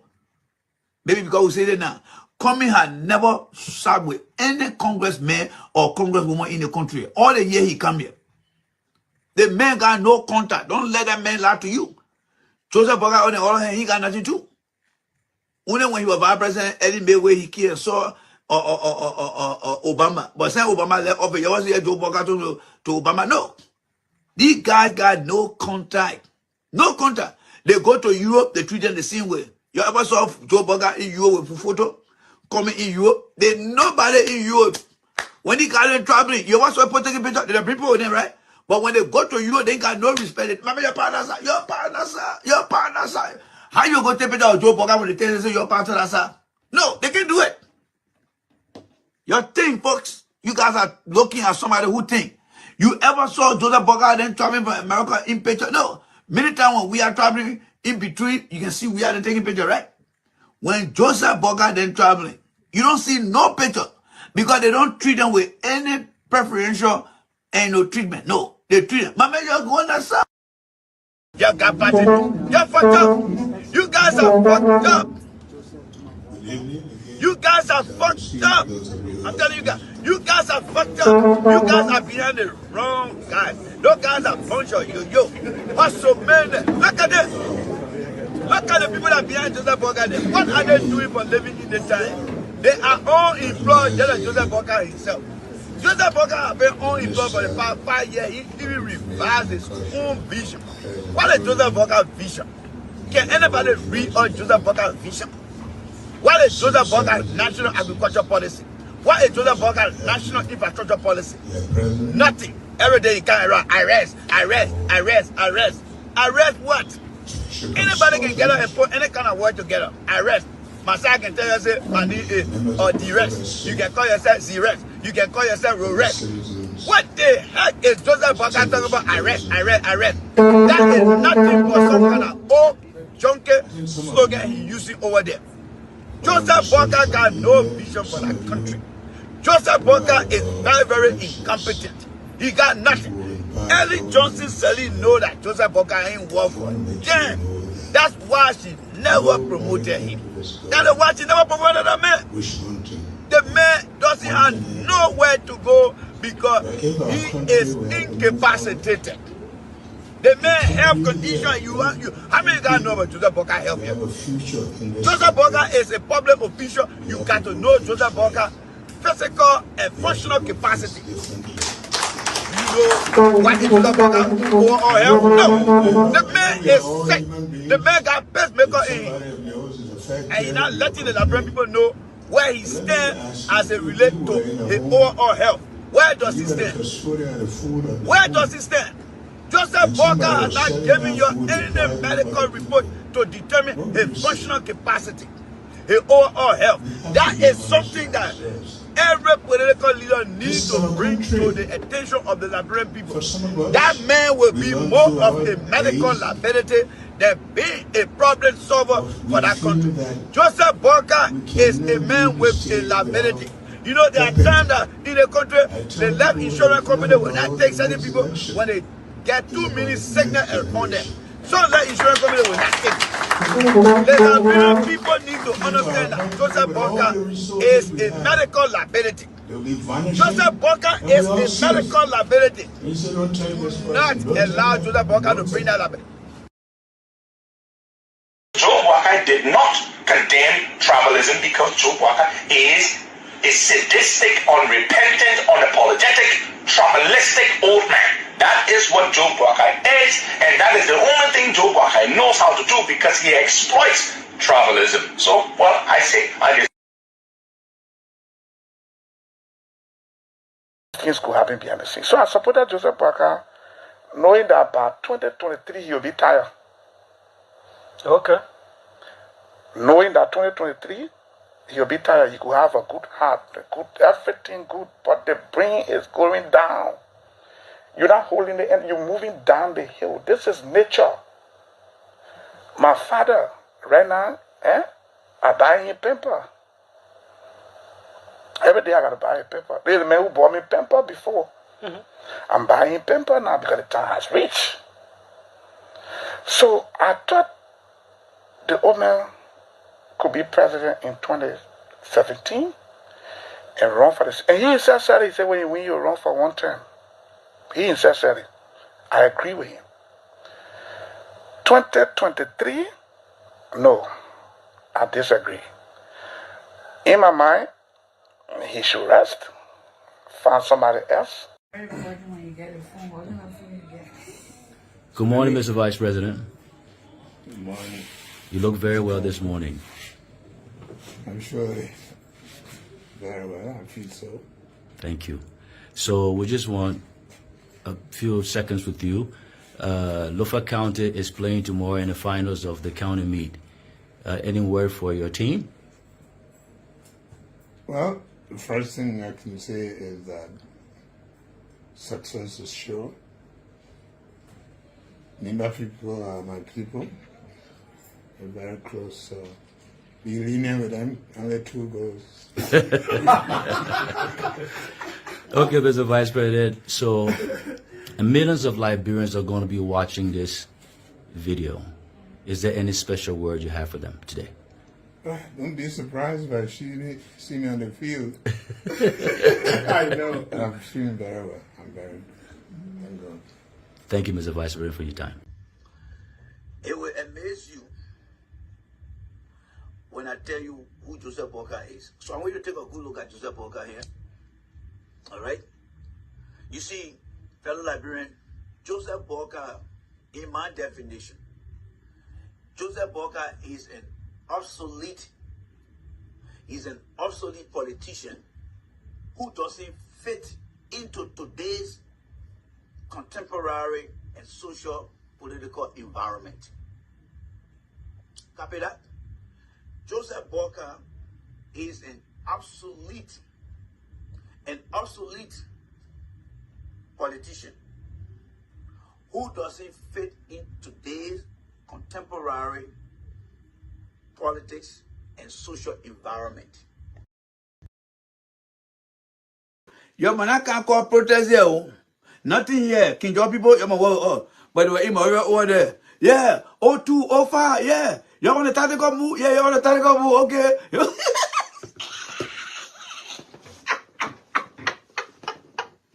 But today now, the man gonna Nima now. You know, you must be concerned by the people in bar because the woman be telling them, you don't pay our debt, you're not getting no money from her. You don't pay our debt, you're not getting no money from her. If that the mechanic tell you say, your car break down, you pay my money getting your car out of here. Tell me, I go to work, go. Tell me. And my God said, my man, next time when you're on the road, you see power, don't just judge the hole like that. Just take your time and pass between the hole. So, your man now, he go to Nima because that only two places working now, right? We got a B Mountain, and then we got a Salah Metal. So when the man in Nima start protesting, my man, go make a go whatever now. Go make a go whatever. So let's go, man, go come again. Gregor come on become peacemaker now, right? So peacemaker from injury or death, now he gonna become peacemaker now. So let's listen to the new joy that Gregor Como got now, right? So let's continue listening to our man. Then you can that you have done something to transform the livelihood of the people. You can, in the next few years, when everything shuts down and we all go back to where we come from, these people are going to be here. If you do not move them from being accepted to impacted, their lives will be broken when this operation ends. I thought police member was serve and protect, but the police man become a councillor now in it. Just Gregor Como out tell the councillor now. He not tell the peacemaker now. You think we don't know all that lie? You want to know the truth about Liberia? Come on the platform here. I tell you guys right now. You want to know the truth about Liberia? Come on the platform. Don't go to the criminal on the platform. They will not tell you the truth.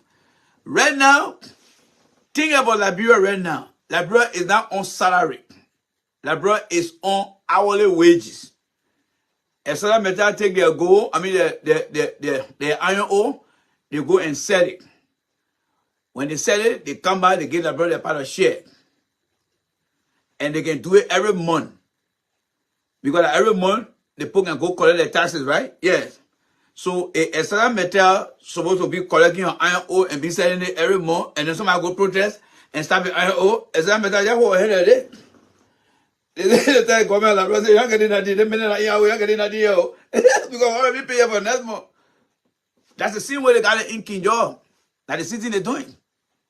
So you got to be smart.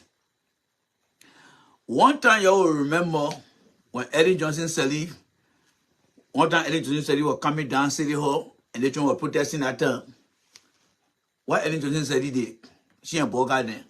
By the time Eddie Johnson said he saw all the students coming down, the old man said, you come from the rail going Mobile City Hall there.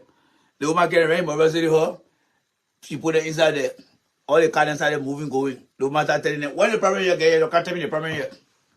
Man, Ellie, you know, when do they want, and what I'm picking what then you were from AU. Oma say, you just say you from AU too, you smile the day, and then you join the police, you can't be part of the day. But man, you know, I gotta do that. No, man, she on you, man. You supposed to be the leader of the children to tell them. What the other one here? Yeah, man, you know, I want to wire, I too old, the person want to feel the wire, tell, Oma say, wire, been here, eh? Education minister, you gotta go take a report in here. The reason Eddie was doing that, because Eddie know that when hala come on the street, every business will hold their hand a day, and nobody will get paid. The government is not a company to go make profit. The government only there to provide services. The services mean always open the road, let people do their business. No hala. But Boga did not understand it. When they came to power, they just think money just wasting the day. That what made the Ghana very inexperienced. That made them very inexperienced. So that is the problem they're facing today, yeah. So like bro, in class, you see American they're talking, you see Sameto they're talking, because we are too, they went and borrowed too. You see, what about the government? Anybody that borrow money, that money not going for them. And now that you and myself, when they send our credit card, they say, okay, you can't sign for the credit card here. That credit card in your name. Whether that Eddie sign for big money, that their own Liberia. Whether that Joey sign for any money, That debt on Liberia. The government of Oka, they don't got to pay that debt. They don't got to pay that debt. They try to know something with Doe. When Doe came to power, all the money you were owing, and at the debt, they just forget it a few times because when into office, they just forget about that, right? When Doe came to power, the Congo got in a poll, Liberia beat that. So the man brought to the white TV show, to the beat that to them, but when I walk out there, there's somebody tell not even born the man, you got to pay that debt. So what happened? What happened when Doe went against the American people in 1987? The American men said, Doe, say you want to listen to honor, you got to go pay our debt. That can do get Doe and get one beat up to realize say, to go pay the American people debt. That's how the people are. That's how the people are. So Boga then they are in serious problem right now, folks. Boga, the last thing Boga then want to do now in a town is for anybody to stay protest right now. A Boga that was somebody smart here from the cover they were going to declare somebody holiday, working holiday. There is no such thing as working holiday in Liberia. Flair Day, Independent Day, Independent Day can be a regular holiday. Day the President told me that perhaps this will be working holiday. Because the reason the government can call for working holiday is for the company to go work so that they put them to go work. But when the people get ready to say, no working day. Those holidays then were there when Liberia was having like 900,000 population, 900,000 people. They're not putting in the town. But now we got 5 million people in the town. There should be some days that need to be considered as a national working holiday. That means you give the company then the ability. Some company can say, join me. We're not working on the holiday. We're working on the holiday here. You can either work on the holiday or you can take off for July 4th. For July 26th. But President Thomas' birthday, let it be a working holiday. If you take President Thomas' day as your part of day to be off, then on Christmas Eve day you will work. Because the people got to keep working. But we got too many holidays in our country that take money from the government coffers. It's very, very bad. We need to think about these things. All right? So when you see your man Gregory come on talking here now, so let's listen to my man small guy. Enjoy my man right now. Listen to him small. You don't want that. You don't want that. So we have to start thinking about the long-term future. All that thing my man talking like just he plan he worry about right now. That's what the money pay the man think about right now. Let me tell you right now. That's what the man plan me think about. When you know you're going to come on here, all you just get the money, say, go ahead, man, yeah, agree, yeah, my man can't help again. What you do? Let's continue to listen here, folks. Of these people. The immediate yes, but the long-term future because when the mining operations shut down, after the next 60, 70 years, when all the iron finish running, no matter what you do, you get back all the open ready,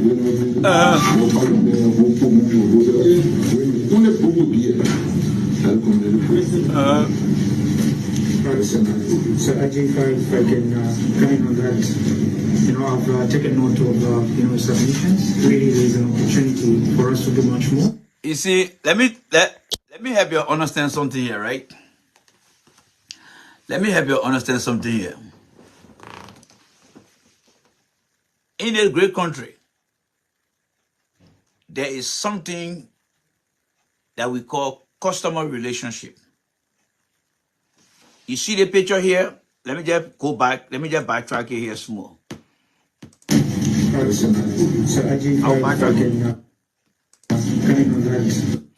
You see the picture here?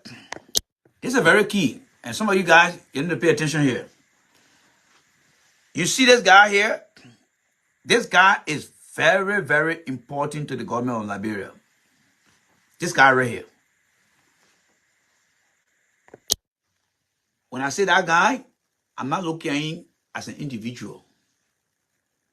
I'm looking at him as the customer. When you ever hear they say the customer right, you see those are in the corporate world. People who are in operation. The man who prepared the cell phone and put the cell phone in the box and ship it. The man who take the pen and put the pen in the box and ship it. They are your customers. You have to respect them. You see, for God and us, we are the environmental regulators. We are the sustainability people. We are the safety people. We are the security people. Our job is to protect the customers. Who are the customers? All those who go to work. If you go to work every day and your job is to pack the thing and put it in the bags, pack the thing and put it in the bags, in that place of work, we respect you. Because for me, I see you as the customer. Without you, that product will not get in our bags to go to the customer. So by the time you want to strike, or by the time you get injured on the job, we gotta make sure we take care of you, carry you to the hospital. You get better, we'll bring you right back. Because you are the one who bringing the money in our company. It's not J. Randy. J. Randy's job is to stop the company from paying money outside, but you bringing that money inside. So when you see this guy here, this guy right here, Walker then supposed to see that guy as the customer because they bring all their equipment, the packaging, all the mineral to go and sell it and come and pay Walker them. They are part of taxes so that Walker then can pay the employee them. So you need to make sure that you respect them. But at the same time, you need to tell the people in the community that without the people, you cannot survive. We are just a government. We don't make money. But we bring people in for them to help us make money so that you guys can enjoy. And then you can tell the people, say, the people that want to own the resources here. I know you're supposed to give us some money. But how can we give the people lating and we ourselves get our lating? It's just that you the father and the man in the house. You will always take the big money to go buy things for yourself. But you also got to make sure that the trainer are doing a little chore in the house. You got to get in lating too. So any company in your country, they are your customers. Any business in your country, they are your customers.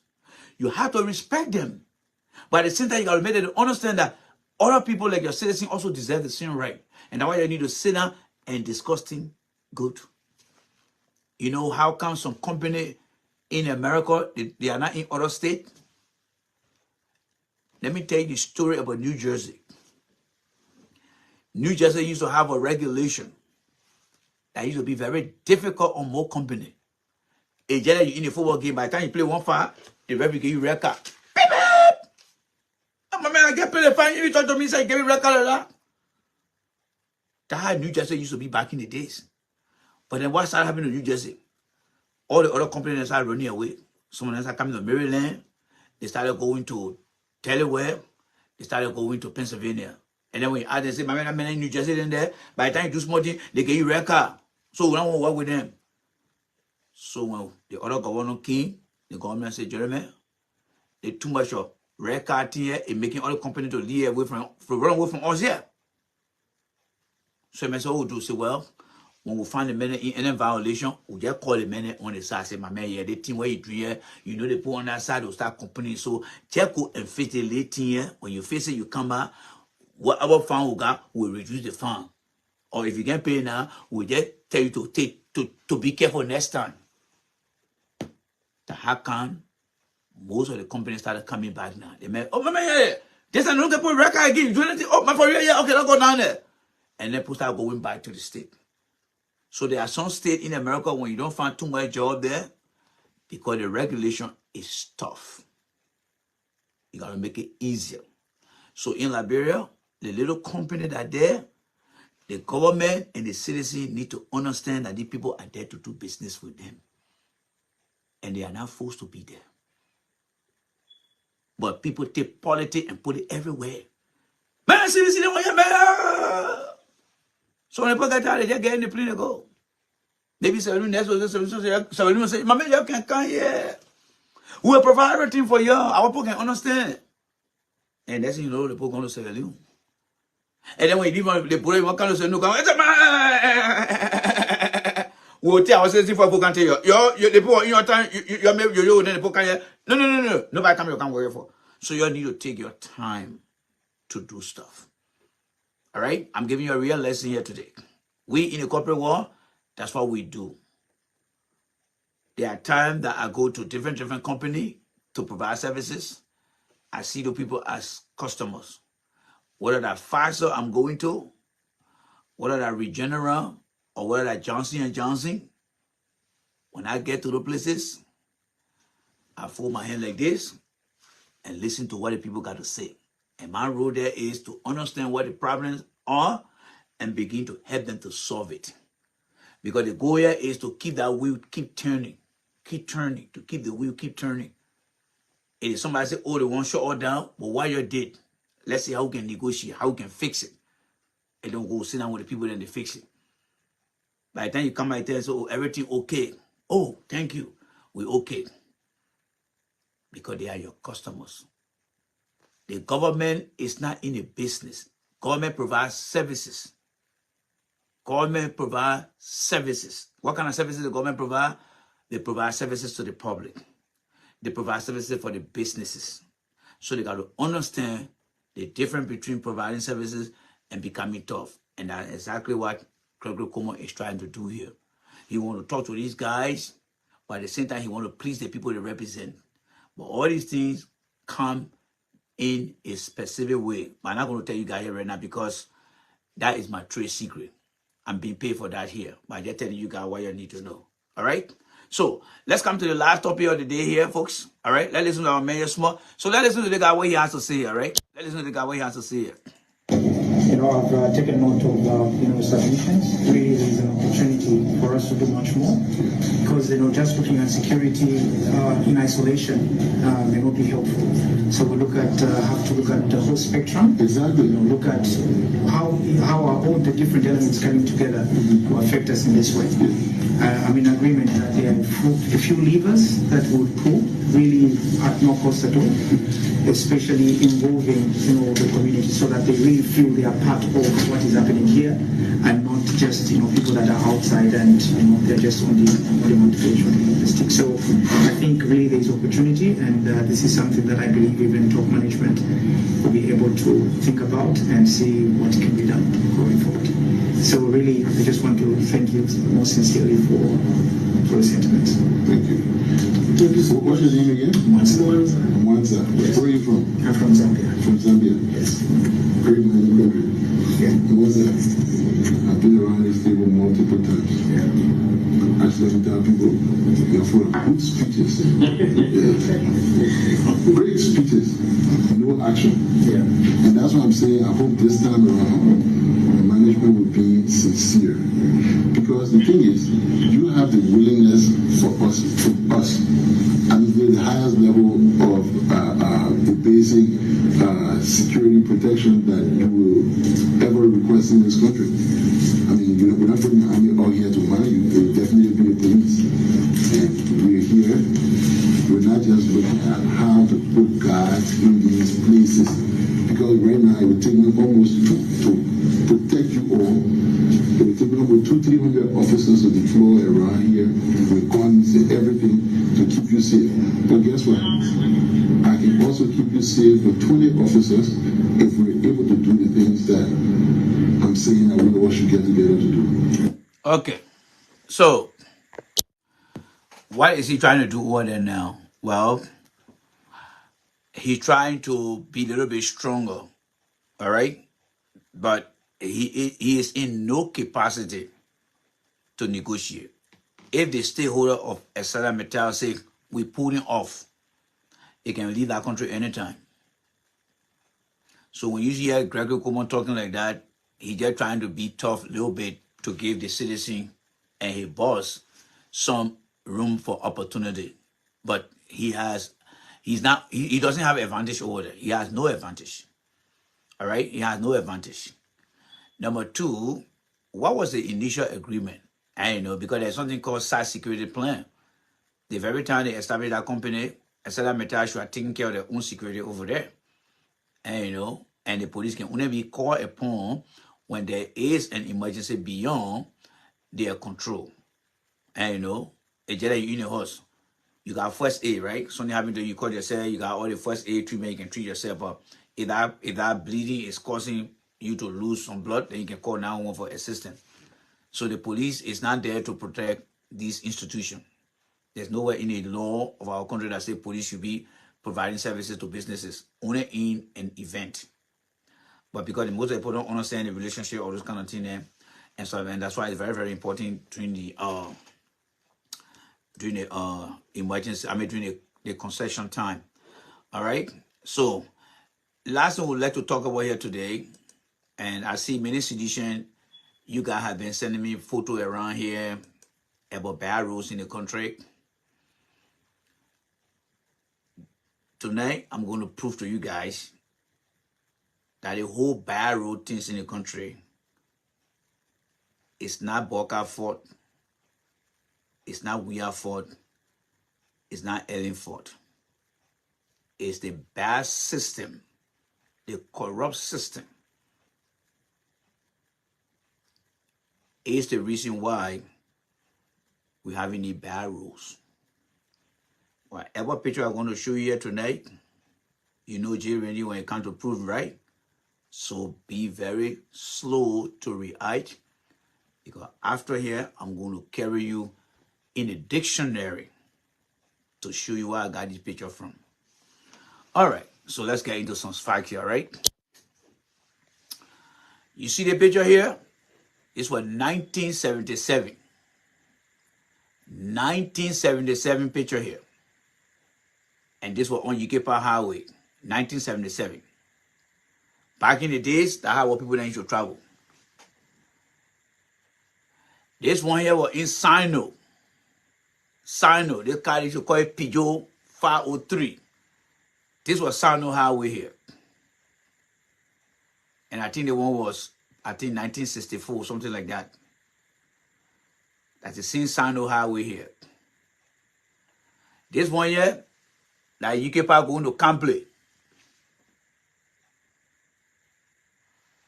Same thing here, UK Park going to Campley. They one here that was Ellen Johnson said it time. They want our Joe, we are time. All right? So, what can we say?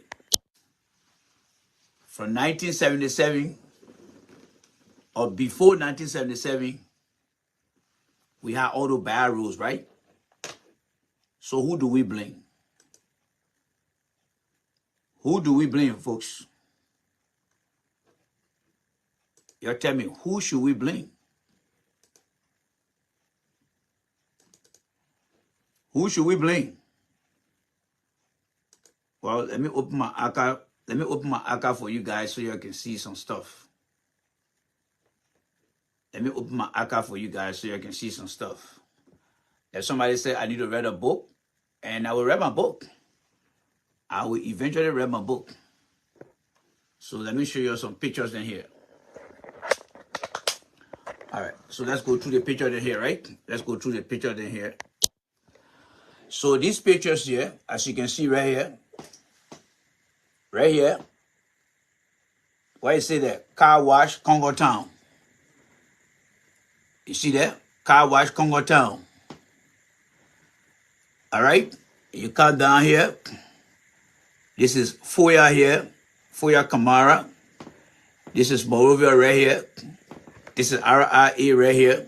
1965. What you see right here, that was the bank over there. Let's blow the one also, you can see it. 1965. This building right here. What do you see there? Bank of Morovia, 1965. All right. Let's come down here. Let me show you some of the pictures that we're showing here to you guys. How many of you guys remember the building of the Congo Town, apartment complex in Congo Town? All right. The building used to be right over Congo Town there. When you go to Congo Town, it used to be way up the hill there, Congo Town. All right. All right. Then, back in the days, Back in the day, they used to call the garden Noko. And you know, the Congo people took the war. All right.